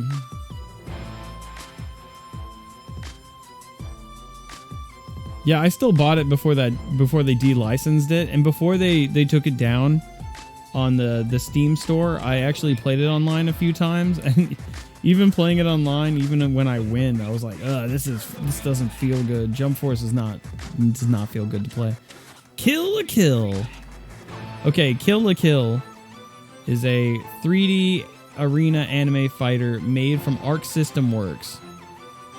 And I remember streaming it when it was new on PC, and I played it for a good solid few days or like a week. Played through story mode. The story mode was actually not amazing. It was fine. It wasn't bad, but it also wasn't like incredible. But there was some cool stuff that happened in it, because it's like the whole story mode is like a what if story mode of like a hypotheticals that didn't happen in the actual show. So it's not like a retelling of the show, which is good. So like that way you're not just like seeing events that you've already seen unfold if you've seen the show. It's like, oh, what would happen if this or that? And then I gotta be honest, for like a 3D arena fighter, they actually have really fun combos in this game. The system is a little weird at first, but once you get it down, it's like really good. Like the air juggles, and there's like unblockable setups, but the unblockables take a second to hit, so like they can react to it, or if you catch someone guessing wrong, you can like hit them with that. And there was like blood valor clashes. It's good. I was actually surprised. I thought it was gonna be shit, but it's actually pretty fun. I don't think anybody was incredibly broken or unbalanced in that game. There was definitely characters that were better than others, but I think I might put it in high tier. A lot of people didn't play it or give it a chance, you know, because you just immediately dismiss it as an arena fighter. But I played online with like a few different people and had some really fun matches. The meta really does come, like the meta when you're fighting somebody competitively in that game comes down to like reactions. It's not just like a guessing game, which can be frustrating. It's not like rock, paper, scissors, where a lot of anime arena fighters, it really comes down to, did you guess right? Which always feels shitty. And there is some of that in that game, but a lot of it is really just like, oh, is he going to do like a light attack, or is he going to do like dash in and do an unblockable? The unblockable takes a second to hit. And if it does, you can time it right into a sidestep. So like there's an actual competitive strategy meta that goes into it. You know, despite the simplified controls and being an arena fighter, you know, it's made by Arc System, and you'd be surprised at how good it is. So, and I actually went back and replayed it a little bit the other day just to see. And yeah, it still held up. The combos are simple to do, but really enjoyable. So it's accessible. Like it doesn't require like crazy timing or anything. So you can jump into it, learn the combos. And then like then it comes down to like the human element of like human conditioning your opponent to block certain things and then set up for a trick or a trap, do something different. So it's good. Yeah, I put it in high tier. Definitely better than mid. I feel pretty confident about that.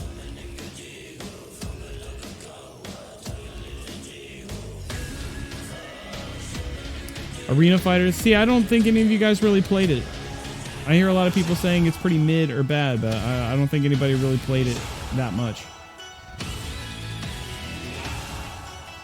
Yeah, the online ended up being dead after like a few days or a week, so I ended up having to drop it. I heard there was more people still playing on console, but the review key I got for the game was on Steam. It isn't $80 good though. I don't think it was $80 when it came out. I'm pretty sure it was like 40 or 60 or something. Played like a Naruto Storm game. I can't vouch for Naruto Storm, so I don't know. I don't think I really played Storm. Held up well on the Switch. Had fun with the story. By the way, if you guys aren't sure about this game, I don't know if it's still on sale. I think it might have actually ended yesterday. Kill la Kill was on sale for seriously like $1.99 and $1.50. It was $1.99 on Switch and $1.50 on PSN. I think that might have ended yesterday. But if you guys want to go check, I mean, it's like for $2. Fucking buy it. I tweeted about it. I even posted a tweet saying, hey, Kill la Kill, the fighting game is like seriously $2. You should go pick it up.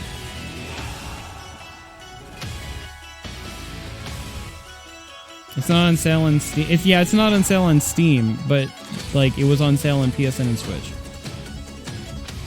Steam wasn't part of it, unfortunately.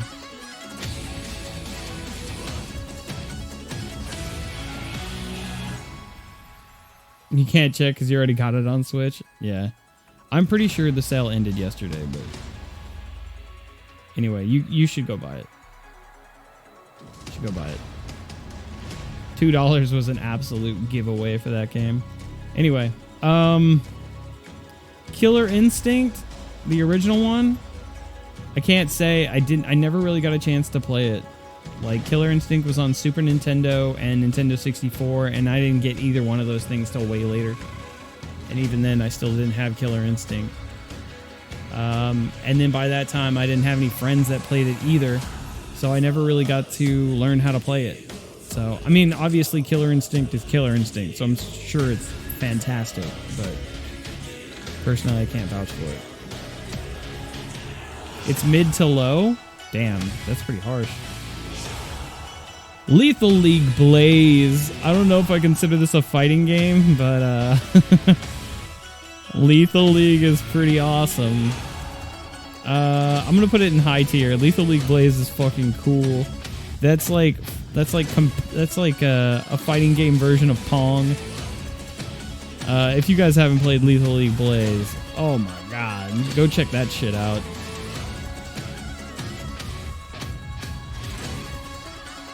Yeah, it's weird that it's in a fighting game list. It's more like a competitive thing, kind of like Hoya Pop Fever. King of Fighters 99. I think I put that over here in mid tier. I like 99 and Dream Match about the same. Yeah, I had this one on PS1 when I was in middle school. I'm not sure which one this is. It's like 95 or something. Didn't really play it. 94, didn't really play it. 98 Ultimate Final Edition or whatever. I think that's the one that a lot of people like, but I didn't really play it. King of Fighters 12. Oh man, I'm so sad because like King of Fighters 12 was so cool in some ways, but damn man, they really dropped the ball in that game. They spent way too much money like building up assets for the game, and then have like enough to like flesh out the game when it came out. So all they literally had was arcade and unplayable online. It had some cool mechanics in it, but and some of the stages and stuff were cool, but like there was no content. It wasn't a lot of characters. I mean, as much as I like it, that's low tier. It's a low tier game. Yeah, I hate to see it, but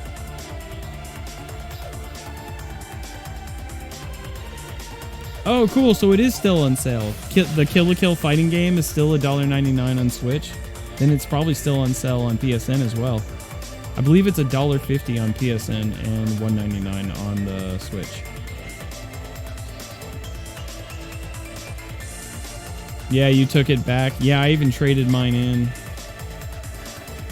Yeah, so if you guys are lurking and you're like, oh, that kill game is whack. Dude, it's $2. Pick it up, play through it, learn some combos, and come back and tell me what you think. You might be surprised. I think everybody just dismissed it because they didn't want to spend the money on it. King of Fighters 13. Okay, 13. King of Fighters 13. I might put it in Demigod, actually. Let me see how this feels. Man, 13 is fucking sick.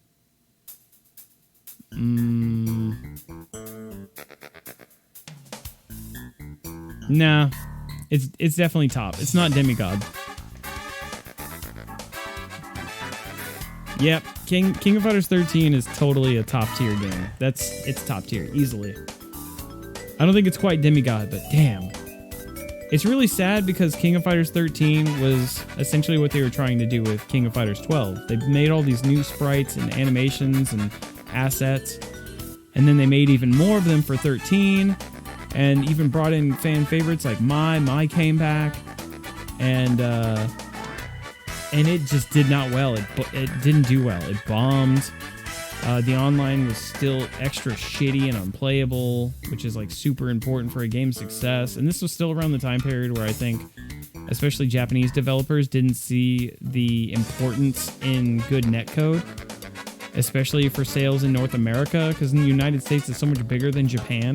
But in Japan, like, everything's so much closer that even if you have shitty internet, everything's like their internet is much faster and better, and everything's in close proximity in Japan for the most part. So, and I think most Japanese people were going to arcades and playing anyway. So they probably didn't see the importance of it, but when it comes over to North America and you want to play like your friends online and the online doesn't work, and so it's just really sad. Because then after 13, that's when SNK decided to go into the pachinko business all of a sudden. And then they realized that there was all these weird laws and hindrances that started coming up or some shit where they were considering pachinko gambling again. Some shit. So then SNK comes back and it's like, we're making King of Fighters 14. And they, you know, they're not using 2D anymore. They just, shareholders see the sales from 13 and look at the industry filled with 3D fighters and they're like, here's our problem. We're still using dated 2D graphics. Those are old and retro. We need new 3D models. And then they put out King of Fighters 14 with some super ugly 3D models that everyone's like, Jesus, looks like PS2, you know? Yeah, and then the rest is history, I guess. Yeah, King of Fighters 13 almost bankrupt SNK. That was like a huge risk. And it sucks because it's so good. But I mean, you know, the quality of a product isn't necessarily equal to its profits, right? Just look at Street Fighter Third Strike. That game was not successful. Nobody gave a shit about that game until like Evo Moment 37 or whatever. And then that's when people started paying attention and taking it more serious, and then it became this fucking legend, you know?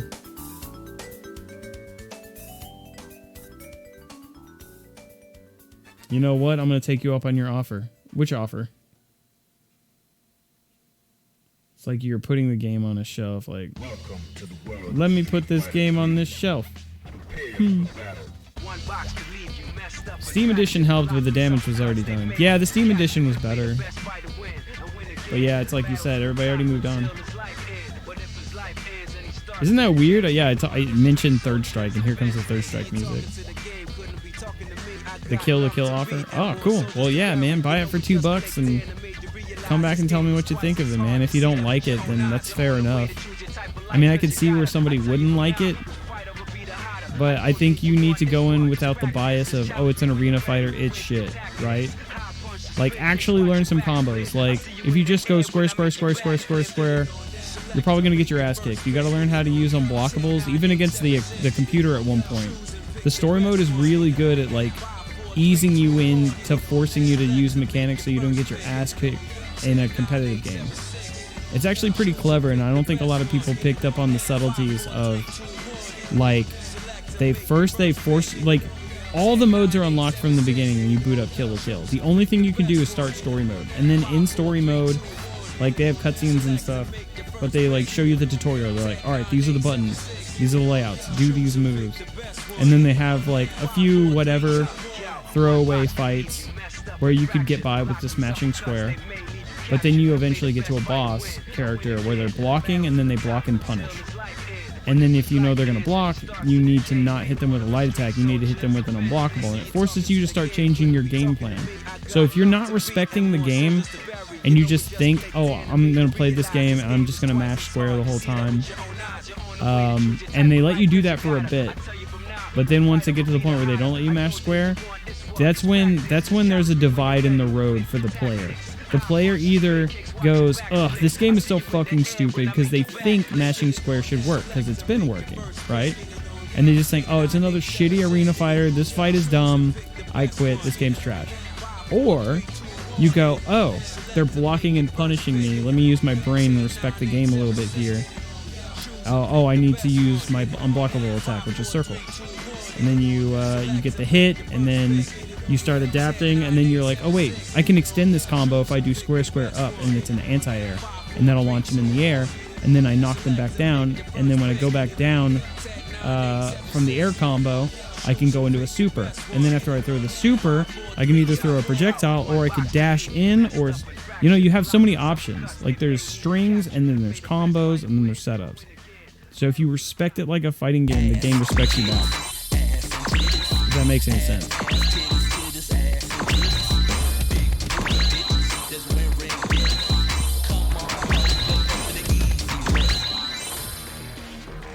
Yo, well, dang it, man. I haven't seen you in a long time, dude. How you been? Dude, the fucking tier 3, bro. Holy shit. Yo, man, thank you for the tier 3. Fuck. Banging music, thanks for playing it. Hey, thanks for the tier 3, dude. Yeah, it's a fighting game playlist.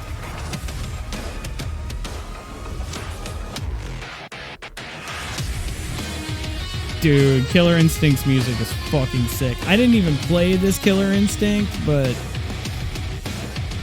even me who didn't play the game, this fucking music goes so goddamn hard. That's how you know your soundtrack is sick. When people that don't even fucking play your game are like, oh fuck, yeah, dude, let's go. Makes you want to fucking headbang.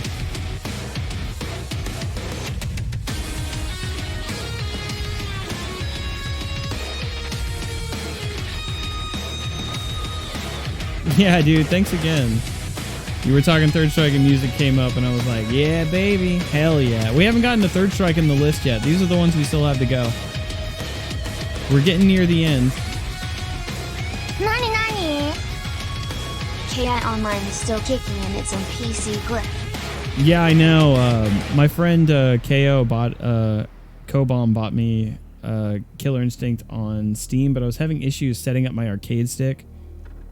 And it was pretty intimidating to learn as someone that's never played a Killer Instinct. Learning the meta is pretty tough. I would need to jump into that game with like a friend that knew how to play it and could walk me through like the actual competitive meta and like the ideas of what I need to do and explain to my character, because it's like it's one thing to jump into a fighting game that's got like fundamentals and mechanics that you're familiar with, and it's another to jump into one where even the base level mechanics you have to learn. That's a whole nother step you have to take, and that's how I feel about Killer Instinct.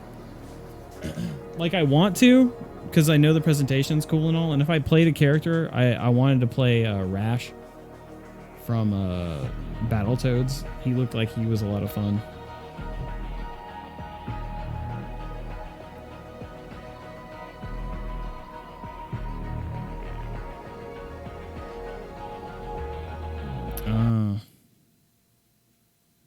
Yeah, I had to hit the lab. Yeah. All right. Okay, so that was King of Fighters 13. 13, super underrated. Soul Calibur 5. Soul Calibur 5 is...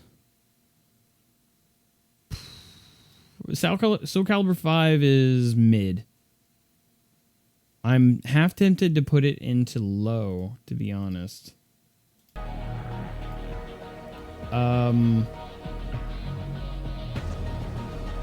Yeah, it's mid at best. I'm gonna leave it at mid because I don't think it's the fucking worst thing ever, and I did have some fun with it. Yeah, it's mid. I don't think it's low. I don't think it belongs down here with this shit fest, but it's definitely not great.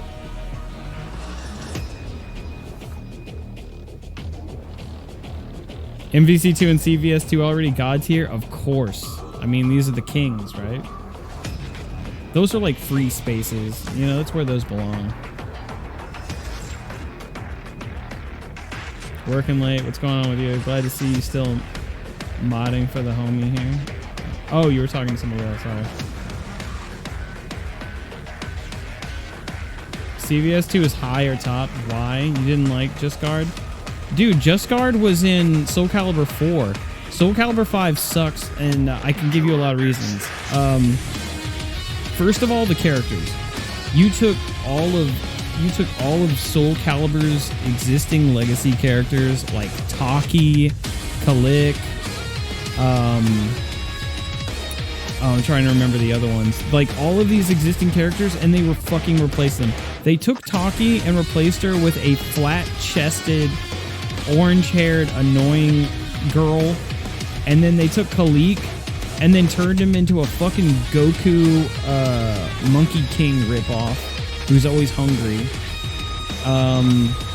yeah, you just took all of these characters and essentially gave the middle finger to the people that were fans of them. And I get it, because Soul Calibur 5 is supposed to take place in a different time period where these characters are already dead.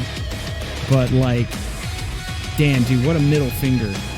And then on top of that, the actual mechanics. I did not like Soul Calibur 5's like mechanics and like just frame moves and shit like that. I found it really annoying. I don't think the combat flowed as well. I did get pretty damn good at Soul Calibur 5.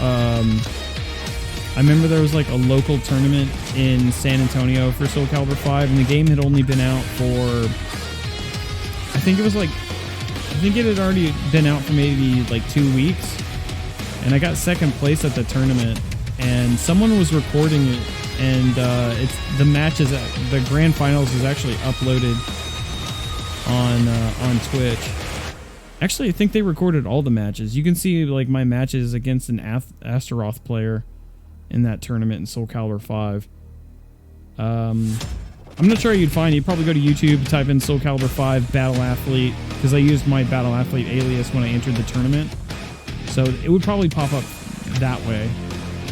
But there should be like two different sets of matches. One with grand finals where I get my ass kicked and it becomes a maxi mirror match between me and this other guy. I ended up being friends with a lot of people in that tournament after that.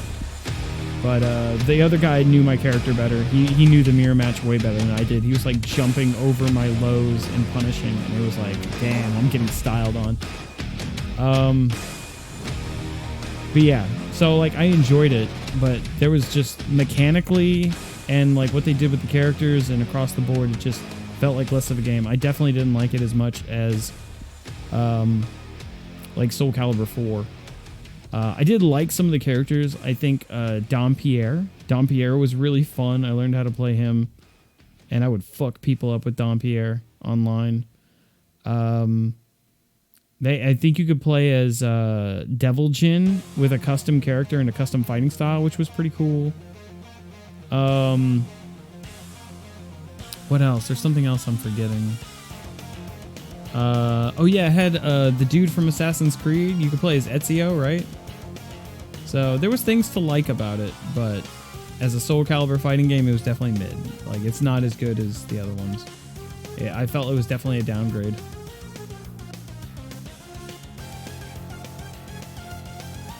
Four was way better.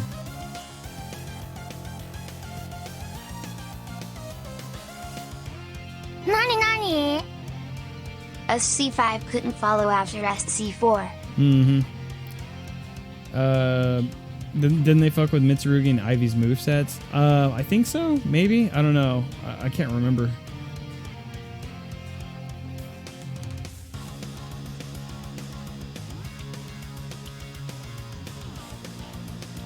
Oh, what was this song? Let me see. This is...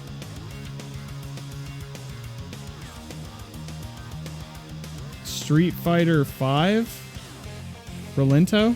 Yeah, Street Fighter 5 Relento. Or, I'm sorry, Street Fighter 4. Street Fighter 4 Relento.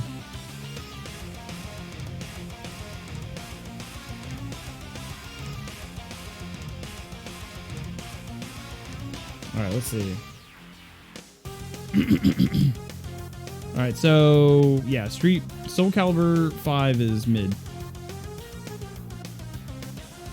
Last Blade 2, I own it, but I haven't really played it enough to have an opinion, so I'm going to put that there. Didn't play it. Ultimate Marvel vs. Capcom 3. Okay, this is going to be a weird one for me because I'm not a big fan of Marvel 3 and the way it plays, but I love watching competitive play of it. So I don't think it's bad, I just personally don't enjoy playing it. I'm gonna say Ultimate Marvel 3 is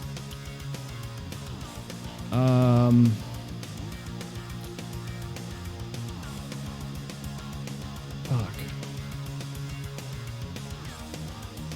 This is a tough one.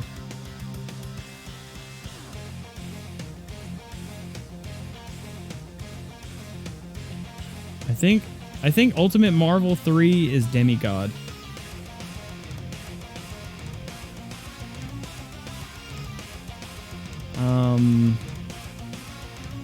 Damn, man, I don't know. Let me think about this for a second.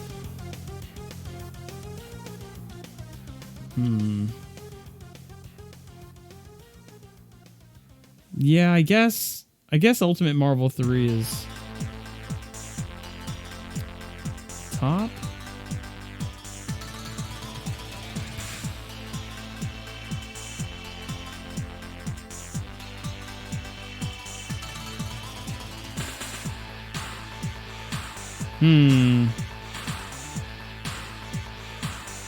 I'm gonna say it's top.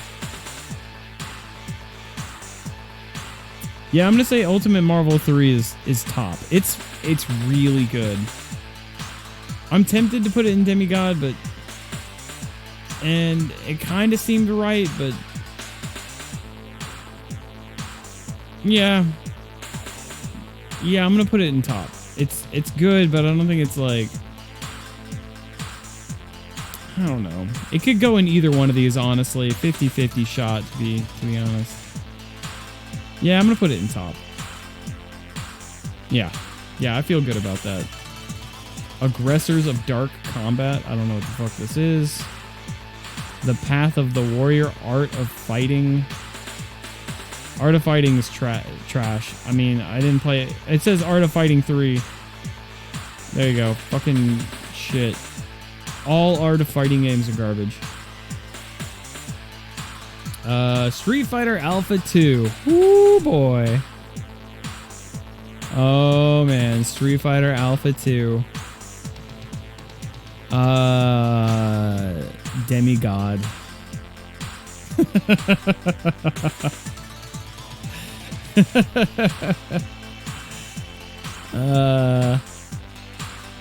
I really like Alpha 2 a lot.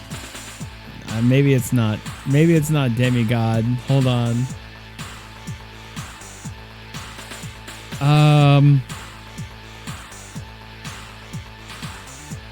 Damn. I'm gonna say, fuck it. I'm gonna say Alpha 2 is Demigod. Yeah. Yeah, dude. Fucking Alpha's Demigod. Yeah.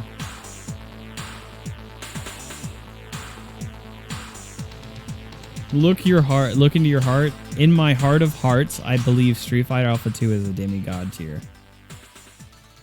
It's my list, I know, but I have to be honest with myself. So you have to calm your emotions, right? It's real easy to go, oh my god, I love it so much, and you slap it all the way at the top. I think Alpha 2 is Demigod. Naruto. Oh, whoops. Wrong thing. Garo, Mark of the Wolves. Garo. Alright, here's where Garo goes. Garo goes in low tier because it's really bad and it sucks. Actually, it's shit tier. Where is it? Yeah, put it in shit tier. Garo fucking sucks, dude. I'm just kidding. Garo is top tier. Garo's really good. Actually, maybe it's not top. Maybe it's high.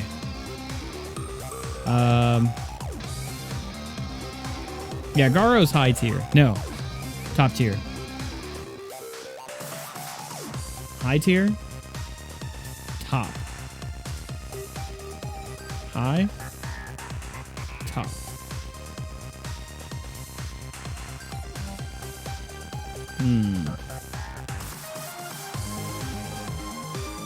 Garo's top. Right?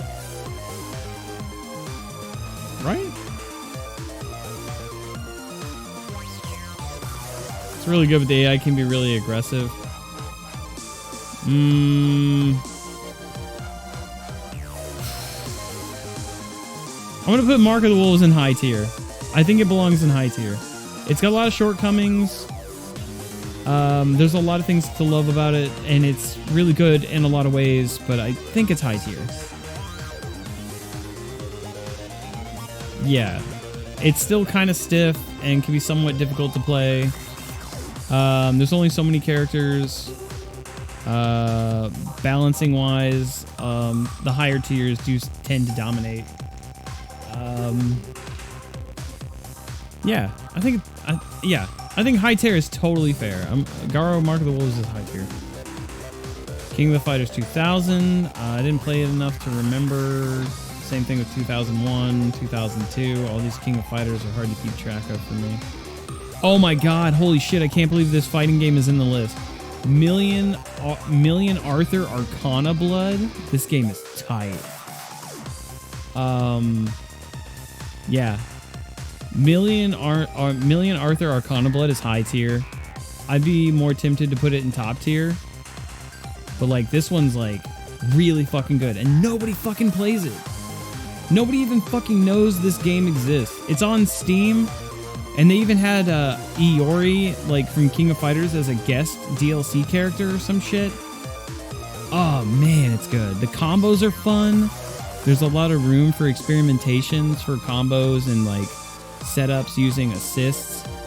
And the sprites are beautiful. The colors are vibrant. Everything is just like all this flash and presentation. Dude, what a great game. Yeah, dude. I mean, it's an anime fighting game, so, you know, not a lot of people play it. It's just the curse of being an anime fighter, I guess.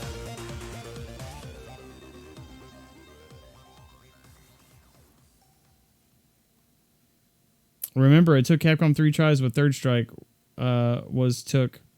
Remember, it took Capcom 3 tries with Third Strike took SNK 1 try with Garo. Third Strike didn't even do well at the beginning, and Garo didn't do well at the beginning either. That's why there wasn't a Garo 2. I mean, neither one of those things did well. Garo was not well received when it came out. It was one of those games that wasn't appreciated until later, just like Third Strike. Third Strike was a joke even after it came out for like the first year or two. It wasn't until that Evo Moment 37 started making the rounds online that people actually started paying attention to Third Strike. I think it was around the time that the Street Fighter Anniversary Collection that had Street Fighter Third Strike came to North America was when Third Strike started getting really popular.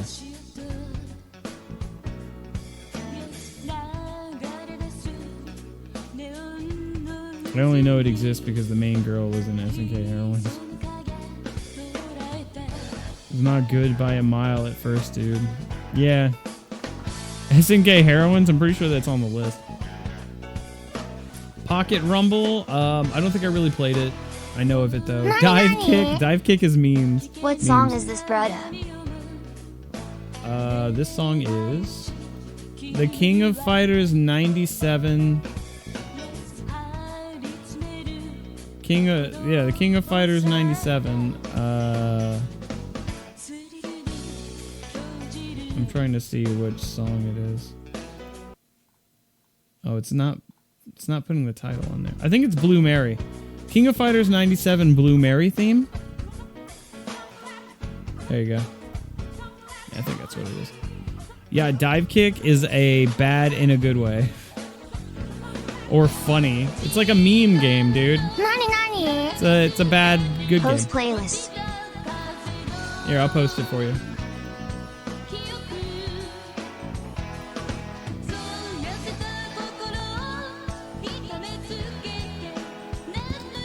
Oh, I almost posted my Streamlabs by accident.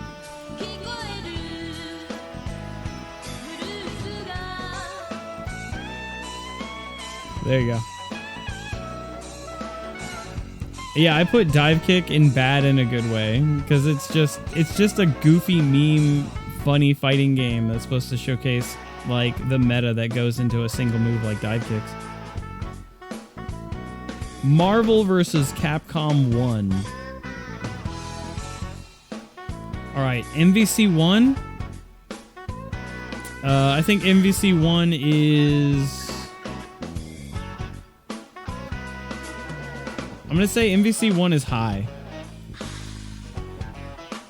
Yeah, I think Marvel 1 is high tier. I don't think it's top. Like, the presentation's really good and stuff, but the gameplay is extra stiff. I do like the crossover combinations, and like when you can bring in your other teammate and like start mixing up their shit, but like the balancing in that game is super fucking frustrating. It's got one of the most irritating final bosses with Onslaught. And there's not a shit ton of characters, man. When you're playing against people in Marvel vs. Capcom, it's always like the same fucking characters. A lot of time. I don't know. I mean, those are all negatives, but like the game overall is still really good. Like, it's still good, but I don't like it nearly as much as I like a lot of the other Versus games. I'm gonna say it's high. Yeah, MVC1. I'm gonna say I like Marvel Superheroes versus Street Fighter more than MVC1. See, that's what I'm saying. Like, if you put Marvel Superheroes, X-Men versus Street Fighter, Marvel Superheroes versus Street Fighter, and Marvel vs. Capcom 1 all in front of me, out of all of those games, the last one I want to play is MVC1. I would much rather play one of the other three. Like, massively, like way more.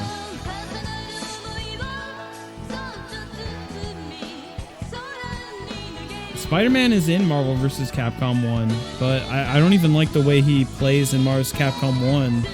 It's like they were afraid of him being broken, and they kind of like they made him a lot more stiff in certain ways, and I feel like he can't get away with as much as he did in other games. I just don't like the way it flows, or Spider-Man flows in particularly.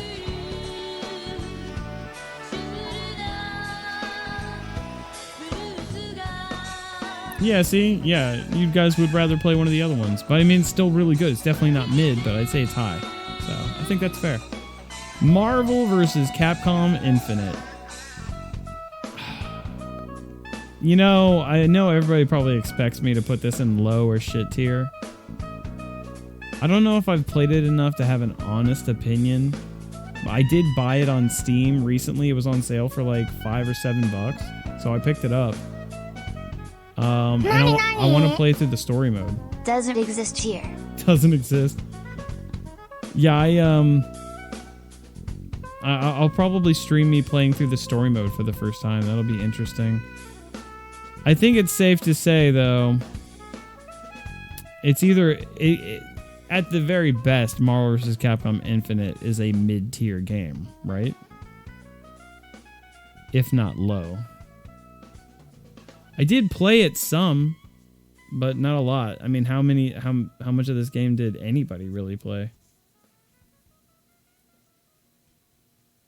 I think maybe it deserves mid looking back, but I don't know. It's such a weird mixed bag.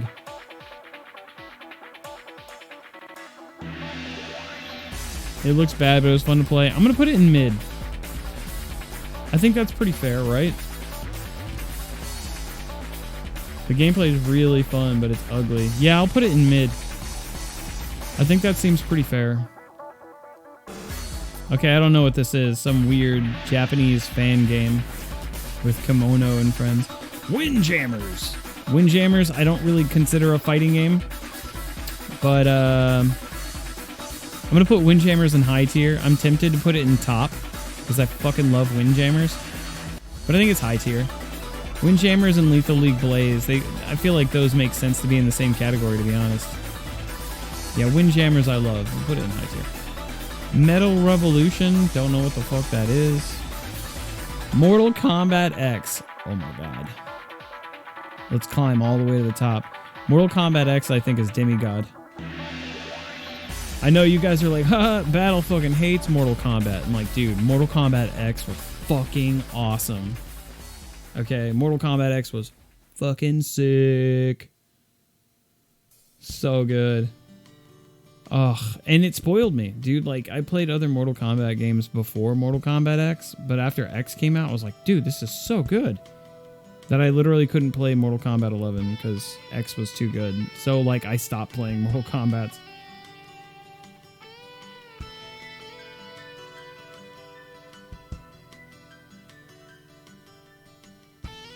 No, I really like X a lot. Yeah, I liked it a lot. That's... yeah, Demigod's where that shit belongs for me. You prefer 9? That's fair. 9 had a lot of cool things in it, too. I enjoyed that one as well. Samurai Showdown. Samurai Showdown the new one.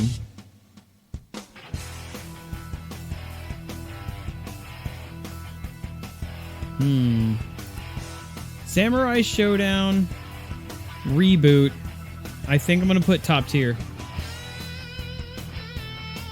I'm tempted to put it in high, but it's a really fun Samurai Showdown game. It just sucks that the online was so shitty. So I don't think this game got to fully blossom because it didn't have good netcode. But when you see high level play and when you're playing with like a friend, like that's when the game really shines. And I think that's the game's biggest problem, is that for the game to be at its best, it requires a certain atmosphere and certain setting that most people aren't going to be able to get with shitty netcode. But like, there's this moment that happened at the Evo before the pandemic hit, where God, what was his name? I can't think of his name right now, but he like, the timer was about to run out and he was gonna lose from not having the life lead. So he like froze time by activating that special mode that froze the clock, and you could still move around and attack each other. And then he attacked the other guy, which lowered the other guy's health below his. So then when the other guy's mode expired, the other guy activated his. So it was 2 time stops back to back, holding up the timer as each one of them tried to get the life lead. Oh man, it was so sick. I wish I could remember. I kind of want to show the clip, but it would take me too long to find it. I don't remember what it was called. I did find it like a few months back when we were watching Evo, and I posted it then. But yeah, the new Samurai Showdown is actually really good. It's definitely worthy of being top tier, and I really hope when that rollback netcode finally rolls out for the game, people come back and play it again, and then we could really get into it. I mean, it still has some balance issues. You know, it's Samurai Showdown. I think it's actually more accessible than any other Samurai Showdown. Like, it's a lot easier to do stuff in this game input-wise than it is for, like, the older Samurai Showdown games.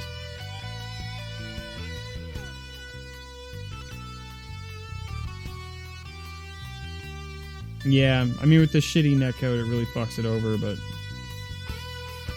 Mid, but you can play it on Stadia. Non-existing, balance, bad netcode. Yeah, but, you know, it's about to get that rollback. With, yeah, once it gets the rollback, I mean, if we're talking about Samurai Showdown, it's such a unique experience, man. I really like Samurai Showdown. Maybe I'm overhyping it, though. Maybe you're right. Maybe Samurai Showdown belongs in high tier. Maybe. Nah. I really like it. I like Samurai Showdown. Shit's fun. I am tempted to put it in high just because of the shitty netcode, but it's about to get rollback. So, yeah. Anyway. Neo Geo Battle Coliseum. Dude, I actually put time into this game. It is pretty mid. Me and my friend were both putting time into characters on that game. And I was trying to play it online on Xbox 360, and I owned it on PS2 as well. Oh, I think I still do, actually. Yeah, I'm looking at it. I have Neo Geo Battle Coliseum on PS2. Yeah, I think it's mid. I didn't think it was that great, but it wasn't bad either. It was just kind of whatever. Ninja Master, don't know what that is. Persona 4 Arena Ultimax. This is, I'm going to say it's high tier. It's kind of scrub friendly in a lot of different ways, and it's got issues with balancing, but yeah. I think it's high. It's definitely a good fighting game. Yeah. Phantom Breaker. I don't think I ever really played that one. PlayStation All-Stars Battle Royale. This is a shit game. PlayStation All-Stars Battle Royale is crap. This game, it's like, let's be Smash Bros, but not fun. Like, I wish they had just copied Smash Bros. And it might have actually been good. But instead what they did is they have the characters fight each other in like a square where they're like locked in, so you don't knock characters like off the stage and then try to get back on, which is like a whole other element of fun in Smash Bros. But instead, it's all about comboing your opponent, not for damage, but to build up your own super meter. And then to actually get the kill, you have to hit them with a super. So it makes, so if you like, you could be whooping your opponent's ass the entire time with massive combos and then get a super, but then like your character's specific super sucks and it could like whiff. And then they could hit you with their super because they have a much better super than you do, and then they win. Right?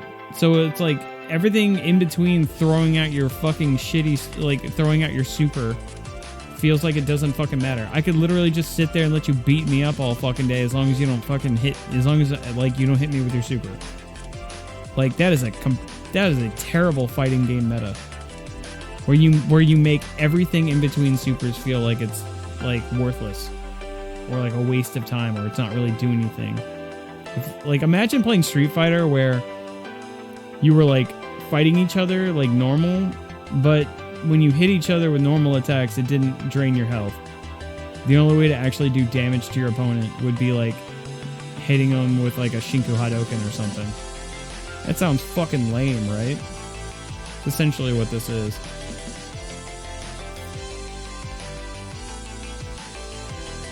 Yeah, you can only score by using ultimates or supers or whatever. It's a shit game. Blaze Blue, this is one I didn't play. I stopped playing after the second installment. Power Stone 1. Oh my god. Power Stone is...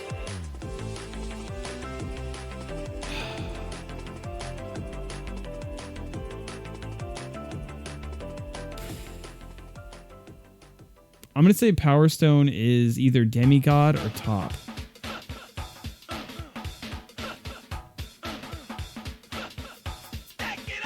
I think the meta was using your shitty level 1 super to build points faster since level 3s did more, but took too long, yeah. 2 has 4 players, so make that of what you will. Power Stone 1 and Power Stone 2 are extremely different games.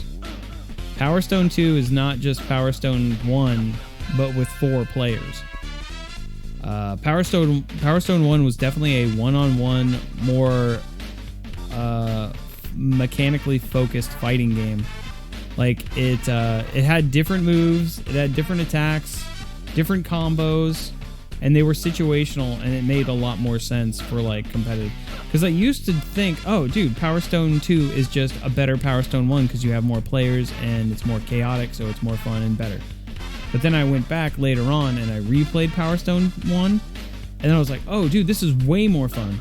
Like between 1 and 2, these days, I would actually prefer playing 1 more than 2, just because of like the competitive element against another player. It's like you've got your punch combos, you got your kick combos, then you've got your angled dive kicks, and then you've got your completely vertical dive kick to attack just below you.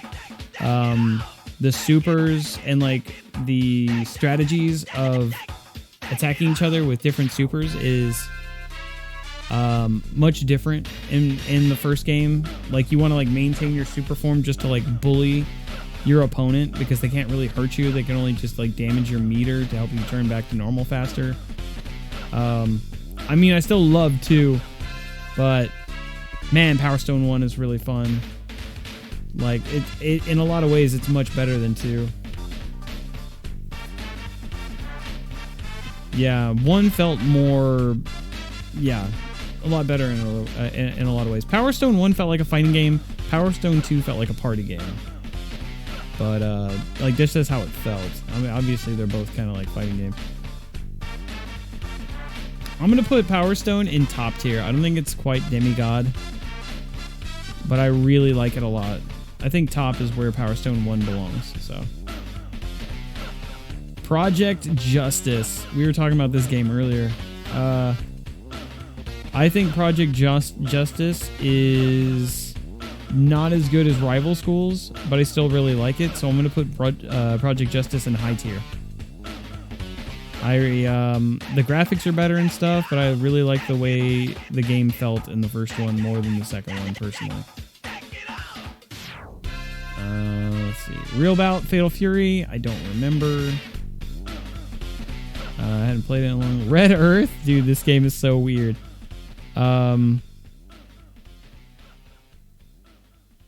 I guess Red Earth is mid. I was gonna put it in high, but I like how unique it is. Like, I like its unique concepts,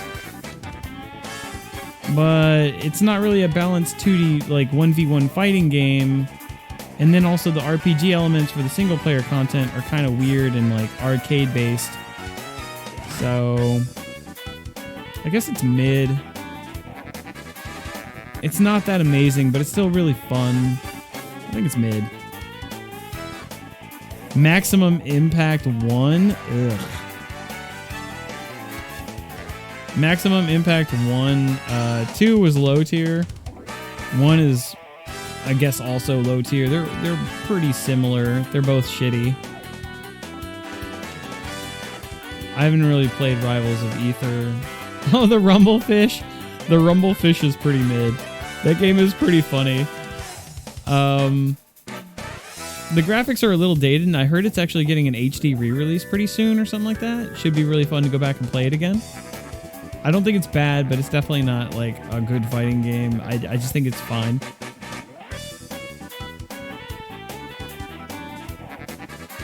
It's not really competitive. It only has 4 characters. That's great. Yeah, it looks super weird. It's got these weird, that weird disjointed like flash animation look. Like, I forgot what it was called. Puppet animation or something like that. Samurai Showdown 2. Demigod? Samurai Showdown 2. Demigod.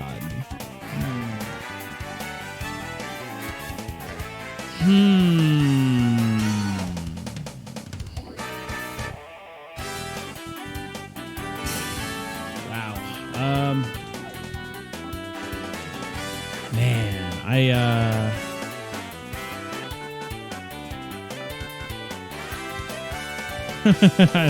don't know.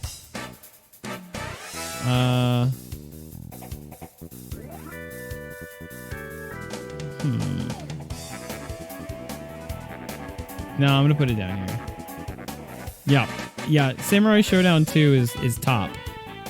That's top. It's not Demigod. It's not. That's way too high.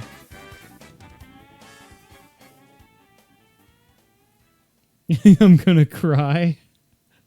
You're good with top? Okay. Alright. Samurai Showdown 3. Didn't really play it, to be honest. Samurai Showdown 5 Special, though. Samurai Showdown Special is also top. I know these are like all these Samurai Showdowns are sitting together, but yeah, I think they really do just belong in the same tier. Yeah. Samurai Spirits. I don't think I played this one. I don't know if this says Samurai Shadows or something. I can't really see it. Oh, dude, Samurai Showdown 1 is not amazing. I think Samurai Showdown 1 is low. The sprites are pretty ugly and the gameplay's super basic. They were definitely had this. Yeah, it's not the best. 5 Special lets you play as the president, so. Oh, yeah, the American president. Oh, you can play as, what's his name? Jackson or some shit. Sam Show 1 is like mid to low. I love it though. Yeah, it's definitely not as good as some of the other. I mean, just because it's the first one doesn't mean it gets a free pass, right? Samurai Showdown 1, Guilty Gear Soul Edge. A lot of these games are sitting in here. Oh shit, Soul Calibur 6. Ooh, fuck. Soul Calibur 6 is...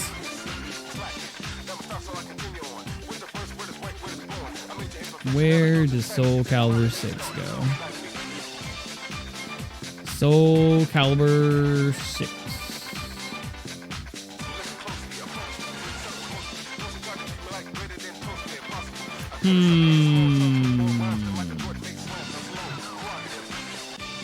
I really like Soul Calibur 6. I think I put Soul Calibur 6 in either top tier or high tier.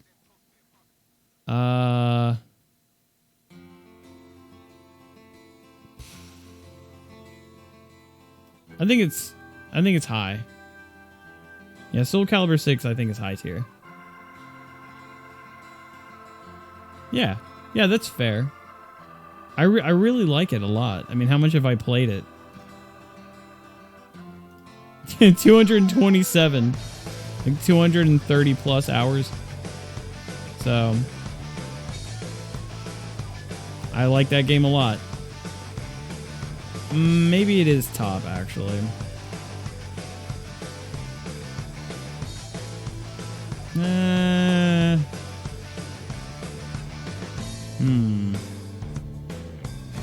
Yeah, I'm gonna put it in top. There you go. Yep, Soul Calibur 6 is top. Yeah. I think it's one of the best Soul Caliburs as well. Well. Look who it is. If it isn't fucking Third Strike. Does Third Strike go in Demigod or is it God tier?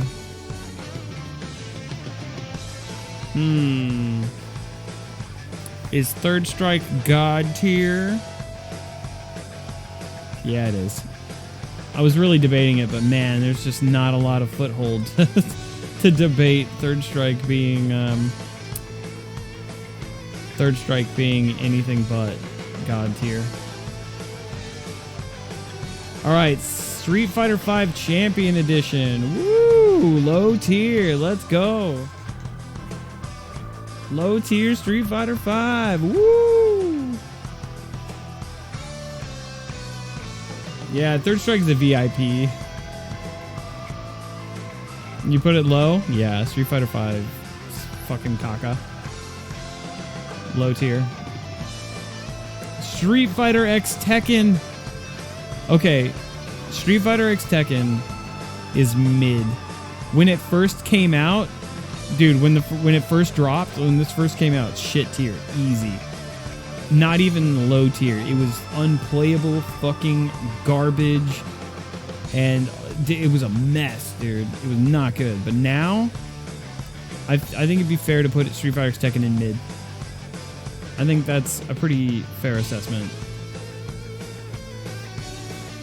Yeah, I like playing Rainbow Mika too, but the game is poopy. And the presentation overall is not good. The netcode sucks. It's pretty bland and eh. Street Fighter X Tekken is mid now. After they fixed everything, and if you have all the DLC and all the characters, yeah, I feel like it redeemed itself by that point. I didn't play Karnov's Revenge or Slap City. Ring Masters. This must be like a Saturday Night Slam Masters. Didn't really play Soul Calibur 3. Soul Calibur 1. Soul Calibur 1 is mid. At the time, it was fucking incredible. It was like some like this new step for 3D fighting with the 8-way movement, and it was an incredible Dreamcast game. But yeah, it's about mid now. I think if you go back and play it, it's not nearly as good. It's mid. It's definitely mid. I don't think anybody would argue that. Oh, hey, look, it's Street Fighter 1. Shit tier. I mean, that shouldn't be a surprise. Street Fighter 1 is fucking shit. It's not low tier, it's just shit.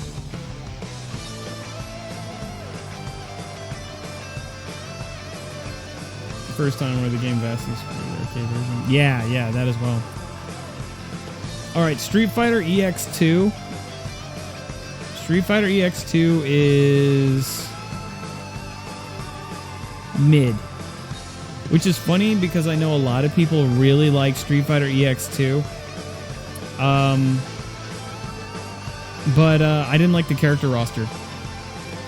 they brought over Akuma, I think, for EX2, but they got rid of Sakura, and then they added a bunch of new characters. I think it was like the first game with Skullomania or something, but I don't know. Honestly, I could probably put it in high and it'd be just fine, but I think it's mid. I liked the first Street Fighter EX more than the second one, personally. I don't know. I could put it in high, but nah, I think it's mid. Yeah, it's pretty mid. Street Fighter, the movie, the game.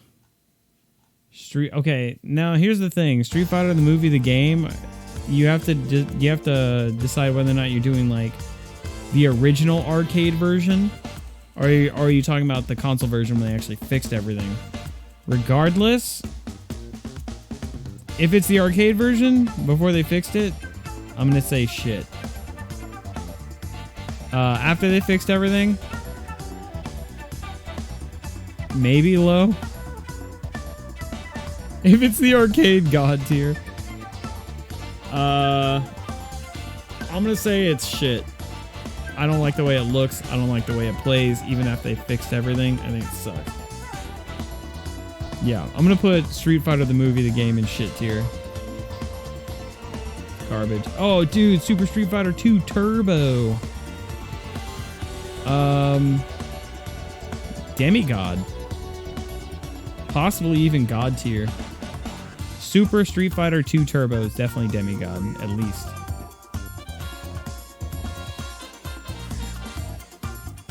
Yeah. I'm trying to decide if I should put it in God tier, but nah, it's demigod. Yeah. Oh, Super Gym Fighter. This game is such a meme.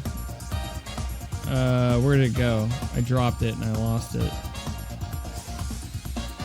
Uh-oh. Where is it? Super Gym Fighter. Oh, here you go. Found it. Okay, Super Gym Fighter is... I almost want to put it bad in a good way, but it's really not. It's, Gym Fighter is pretty fun. I think it's mid, though. Gym Fighter is... You love its, like, simplicity and shit. But it doesn't have, like, a whole lot of depth a lot of the time. And it's kind of scrubby, and the auto combos aren't even true combos a lot of the time, which is frustrating. I'm just gonna say it's mid. I think it's fair. It's not really competitive, but it's really cute. You gotta love all the little Easter eggs they put in there. The original Super Smash Bros. The original Super Smash Bros. Is mid. I think it still holds up and it's still playable, even though the graphics are like dated. They're still somewhat charming.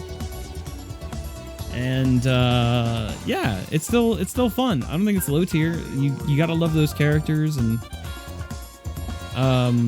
that they put in there, and it's still really fun. Yeah, I mean, there's better sequels. I don't think it, like, as far as being like the first one to kick off the Smash franchise and series, I don't think it's bad like Guilty Gear, right? Or Soul Edge or these other ones. I can still go back and still have a lot of fun playing the original Smash. Whereas if I went back to play Guilty Gear or Soul Edge or Samurai Showdown, I wouldn't be having fun. Smash would be fun to go back and play regardless. So that's how you can kind of tell the difference. You're like, I would want to play that. If you put it on, I'd be like, yeah, let's play a few games. It'd be fun. Tekken 5 Dark Resurrection.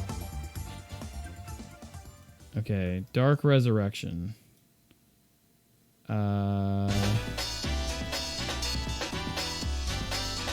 I probably put Dark Resurrection in the same level as regular Tekken 5. They're not really that different of games. It's been fine-tuned and they added some stuff, but it's still ultimately more or less the same game. So Tekken 5 Dark Resurrection goes into high tier. Now, oh wait, this is Tekken 5. Which Tekken is this?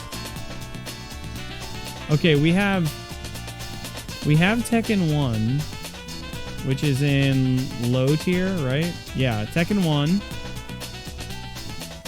Tekken 2, Tekken 3. Then we had Tekken 4. We had Tekken 5. Tekken 5 Dark Resurrection. Tekken 6. 7. Tekken Tag HD. Tag Tournament 2. What the? Which Tekken is this? You guys said you thought it was 5. No, 6 is right here. It literally says Tekken 6. I have no idea which one this one is. I think it's 5 as well. It's like the same fucking logo, dude. I don't know. This thing's kind of a shit show. They might have added it twice. I'm going to take this one out because I think it's literally the same logo. See? See, you put them next to each other, they're almost the same shit. So, put it over here.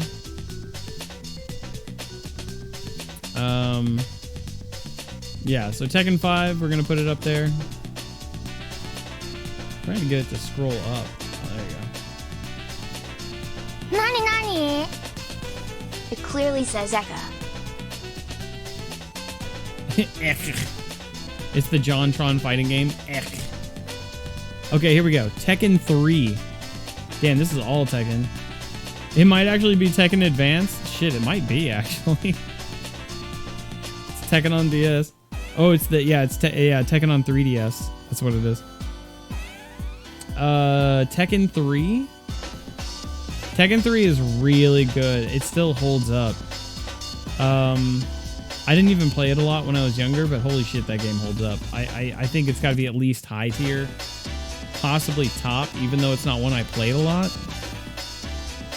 Tekken 3 is a lot of people's personal favorite Tekken. Maybe top. I don't know. I gotta stop and think about it for a second.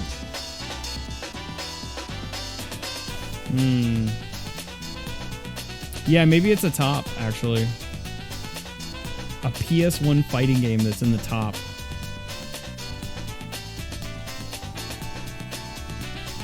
It was kind of a game changer, man. I gotta be honest.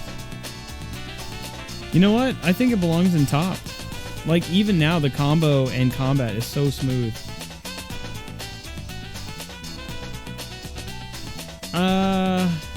If it's on PS1, it's gonna be high tier. That seems unnecessarily cruel. I feel like it deserves to be top at least. I mean, it's got this huge legacy and it still holds up. Like, I was playing it the other day and it felt amazing. And I didn't even have a history with the game. I don't even have a character in Tekken 3. I have a character in, like, Tekken 4 and up. In Tekken 3, I play Hwoarang and I do, like, a really shitty, basic combo that's not even really a combo. Or I play, like, Jin Kazama and do, like, his shitty fucking Hell Sweep bullshit, whatever the fuck it's called. And even then, I have a lot of fun playing it. If I actually had a character in it, I'd like it even more. I think it deserves top.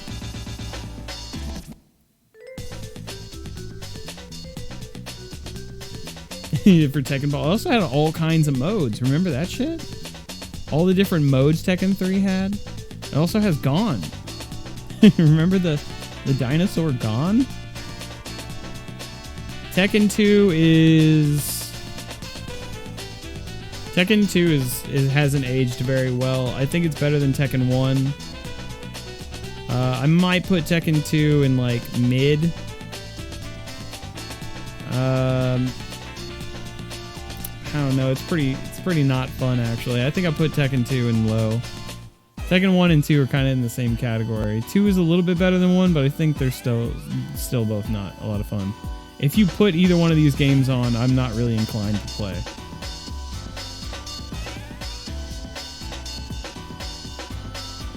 Yeah. Yeah. Nani? But the Tekken 2 intro, though. Yeah. If this was based on intros. Alright, Tekken 6. Tekken 6.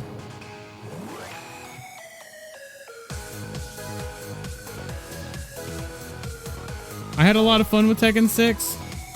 I'm gonna put it in high tier. Tekken 6 is high tier. I don't think... There was a lot of issues balancing wise where everyone was playing Bob.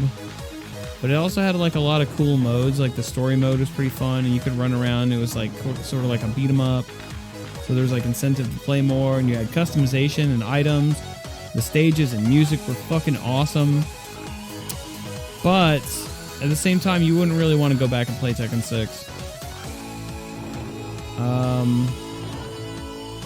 Yeah, it's been kind of buried and forgotten, and I think for a pretty good reason. Right? People will still go back and play Tekken 3. Nobody's going back and playing Tekken 6. People will go back and play 5 and 3, and nobody's playing 6. Felt very forgettable. Yeah. I was still playing Jin Kazama by Tekken 6 installment.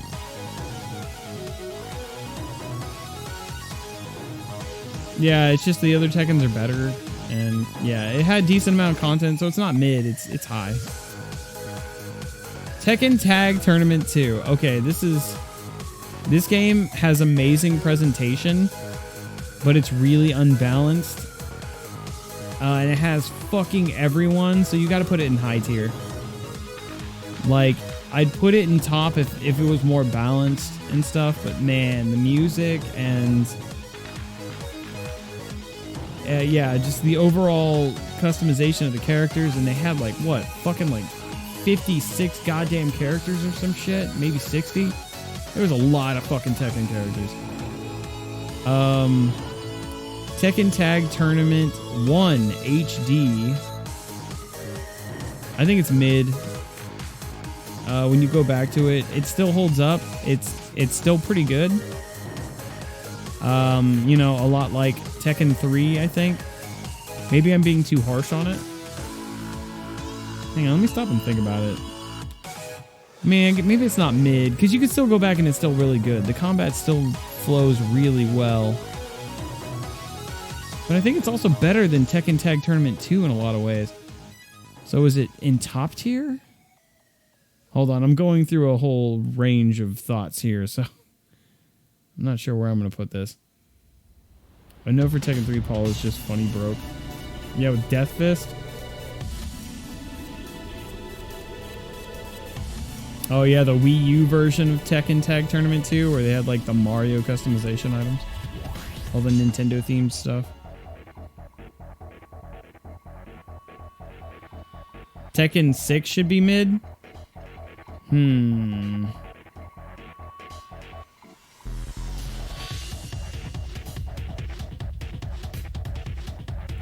maybe you're right. Hang on.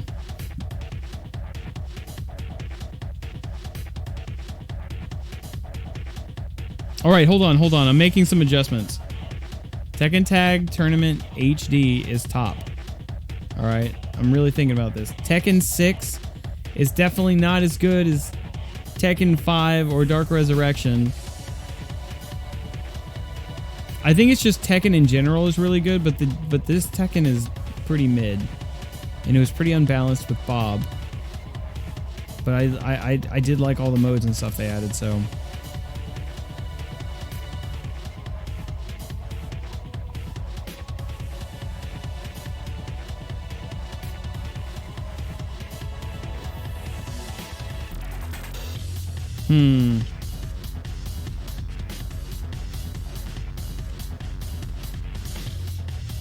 Yeah, I wouldn't go that far. You go back and play Tekken 1 and 2 before you play Tekken 6? Fucking not me, dude. Yeah, I think Tekken 6 is mid the more I think about it. I mean, I don't go back and play it. I'll go back and play Tekken 4 and remember it and play it fondly. If I go back and play Tekken 6, I'm like,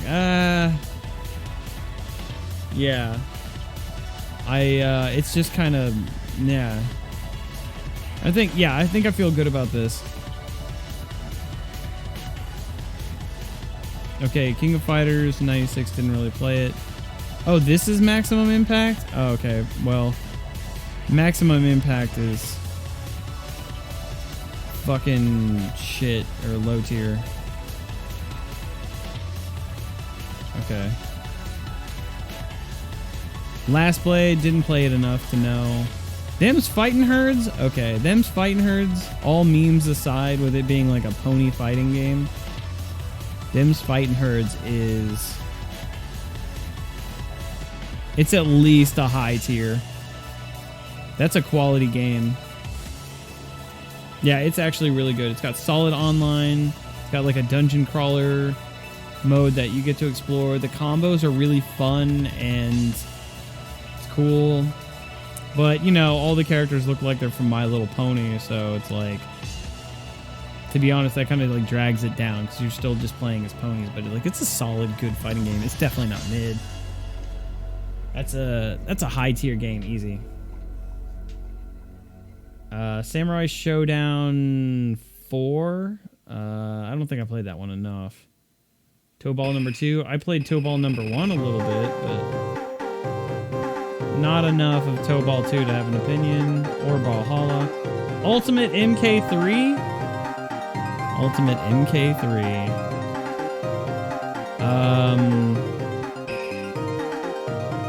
I think Ultimate MK3 might be top. Mortal Kombat Trilogy and Ultimate MK3. It's either that or Demigod, actually. No, I think Ultimate MK3 belongs in top tier. Let me stretch. Yeah, they got a cease and desist, and they didn't want them to make a My Little Pony fighting game, so they did like not My Little Pony, but kept the style. Ultimate MK3 is better competitively. Yeah. But it doesn't have as many characters. So Trilogy isn't as competitive, but it's got more characters. It's almost like the Marvel 2. Yeah, I think this is good. Yeah. Okay. Super Smash Bros. Ultimate. You ready for this one?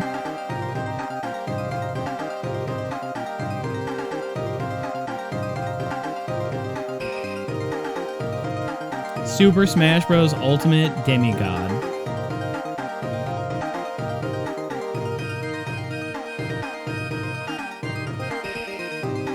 I mean, give me a reason why it's not. In a lot of ways, I would say that Smash Bros. Ultimate is God tier, actually. Nani nani? Base World.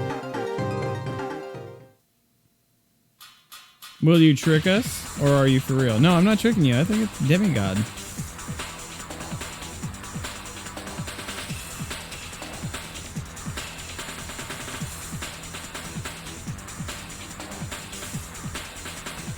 Yeah, I think this is good. Super Smash Bros. Ultimate is definitely Demigod, just because it's this insane fucking crossover. It might even be God tier. Huh.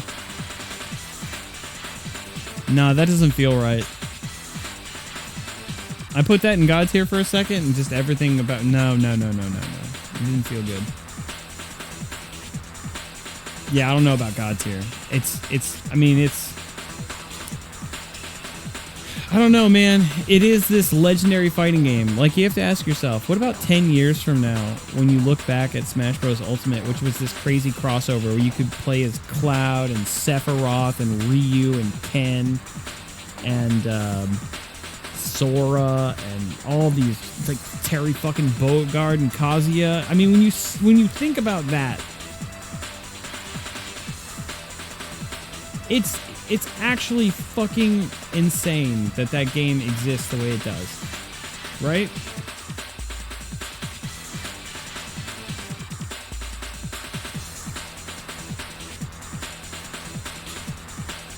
I mean the stages are really crazy over the top and fun. It's an amazing collection and celebration of all these different characters from different franchises. But the gameplay, you know... I mean, if you really think about that... I mean, you can play as fucking Cloud. And the gameplay is pretty solid, but the online does suck. But the single-player content is massive.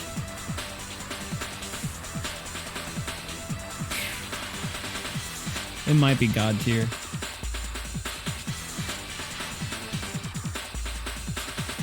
Yeah, that's another point. If you're buying a Switch, that's like the first game you're buying. It's like, and if you consider it a fighting game, it is the most successful fighting game. Like, Smash Bros. Elevated the entire fighting game community and scene, you know? No Alpha 3 in God tier? We haven't gotten to it yet. There's a lot more games to go. See, it's actually coming up. Alpha 3 is over here. All in good time.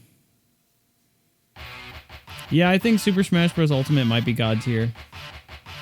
I'm not even like a Smash Bros. Guy, you know? Like, I barely even consider it a fighting game. I definitely consider it more to be a party game than a fighting game, but like,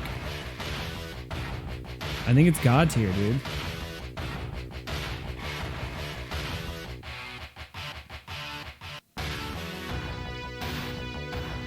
I'll let you off. Thanks. I get to live another day. Yeah. I think I'm just resistant because it's Smash Bros. And I think that's like my bias against Smash Bros. But I mean, if we're rating these things, I mean, dude, I rated Windjammers and fucking Lethal League Blaze. Like, why the fuck wouldn't I put Smash Bros. I mean, dude, it's God tier. Regardless of how I feel about it and how much I enjoy it. Like, and I still do. Like, I just feel resistant because it's Smash Bros. It's like a bias. But I think it belongs there.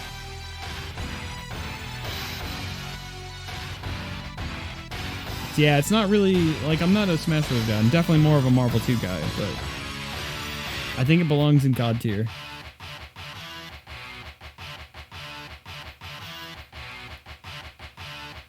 Yeah. Yeah, I'm just gonna have to hold that L regardless. I mean, at the very least, it's Demigod, but I think it belongs up here. Because otherwise, I just feel like my God tier is gonna be nothing but boomer shit. Alright, Under Night in Birth or whatever the fuck. Didn't play it enough to have an opinion. Didn't play this. Alpha 3. Alpha 3 is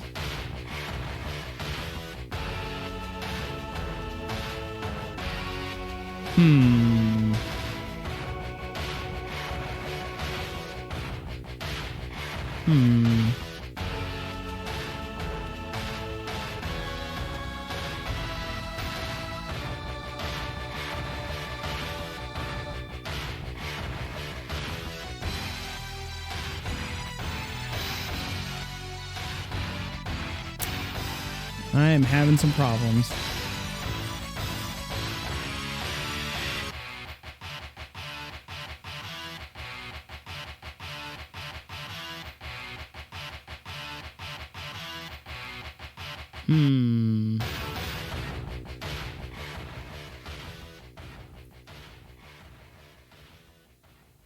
Shit.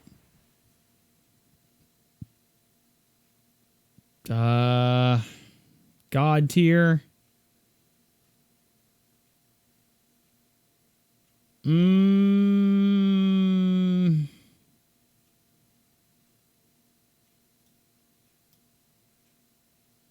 Yep.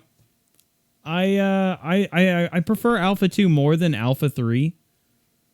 But I still think they both need to be... Yeah, I think they're both demigods. I'm really tempted to put them in God tier, but God is like you have to understand what God tier actually is. God tier is like the tier that oversees all fighting games. Like, we're talking about the pinnacle. There's nobody higher.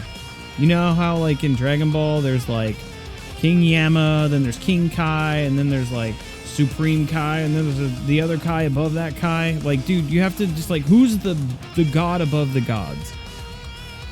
And out of all the Street Fighters, the Alpha series is my favorite. Alpha 2 is probably my... If I had to choose one Street Fighter that's my favorite, I'd probably choose Alpha 2, but like Third Strike is just God tier, right? It's Third Strike. So I might actually, I could see me swapping Alpha 2 and like Third Strike for my own biases, but man. Alpha 3 Max. Yeah, Alpha 3 Max was only released on PSP, wasn't it? I think actually Alpha 3 Max might have been playable on the Street Fighter Alpha Anthologies on PS2. But yeah, dude, like that version of the game, which is the definitive version of Alpha 3, you can never play Alpha 3 Max anywhere. It's not available. They always just release the arcade version of Alpha 3. You miss out on all these other characters like Fei Long and shit. Or Eagle.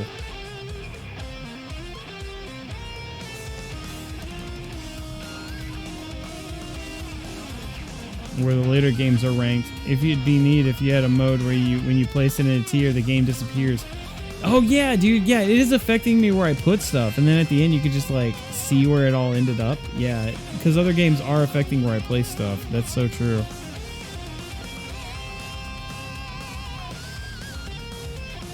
Two added nothing. It was just a polished one. No, it wasn't. That is your personal opinion, which I can respect. But 2 added nothing, and it was just a polished one. 3 added new groundbreaking features. What features are you talking about? Like Street Fighter Alpha 2. All right, comparing Alpha 1 to Alpha 2. Alpha 1 was much more stiff. Like the moves were also a little bit more strict to input. The movement was more stiff. And then you got to 2 and it flowed a lot better. It was more footsie based. Alpha 2 also added Vism. Those Vism combos that are like dominant in Alpha 3, they're also in Alpha 2, but they're not as crazy. Alpha 2 is definitely more footsie based. In Alpha 3, one of the other things they changed in Alpha 3 is that you had to push 2 or 3 punch buttons or kick buttons at the same time to do a grab, and you could like whiff the grab. And then you choose like 3 different modes. You had like you had A-ism with like the traditional 3-level super bar. Then you had X-ism, which was just like 1 basic bar, but it made your character like take more damage, but you did a little bit more damage. And then Vism, which is the definitive version that everybody picks, because Vism you could like activate, which gave you iframes on activation, and then you could just like hit them into like a juggle. And essentially made the game pretty broken balance-wise. Like some characters are just like super broken. Like almost everybody has a crazy Vism combo in that game. Like I can play Rainbow Mika in Alpha 3 and do like her Flying Peach super or special move and like juggle them with Rainbow Mika's ass or whatever, and it's still really fun. But yeah, Alpha 3 competitively just comes down to Vism activations and juggles to death, which kind of sucks.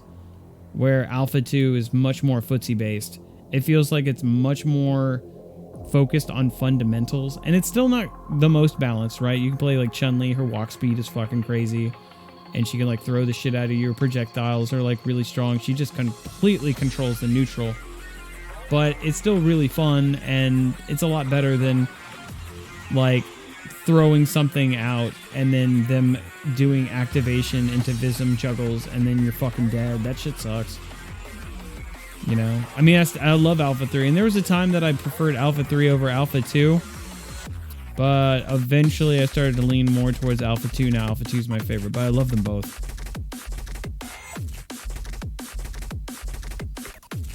Watching tourneys is lame because that's all I see. I don't think watching Vism combos is really late. Competitive play is still pretty cool, and watching someone juggle the shit out of another player with Vism combos is super awesome to watch. Like, for tournaments, I don't think it's boring. And if I had to compare it to something, it's sort of like you like watching the bullshit that happens in Ultimate Marvel vs. Capcom 3, like when people start doing like zero loops, like lightning loops, or doing like stupid Virgil bullshit, you know? It looks fucking crazy and sick watching infinites in tournaments because you're getting hype, but you hate to fucking play the game and then get hit with that shit, you know? Like, I don't really play Ultimate Marvel 3 personally because I just don't enjoy like the way it feels to play, but I love watching competitive play. Just looking at the bullshit that takes place. So I'm half tempted to put one of the alphas in God tier, but I think they're demigod, and I feel pretty good about that. Yeah, there's some tourneys that restrict to Aism for those, and those are interesting. Oh, that's cool. I didn't know about those tournaments. Dude, that's actually sounds pretty sick. All right, check it out. Real Bout Fatal Fury 2, didn't play it enough. Nitro plus Blasters. Dude, this game was dead on arrival. Nitro plus Blasters is, it's mid. I don't think it's shitty like these games, but it's not really great like these ones either. It's just fine. The combos can be somewhat difficult, but they're really cool and flashy and fun when you get them down, but nobody fucking play. Like, I got this game day one and nobody was fucking playing it. Fucking anime fighters. Yeah, I bought that shit on launch too. Oh, here you go. Here's Dead or Alive 2. Yeah, I'm gonna put this with the other one that we thought was Dead or Alive 2 Hardcore. Where is that? It's in high tier, right? No, I put it in top tier. Okay, here you go. Here, I'm gonna get rid of this one because we don't even know what this one is. You guys thought it was Dead or Alive 2, but who knows? Put it down here with this one. Oh, this one? Dude, I remember this came out. I got a review key for this game. It's like this weird Chinese fighting game. And it was okay. I was really enjoying it like the first day or two, but then like you realize the only way you get to do any of the fun combos is if you land this big hit, and it was like really punishable, so it didn't allow you to do your fun combos most of the time, but it looked pretty good. I don't know. I mean, I guess it's low tier, to be honest. I mean, it's I don't know, it's fine, whatever. I'm being too mean, I think. Yeah, it's fine.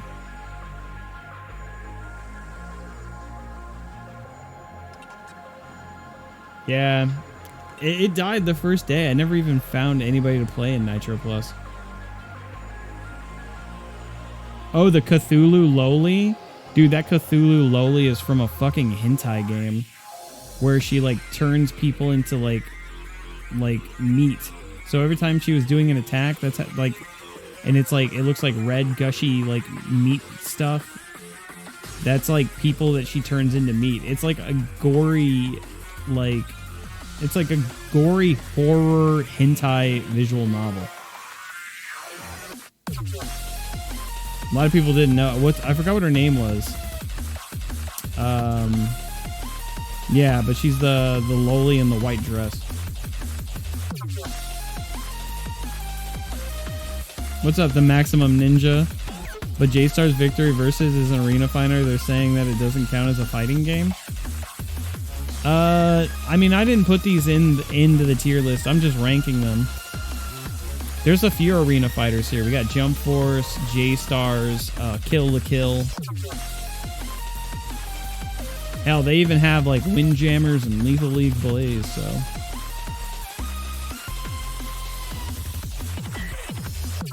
Yeah, Jump Force is in this list too, apparently, so.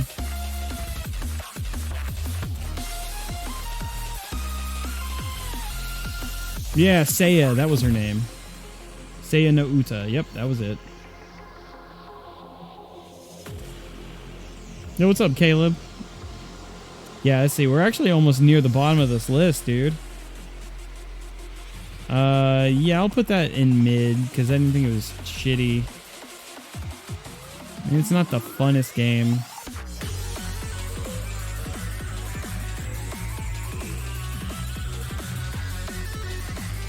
Yeah, it's fucking low tier. Fuck it. It's not fun to play. Fuck it. I don't know. No, it's mid. Alright, anyway. Soul Calibur 4. This one. Oh my god, I fucking love Soul Calibur 4, dude. Soul Calibur 4 for me is gonna be top. Not quite demigod, but it's... Ooh, man, it's good. I almost like it more than 6. I'm half tempted to put Soul Calibur 4 in demigod status because that shit was tight. Soul Calibur 4 was fucking sick. Hey, the Maximum Ninja. Thanks for the follow, dude. Arcana Heart in the list? Yeah, it's right here. I put it in high tier. Damn, I don't know. Should I put Soul Calibur 4 in demigod? Let me see how that feels for a second. Yeah, I mean, it's okay. It's pretty mid. Did I put it in mid? Yeah, I did. All right, cool. I kept going back and forth.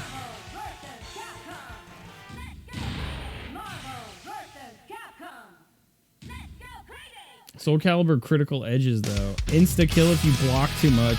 Meter to guard impact. Yeah, I remember that, the insta-kills. It was pretty hard to break a character's guard. That shit almost never happened for me. Like, if you broke their guard and then hit all 4 face buttons, you would instantly kill them with a really cool over-the-top super. I think I'm going to put Soul Calibur 4 in demigod. Because I really like it a lot. It might be nostalgia, but this is like... Yeah, I liked the way you could parry, but you could also fence. Like, there was a lot of cool elements in this one. You could also play Star Wars characters, and... the customization for the characters was really good.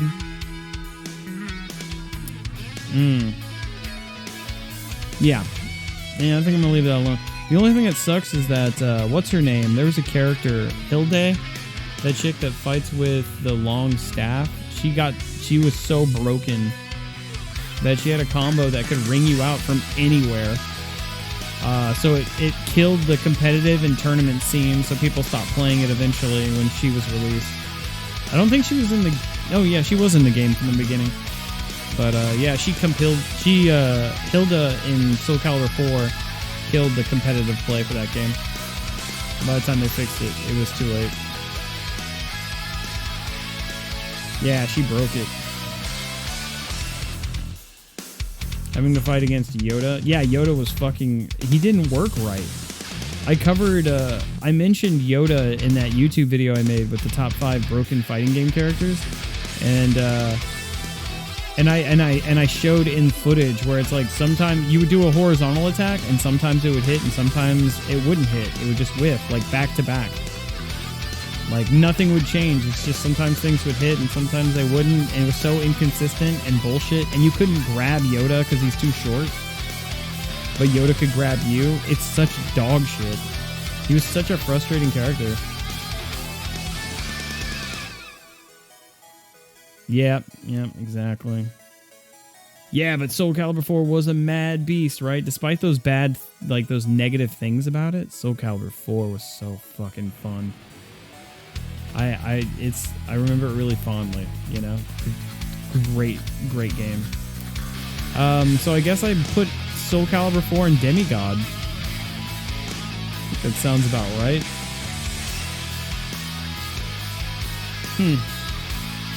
So I feel like I'm being a little too hard to Soul Calibur 6, but I really hate like Reversal Edge and other bullshit, so I don't know. I think that's good.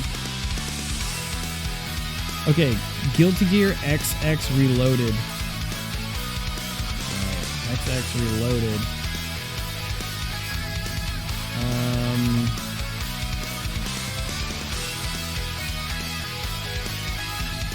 I'm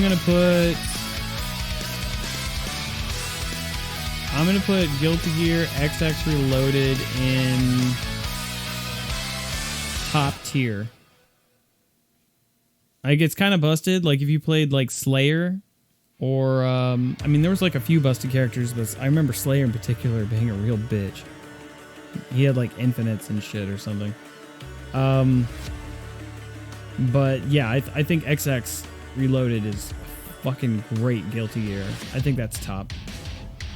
It was like X, but with more. I like the presentation in X as well, but yeah, this is like more characters. Reloaded had Bridget. You could play as Dizzy. I think you could play as Justice, too. I forget. But yeah, that was a good one. Yeah, I think that's about right.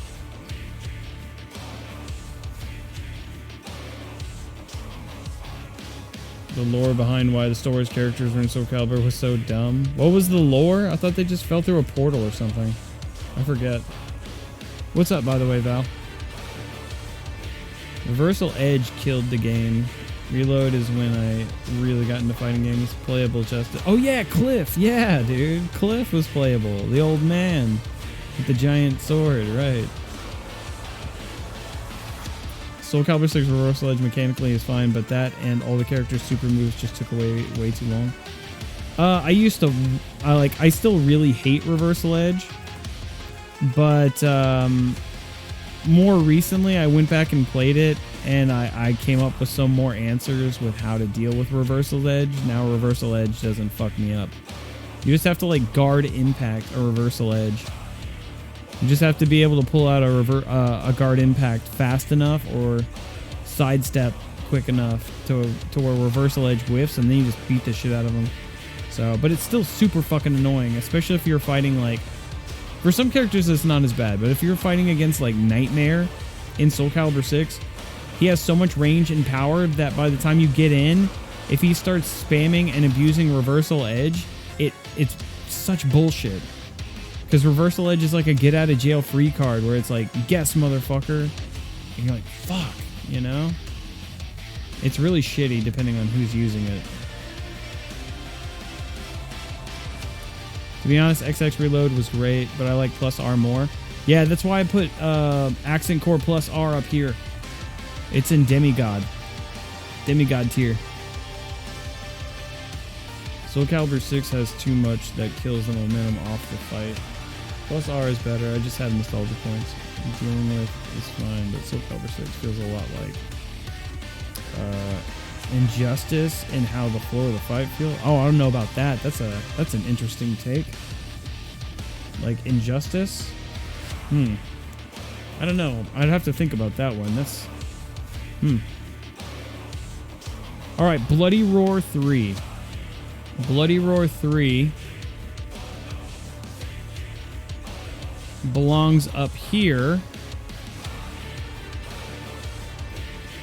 with Demigod. Bloody Roar 3 is probably, as well as Bloody Roar Extreme, being one of the most competitive versions of Bloody Roar.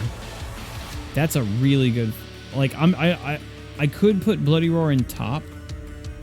Bloody Roar 3 in top tier, but it belongs in Demigod. I refuse to put Bloody Roar 3 in top tier just because Bloody Roar Extreme is also Demigod. Both of those are demigods. Hell, I almost want to put it in God tier, but that's too much. I think I'm overselling it if I put it in God tier. Bloody Roar 3 is fucking sick.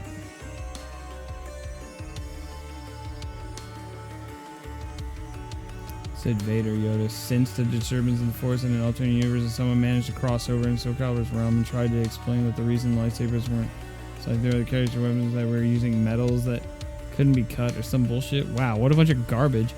All you had to do was say they came over and through a portal or some shit, and they just weren't working because they're in another universe. I don't know.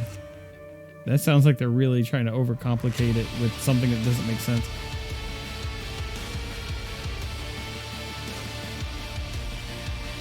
Yeah, Soul Calibur 6 had the Injustice feel to it. Okay. I don't think that at all. Soul Calibur 6 has way better flow than fucking Injustice. Injustice is stiff as fuck. But anyway. Oh, I know this game. I didn't really play it though, so. Tatsunoko versus Capcom. Ooh, okay. Tatsunoko versus Capcom is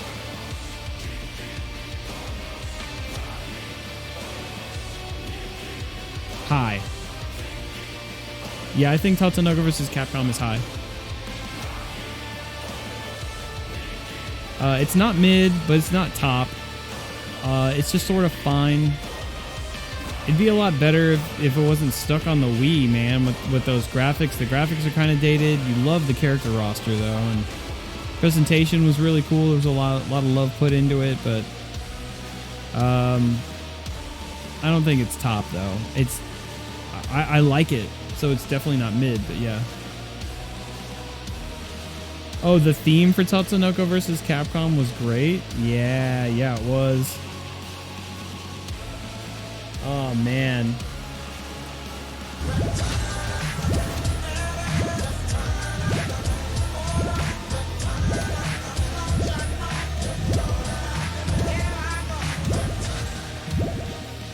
Wow, so many of my faves of nowadays and from my childhood. God Heroes MBC2, CVS MK2, Tekken 7, Guilty Gear XRD Rev 2, Strive and Soul Calibur 6. Yo, Saber Noctis, thanks for the resub. I really appreciate it. Welcome back to the sub club. Now that you mention it, this seems like a pretty good excuse to do this.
This is so fantastic.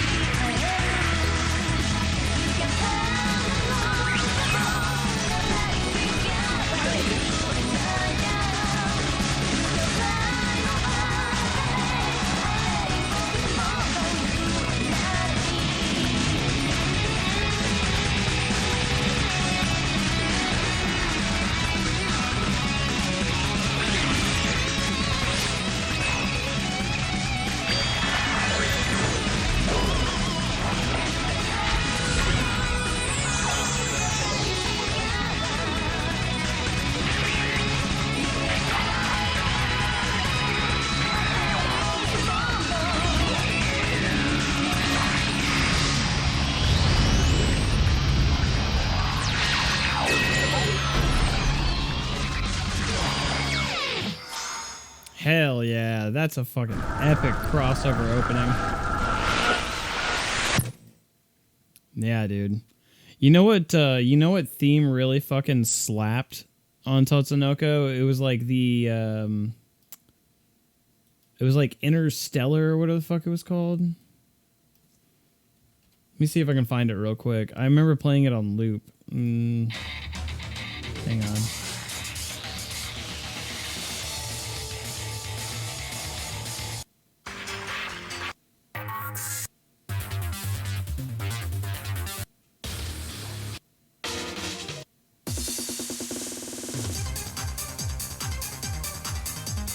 Ooh, this was a good one.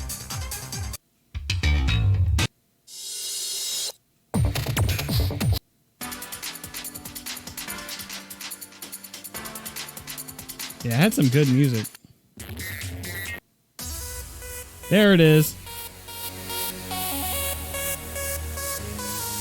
It was Orbital Ring. Right? Yeah, Orbital Ring.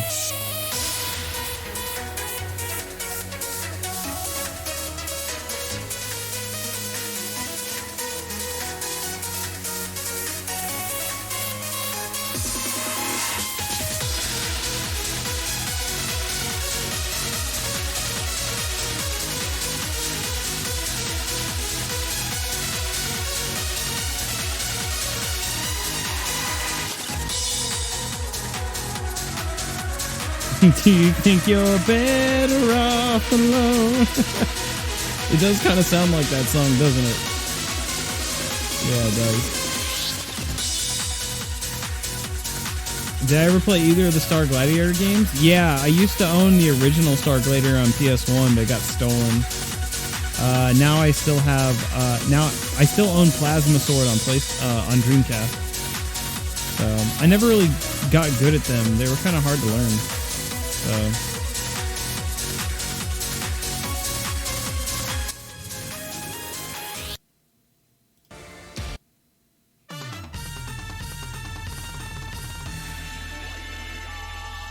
Nice to see Power Stone at the top. Hell yeah. What's up, River Slinky? Yeah, man. Power Stone right up here at the top. I think Power Stone 1 is actually better than Power Stone 2 if you're talking about like competitive fighting games. The second one lacks a lot of the mechanics that the first one had, but it's way more fun. I consider Power Stone 1 a fighting game, and I consider Power Stone 2 to be a party game. I love them both, though. Let's see. Is Power Stone 2 even in this list? Doesn't look like it is. Okay, so what was the verdict? Yeah, Tatsunoko vs. Capcom is officially high tier. I don't think it belongs in top, but it's really good. Definitely better than mid. Okay. Godzilla, King of the Monsters or whatever on GameCube. I never really played it enough to have an opinion. I didn't play this one. Blade Strangers? Okay, I played this one a little bit. Blade Strangers is mid. It's a fantastic mid game. Part of me wants to put it in high, but it's fine. It's not spectacular. Even the resolution for the game is kind of low and already dated, even though it's not that old. But it's a great little crossover game with a bunch of indie titles and characters. And they put a lot of effort into it. Presentation's good, but it's not amazing, but it's definitely not shit. You know, I don't think I'd put it up here with these, but it's good. Blade Strangers is a pretty solid fighting game. Don't see DNF Duel. I don't think it's in the list. I'm just going based off of whatever's in here. Hell, I don't even think I've seen Street Fighter 4 yet. Oh, there it is. Yeah, DNF Duel doesn't look like it's on the list.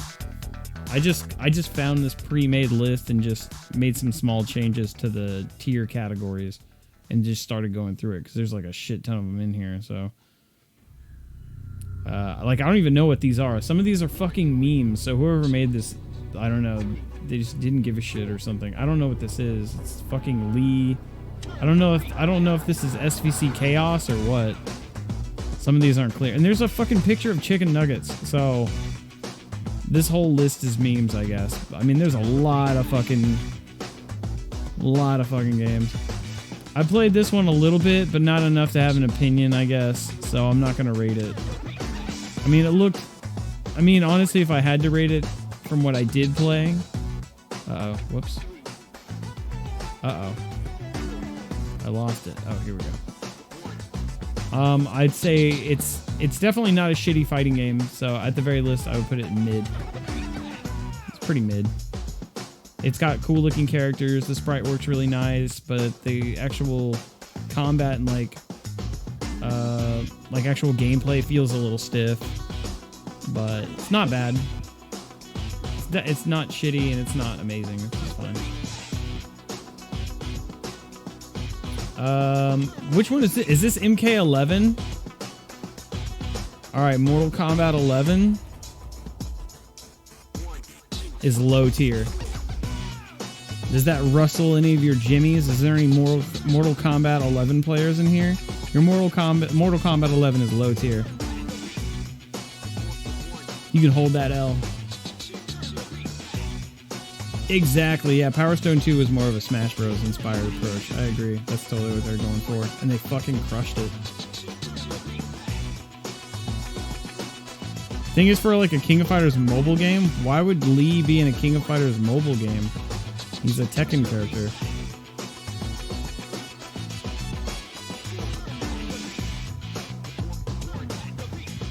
It'd be better if the devs didn't abandon it. Oh yeah, well, you sook. That's fair. Looks like SVC Chaos to me. Yeah, I think it is too, but like this this was like super early on when we ran into this. It was like one of the first ones and I wasn't sure what it was, so I wanted to go through the list first to see if we came across SVC Chaos. We didn't, so I'll consider this SVC Chaos and like rate it last.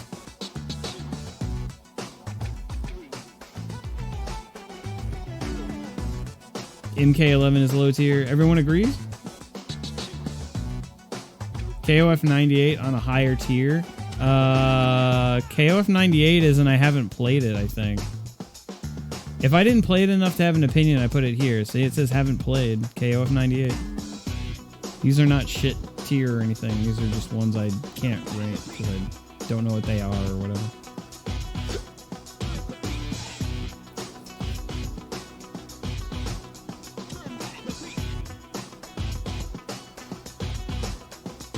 What's wrong with MK11? Mortal Kombat 11 has a lot of NetherRealm Studios issues where balance is trash. Like, it's like balance is an afterthought where projectiles are king.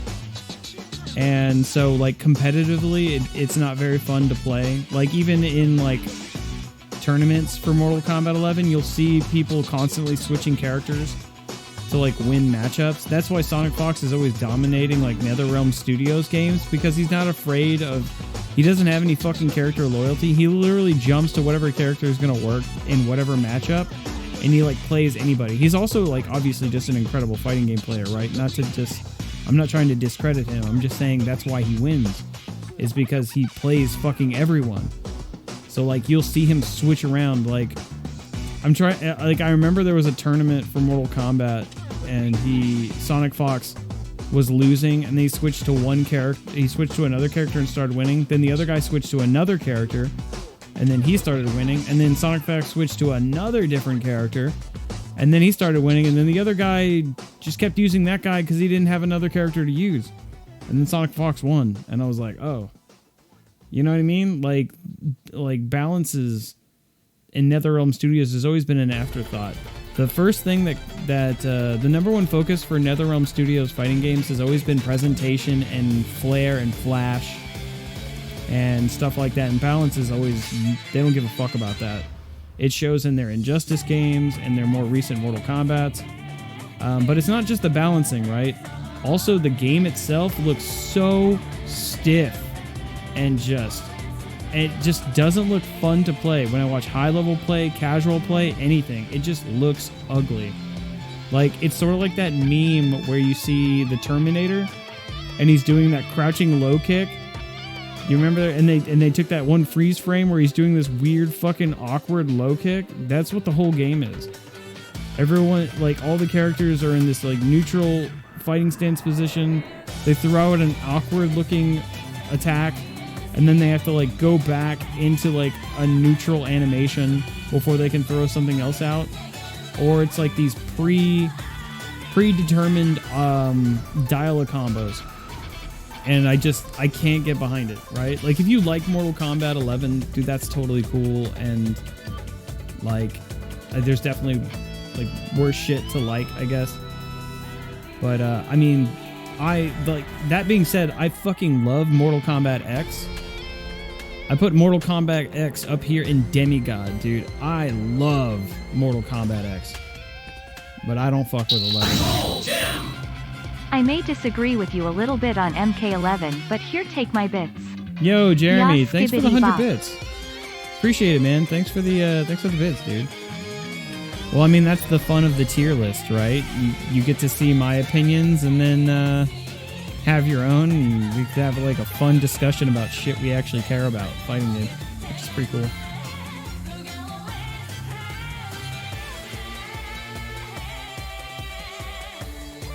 How about Injustice 2? Is Injustice 2 not on the list? I know Injustice 1 was.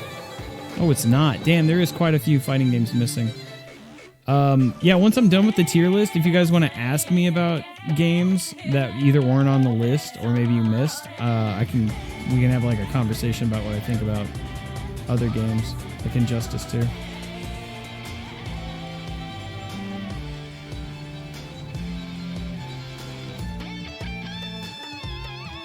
I'm catching up on chat, sorry. Trying to see what you guys are saying.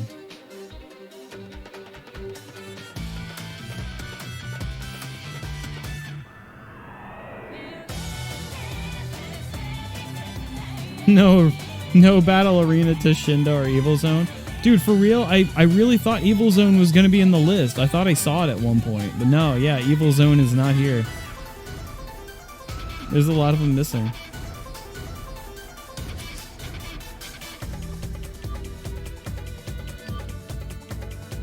They got some obscure fighting games like Memes and Chicken Nuggets. Yeah, I mean, it'd been cool if those other ones were on here, but oh well. All right, anyway, what's next? Ultra Street Fighter 4. Okay. Now, this is an odd one, right? Because Street Fighter 4 was this juggernaut of success that went on for fucking forever, made tons of money. It gave us a fighting game renaissance. And everybody was playing it, and you know, it was good. But at the same time, there's a reason that fucking nobody goes back to play Street Fighter 4, right? There's a lot of bullshit in that game. It's really fucking annoying. There's a lot of scrubby bullshit. Like, you can even, like, to do a Shoryuken, you don't even have to actually have to do the Shoryuken input. You can literally just double tap the corner twice, and then it'll auto-correct your input into doing a Shoryuken, which is like super scrubby. DPs were super overpowered. The focus attack is really cool. I like that mechanic, but the graphics are kind of dated and it feels a little clunky. It's not the worst thing ever, but I don't know. I'd probably put Ultra Street Fighter 4 in either top or high. I think I'd probably put it in top just because of everything that it's done. And it's still worth going back. And there are still times where I'll go to the arcade, and if they have Street Fighter 4, like Otaku Cafe will have Street Fighter 4 set up on one of their machines, and I'll go back over there and I'll practice some like Sakura combos, some like bread and butters, or I'll do like play Cody or like a Buki and do a Vortex setup. So I think top is pretty fair. I think that's I mean, it's Street Fighter 4, dude. Fucking everybody was balls deep in that shit. So yeah, I think it deserves top. I don't think it's demigod or god tier or anything, but it's top, right? I think that's pretty fair.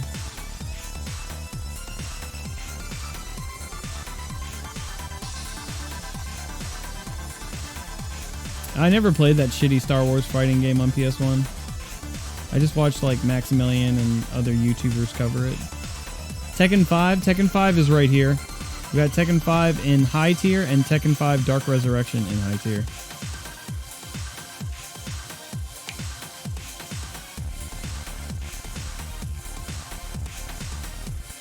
It had the best opening. What, Street Fighter 4? You just wanted to mention the opening?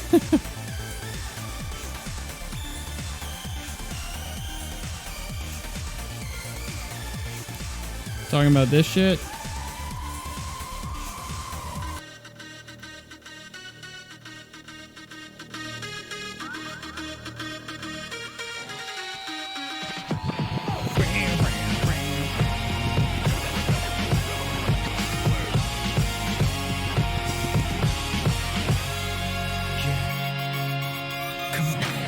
I can feel it coming over me. I feel it all around me. I've been waiting for this moment all my life. It's my destiny. There's a fire deep inside of me. It's waiting to come out now. No matter what, no matter how, I know I'll make it through somehow. 'Cause when the road feels so long, I'll still be holding on. I'm gonna keep on going. I know I'll be strong. Yeah, indestructible. I won't let nobody break me down. Indestructible. Nothing's gonna stop me now. Indestructible. Gonna make you, gonna keep on going. Indestructible.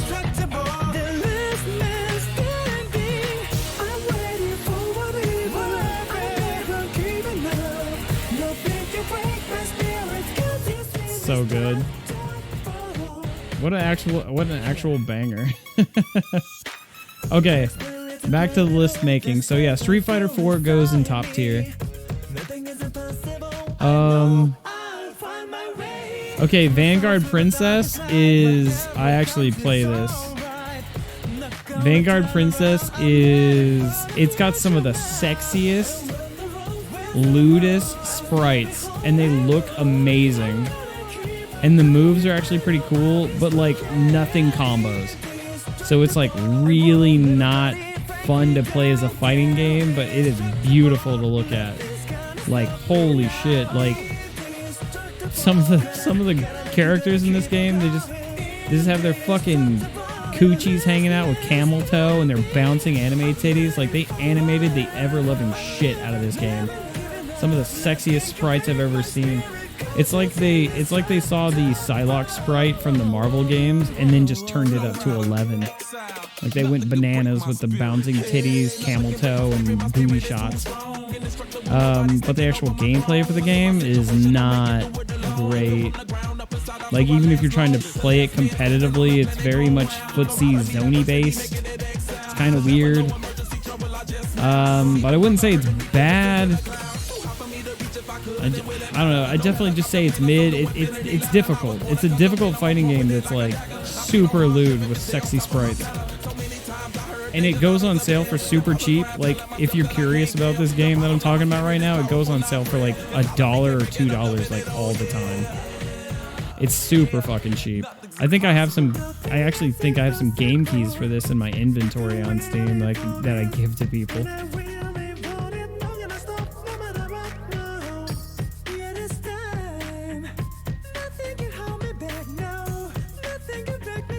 Cool game, but don't buy it on Steam. You have to hack the game to play the final boss, or the original release had her unlockable. And none of the money goes to the creator. Oh shit, I didn't know that. That sucks. The Rekka Chicken Vanguard is so hot. Yeah, the Rekka girl, the one with the guns, right? With the big red hair and the big titties. The big titties probably doesn't help you narrow it down, but she had red hair.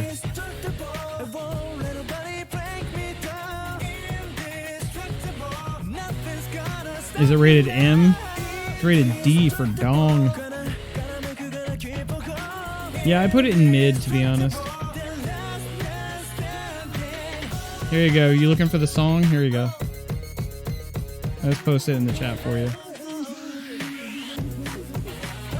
It was free on the forums. Yeah, you really shouldn't have to pay for it, and it's kind of sketchy and bullshit, but whatever.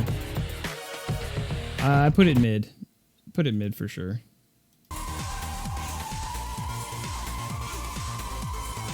Okay, now, what do we got? Virtua Fighter 5 Final Showdown. Let's just make our way on up here.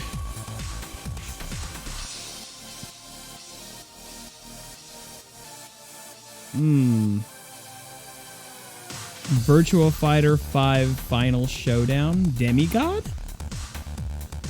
Demigod. Demigod. Demigod or top tier?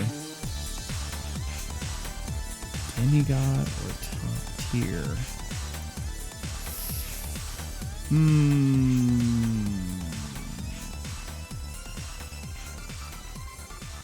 I'm gonna say top tier. I don't think it's Demigod, but it's top tier. It's really good. Yeah. All right. Virtua Fighter 5. Virtua Fighter 2. Okay. Virtua Fighter 2 is going to be pretty mid. I think if you go back and play Virtua Fighter 2, it's really fun. Borderline high tier. But it's, yeah. It's still pretty fun to go back and play, and it's a little charming with its low poly graphics and stuff. But it is, yeah. Yeah, I think it's mid. I think that's fair.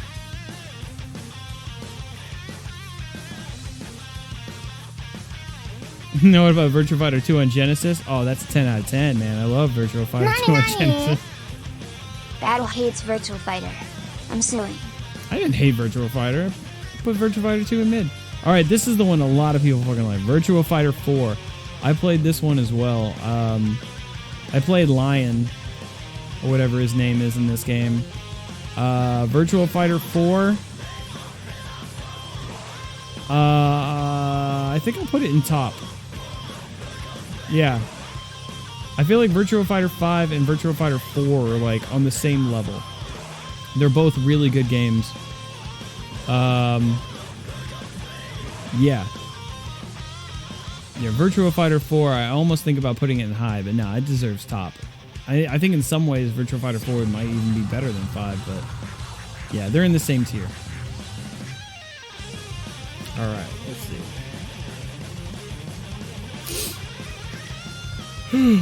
Oh my god, Waku Waku 7?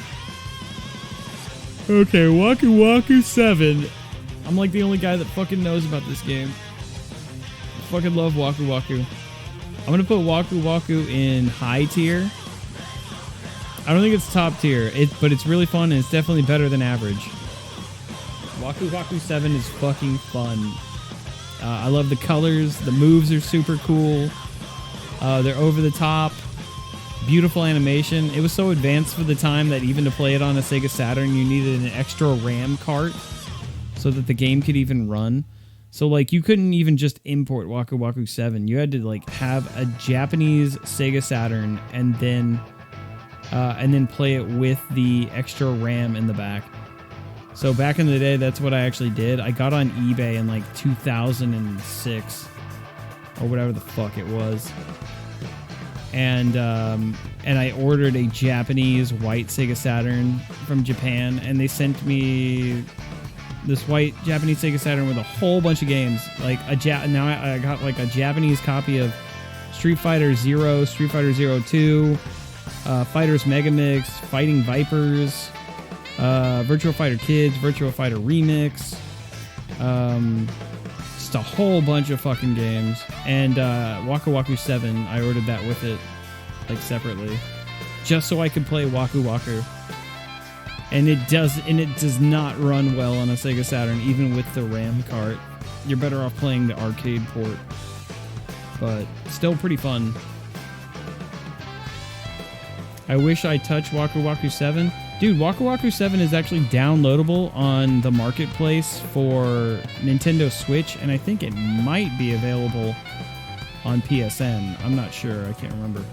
But I know for a fact Waku Waku 7 is downloadable on the Nintendo Switch for like $5 or something. So if you think Waku Waku is cool, you can download it. Yeah, my channel mascot, my original character Nani? is based off of... Waku Waku 7 has the goofiest character select theme. Yeah, it does. I like the music. I forgot how does it go? It's got like this little wacky beat to it.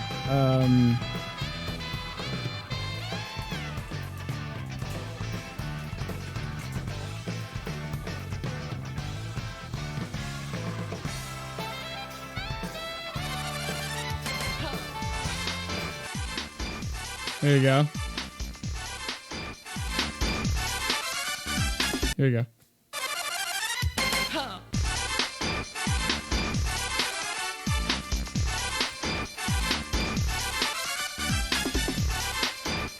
Yeah, my channel mascot, is based off of Arena from Waku Waku 7, yeah.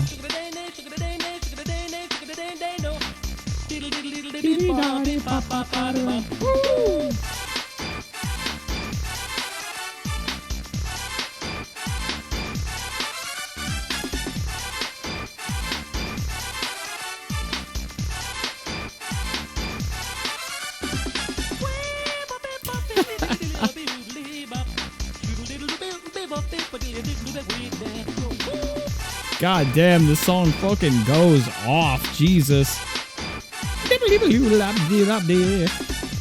Fucking scat man in this bitch. Dibby dibby dibby body bop bop body bo.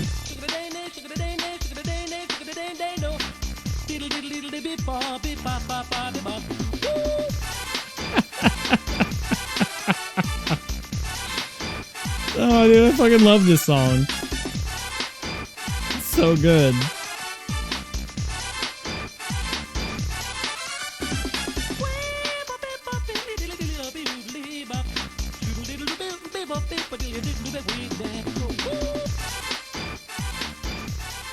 Woo!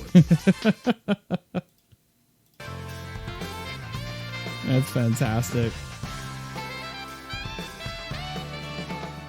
Dandy J is a middle-aged Part 3 Joseph Joestar. Yeah, exactly. Dandy J was a total JoJo ripoff, which is great. Yeah, I put Waku Waku in high tier. All right, what do we got here? Don't know what this is. Never really played it. X-Men Children of the Atom. All right, this is going to be kind of a funky one. X-Men Children of the Atom. It hasn't aged as well as some of the other Marvel counterparts, I think. But it's got some cool presentation. There's like stage transitions where if you like slam them into the ground, if you like slam them into the ground, they'll like, you'll break through the bridge and like fall into a boat or something and keep fighting. And some of the stages are really cool in the presentation, but also the frame rate, it's like, it's weird. Like it's kind of more jittery and it doesn't flow as well as some of the later ones. So it doesn't look as nice, but it's still pretty cool. But you can also see there's sort of like a budget situation, like the way they crop the character profile pictures on the Versus screen and stuff. A lot of it kind of just looks awkward. So the presentation overall isn't that good. The graphics don't look as good. It's extra broken. The AI is a little bit more frustrating from time to time, but it's still good. So I'd put it in mid tier. Also for the fact that it's like literally the beginning of the Marvel franchise, which gave us like eventually Marvel 2 and stuff. But I'm not going to give it extra points for that. It's just, I think it just is a good mid-tier game, you know? You could even put it maybe in high tier if you really got into the game, right? Before I go to bed, where did Million Arthur end up? Million Arthur Arcana Blood is right here in high tier.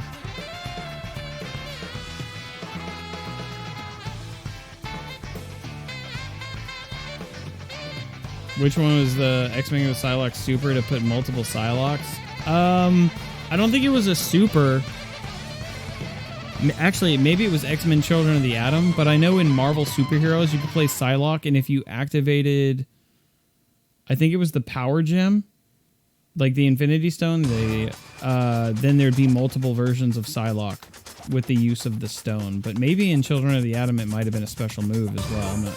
I'm not sure if it was a Super or not. Iceman stage, moving a beach. Yeah, that was cool. A lot of the stages were awesome. Yeah, Marvel Superheroes, but it wasn't her super, it was an Infinity Stone activation, right?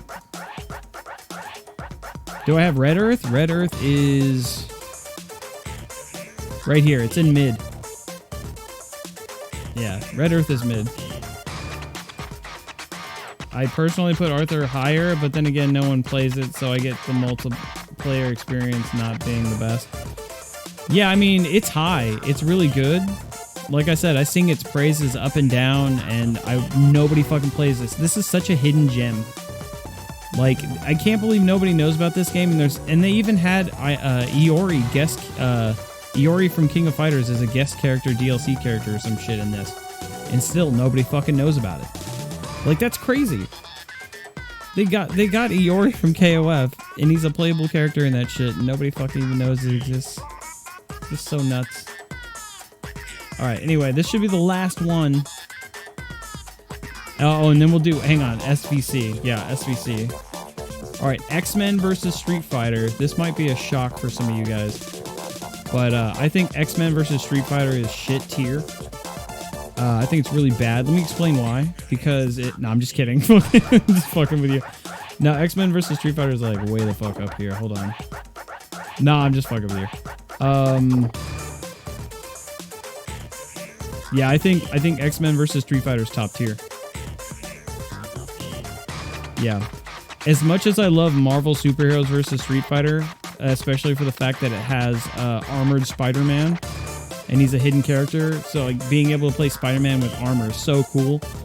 Like, there's just no denying that even though this is a quote-unquote updated version of X-Men vs. Street Fighter, the amount of content that they lost and the things that they changed going from this one to this one made for a not as great game. Like, it's got Cyber Akuma as like a extra final boss after Apocalypse, and the characters they added was really cool, but they also took a lot away from the presentation. And like Rogue, why did they put all of the effort that they did into X-Men vs. Street Fighter, giving Rogue all of these different moves, and then like all the effort of making Rogue being able to steal other characters' moves, and they don't transfer to the updated version?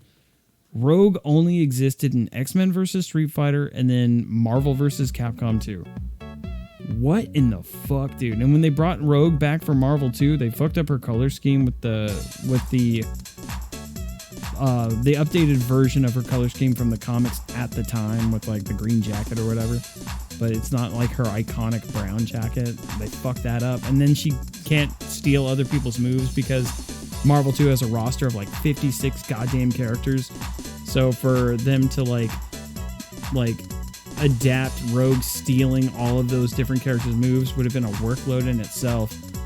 So they just had her get like some sort of buff, like a power buff or a speed buff or some shit like that.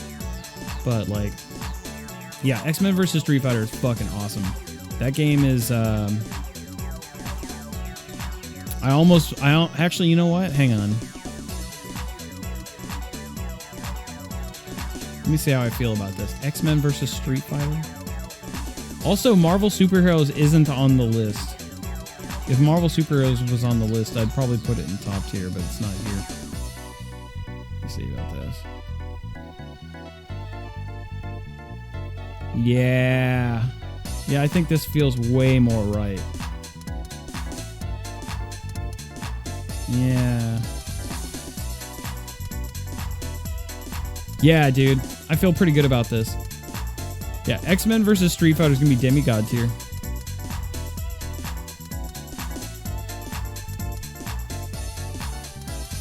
This is a stupid dope mix. Million Arthur Arcana Blood is 75% off on Steam right now if anybody's interested.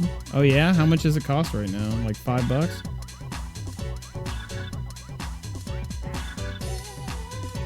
Yeah, she stole Hadokens, Shoryukens, Yoga Fire, Bison's little psycho projectile that moves really slow. Oh, Rogue could steal Juggernaut's Earthquake, and she could like get you stuck in an infinite if you timed it right. You get him in the corner and you just keep on hitting him with the Earthquake over and over. So sick. Yeah, X-Men vs. Street Fighter is superior to Marvel Superheroes despite my love of playing Spider-Man. I can totally admit that. Yeah, she stole Zangief's Pile Driver. Oh, man. Like, X-Men vs. Street Fighter, that's literally Rogue's game. Like, that game exists for her. She's like the center of attention on that game for how cool she is.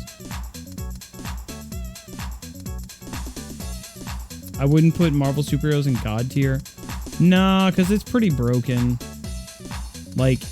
And if you play anybody competitively in Marvel Superheroes, there's infinites for almost everybody, and it's super irritating. Like, especially if they play Wolverine. As soon as Wolverine gets any knockdown, he can just like OTG you into a launch, and then you're stuck in an infinite and hope they fuck it up. It sucks, dude. Justice for Tekken 7. Yeah, I was holding off to see how I felt about it. I might actually put Tekken 7 in God tier. I'm going to take a hard look at my demigod tiers and see if they belong in God tier. I don't know. Probably not. I think I feel pretty good about this. All right, and the last one is SVC Chaos.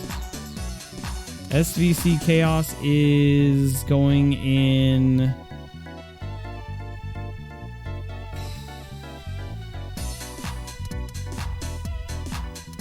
low tier.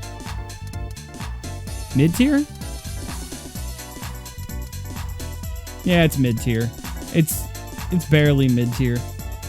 It's passable, but it's not very good, but it's also not bad. It's only bad in comparison to its brethrens, like CVS 1 and CVS 2. This is a stupid dope mix.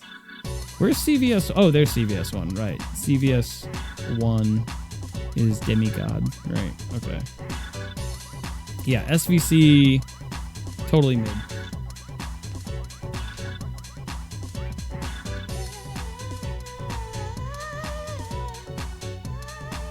Wolverine was always OP as fuck in the Marvel vs. Capcom series. Yeah, he really was, dude. He was always like a crazy fan favorite. And it's funny because in every installment, they tried to tone down Wolverine's speed, but they just couldn't do it. Like Wolverine just kept on fucking people up, and they kept finding infinites. And it's like, shit, man, how do we nerf this character? He keeps fucking everybody up. SVC is chaos. SVC chaos is shit, and I love it though. Yeah, I'll still play it, but yeah, it's not good. Like, you still have fun playing it though. Didn't it come out at the same time as CVS 2? It came out a decent amount of time after CVS 2. So it kind of got left in the dust.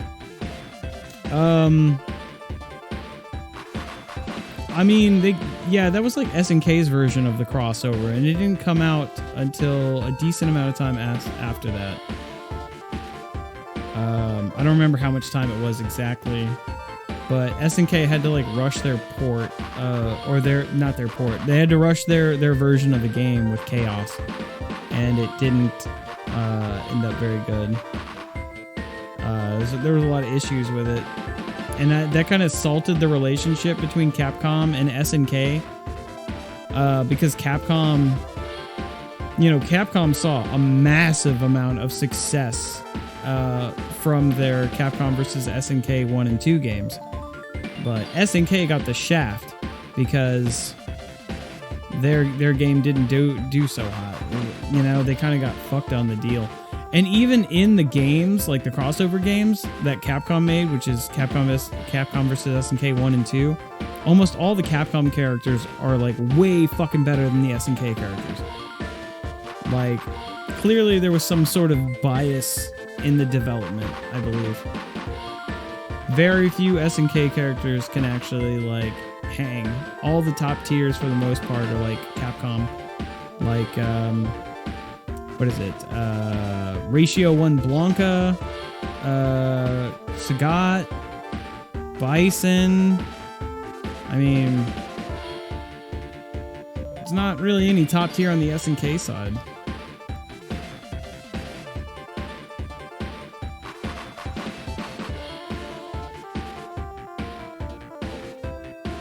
You know what's funny about SVC Chaos? I don't like Earthquake from Samsho at all. Genjiro in the roster, then it should have been Homaru. Well, Homaru is like the Samurai Showdown. He's the poster boy for that series, right? So I'm actually glad because I play Homaru in Samsho. Yeah, he's the same one. And the bird girl, the bird girl Naruka or whatever her name is, she's always like the female representation of Samurai Showdown. But yeah, I guess that's the list, dude. That's essentially everything on the list. You guys, is there any games that weren't mentioned and you're curious about where they go? Any ones that maybe weren't mentioned, or maybe you didn't come in time and you're not sure if it was already ranked? Cries in Charlotte. Yeah, fucking nobody gives a shit about Charlotte. Nobody's cared about Charlotte since the reboot.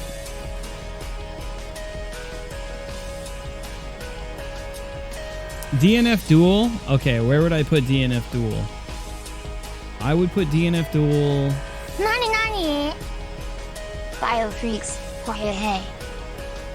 Biofreaks is shit. I put it right here next to Street Fighter the movie, the game. DNF Duel, I put bad in a good way right here. Dude, seriously, there's only one game in this category where it's bad in a good way, and that's where I would put DNF Duel. DNF Duel is so unbalanced and like such bullshit, but it's also so much fun for the exact same reason. So I'd say it's like bad in a good way. Like I love Dive Kick, you know. I'd seriously put it here.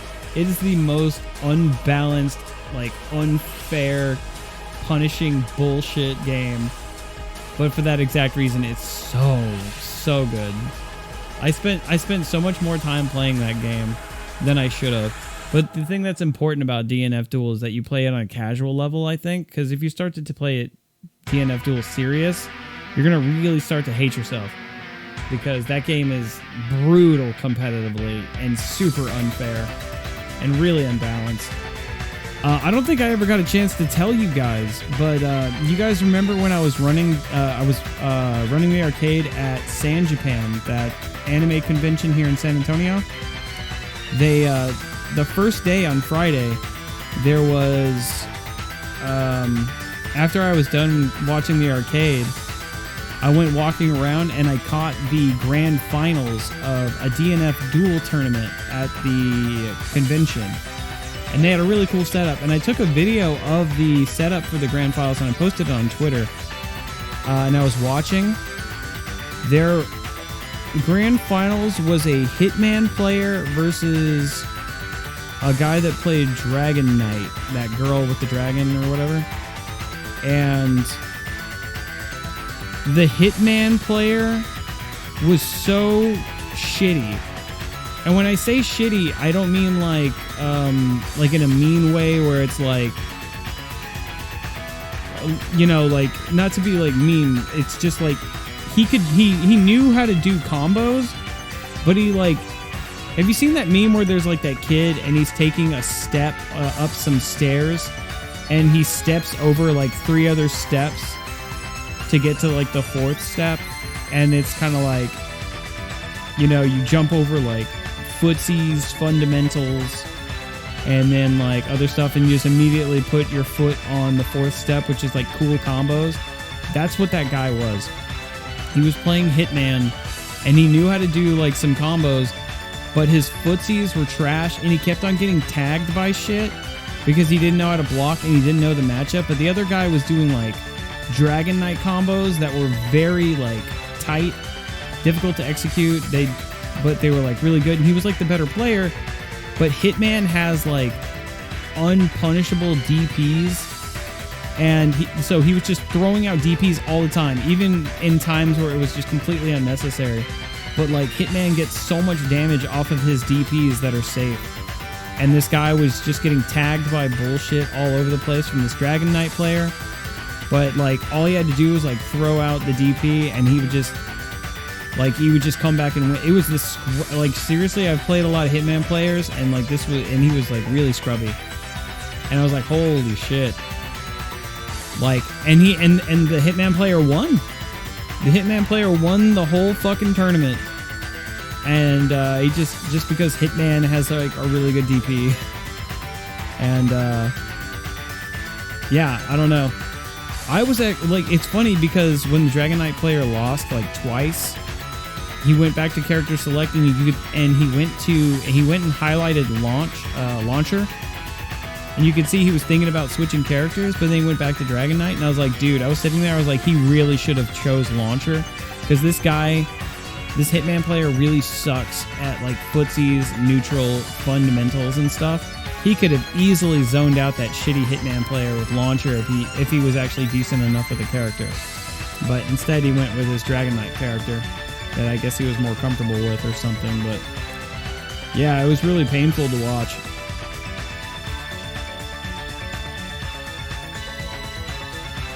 Mortal Kombat vs. DC is shit tier.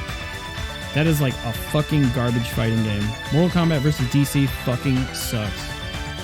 It's a crappy fighting game. Power Rangers on the Genesis?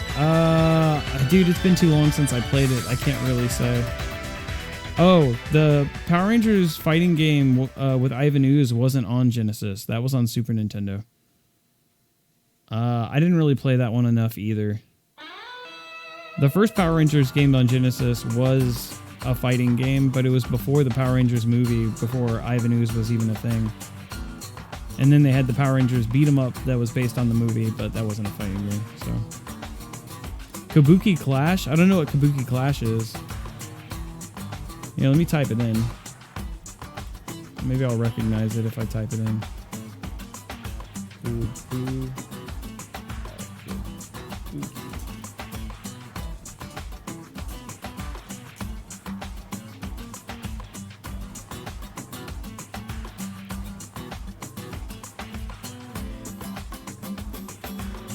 Oh my god. Yeah, I've seen this before, actually, but I've never actually played it myself. I hear it's really good, and it actually looks pretty cool, but no, I've never actually played it myself. So I'm not sure.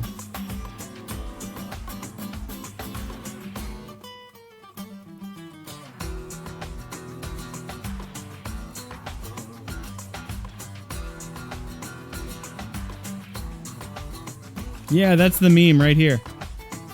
Yeah, the guy that won the DNF Duel tournament at the convention. This is literally him. He was like, "Oh, combos, taunt jet upper, skips punishment, poking, throw breaking, all that shit." Yeah, that's exactly what it was.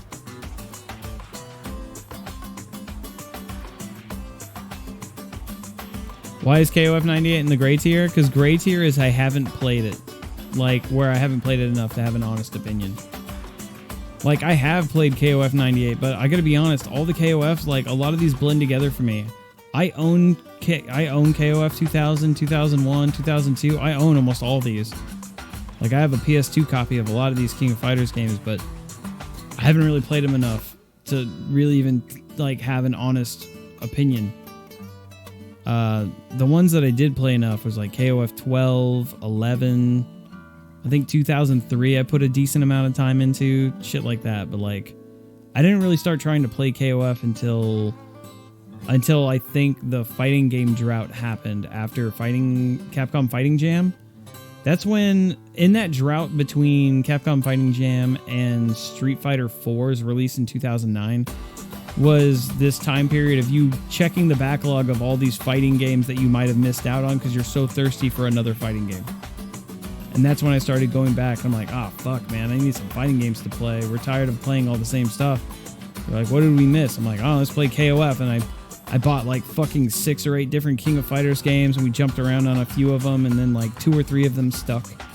And we kind of played them a little bit. Like, we started playing Garo. I started playing like 2003.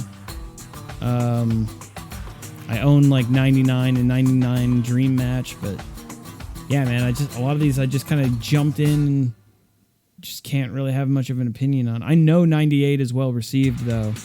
Like, I've watched some of my streamer friends play it, and I can see why it's really good, but I haven't played it enough to have my own opinion.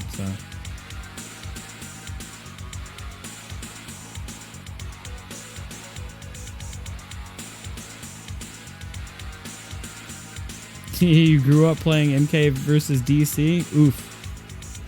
Sounds like a rough childhood. Demon Slayer Hinokami? I have no idea what the fuck that is. Demon Slayer.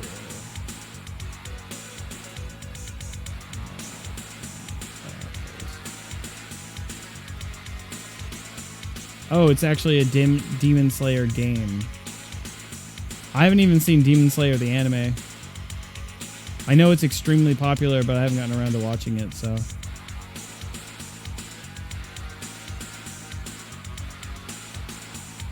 Boom, boom, boom.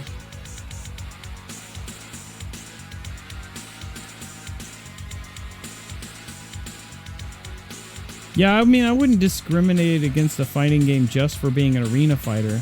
I mean, where is it? I put Kill la Kill from Arc System Works. I put that in high tier, dude. Here's one.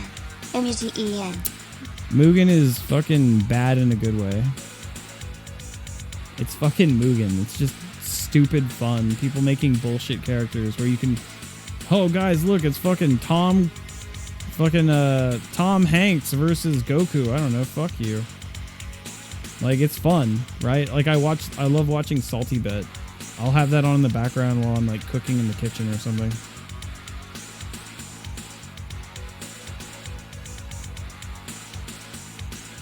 Oh, thanks for the hydrate. I think I actually need to go get some more water. Get them out. What tier is Primal Rage? Oh man, Primal Rage. That's a fucking sick ass question.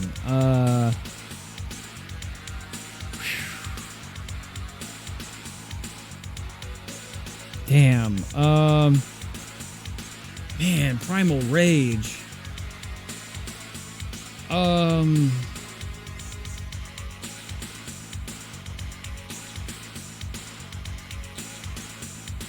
All right, as fondly as I remember Primal Rage, it's a weird fucking fighting game with funky inputs, but it's a really cool concept. So in some aspects, it's really shitty because of its weird input where you have to like hold the button, then do the input while holding the button and releasing it.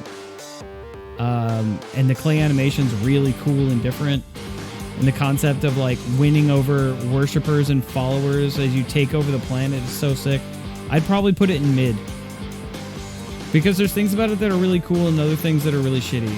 So, I mean, as much as I fondly remember it and there's nostalgia, I gotta put Primal Rage in mid. Mortal Kombat 9? Mortal Kombat 9 is gonna be top. Mortal Kombat 9 is going to be top. I don't think Mortal Kombat 9 is as good as X, where Mortal Kombat X is demigod. Top is definitely going to be for Mortal Kombat 9. I love that game. I had so much fun with it. Some of the combos were so sick. Really cool character roster. Yeah, it was good. No, dude, this list did not have Gundam Battle Assault. It didn't have Gundam Battle Assault 1 or 2. If I had to put Gundam Battle Assault somewhere on the list, I would put it in... I'd probably put it in high tier. Yeah. Gundam Battle Assault 2 would be high tier. Gundam Battle Assault 1 would probably be like mid, maybe low. But Battle Assault 2 is going to be high. For sure. At least. I'm tempted to put it in top, but I know that's just because I'm like overcompensating for how much I really like the game.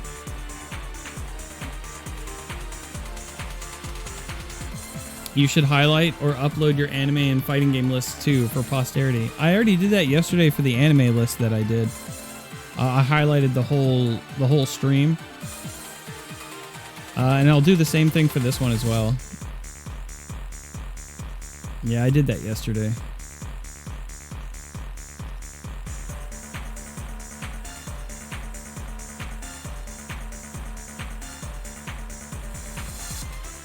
It's like a fighting sandbox than an actual game.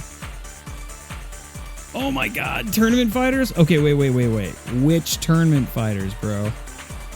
There's Teenage Mutant Ninja Turtles, Tournament Fighters Genesis, and then there's Super Nintendo, and then there's NES, right? There's like 3 different ones, all right? They all go in a different place. All right, here's my honest to God opinion, all right? First off, TMNT NES. TMNT Teenage Mutant Ninja Turtles Tournament Fighters on NES is mid. I was actually, like, when I actually played it in the Cowabunga collection, I was like, okay. At first I thought this was shit and it was completely random, but then once I actually figured out the mechanics and like how the game works, it's actually pretty good. I can't believe that, like, it's an NES fighting game that's not complete random dog shit. It actually, like, it's pretty charming actually. So NES TMNT is gonna be mid. TMNT Tournament Fighters Genesis, which is my favorite one, is bad in a good way. Like, it's a shitty fighting game, but god damn it, I love it. It is so mechanically broken and busted. Not even like, oh, this is too good, like balancing wise. I mean, like, shit is broken. Like, if you start blocking, if you start blocking an attack that's if you start crouching blocking an attack, you can't standing block anymore. Like, the game locks you into a crouch. So like Raphael has a Dragon Punch where He goes up into the air while swinging his size around, and he comes back down. That's an overhead. So if you block his DP with a crouching guard, you can't, and then he comes back down to hit you again, you can't standing block. So it becomes an unblockable. You have to do standing guard for the first part of it, otherwise you get hit anyway. Or Michelangelo, he can only use one special move at a time. So when Michelangelo throws out a projectile, he can't do any other special moves. Like, he's just locked out of them. So it's like super broken. And then on top of everything else, in Tournament Fighters Genesis, if you get a knockdown, the game is over, because you can essentially keep grabbing the person over and over again, because there's a few frames when a character gets up from being knocked down where they can't do anything, but their hitbox is active. So you can grab them and they can't tech, they can't do shit, they can't block, they can't hit you. So as soon as you get a knockdown, you can just keep on doing these grab loops over and over until they're dead. And that works in competitive play and against the computer. Like, that game is so fucking broken. But, like, I grew up with it, and I love it, because that's the version I had. I didn't have a Super Nintendo, I had a Genesis. So, like, just, like, even the way the sprites look. I love the heavy, dark shading on the Ninja Turtles sprites. They're very, very dark comic book looking. So I much prefer, like, the way that game looks. But, okay, so that's Tournament Fighters Genesis. Then, Tournament Fighters, Super NES. Tournament Fighters Super NES, I'd probably put in...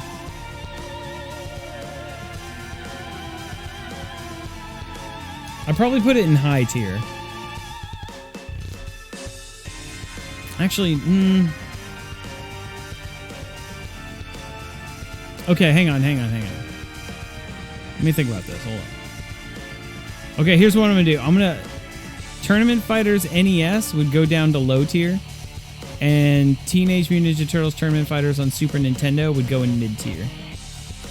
Yeah, I feel, yeah, that's about right.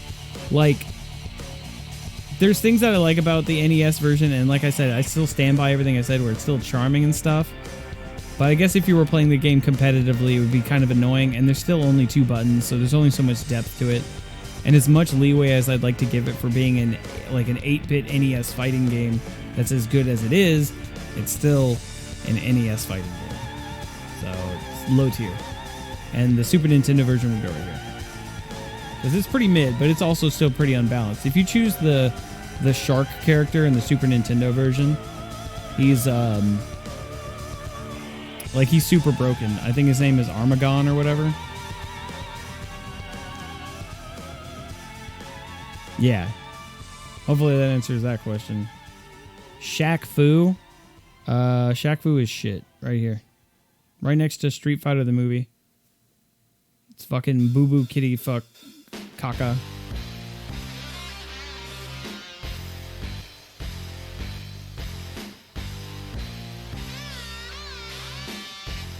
Hey, have a good night, Chris. See you later, man.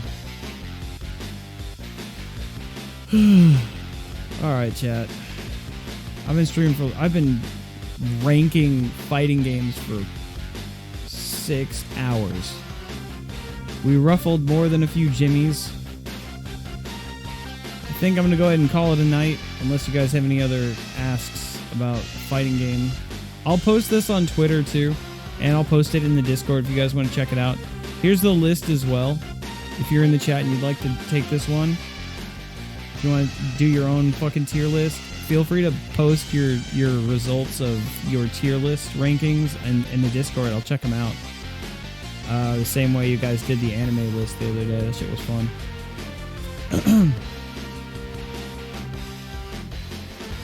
But yeah, I think this is pretty good. Let's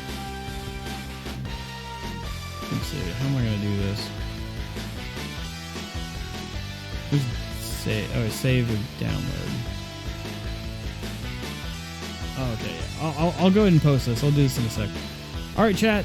I think that's going to be it for me. Thank you guys so much for hanging out. I really appreciate the support today. Thanks for all the subs, resubs, the biddies. I hope you guys enjoyed it. I don't think I'll be streaming tomorrow, or I usually take the weekends off as well. I got a lot of work to get done tomorrow. I got a lot of things to work on, and I'm really rushing to like clean and get everything ready for my birthday. So I really appreciate the support. I really enjoyed doing this tier list. I'll let you guys know how the party went too. I'll probably take some pictures and stuff.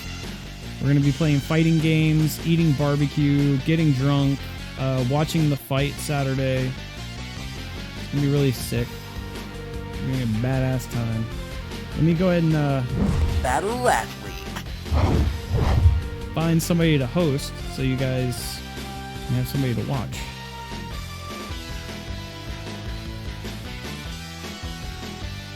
Let me switch the song real quick.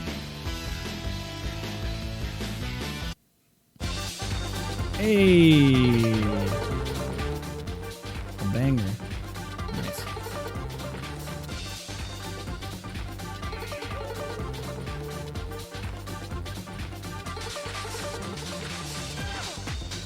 Yeah, see you guys later. Thanks again for hanging out. I'll see you guys in the Discord. Let me find somebody to host. Do.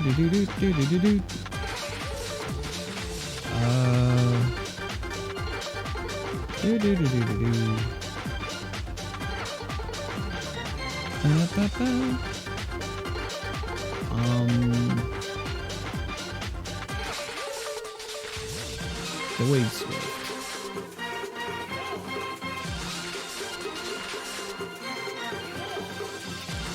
I am gonna host.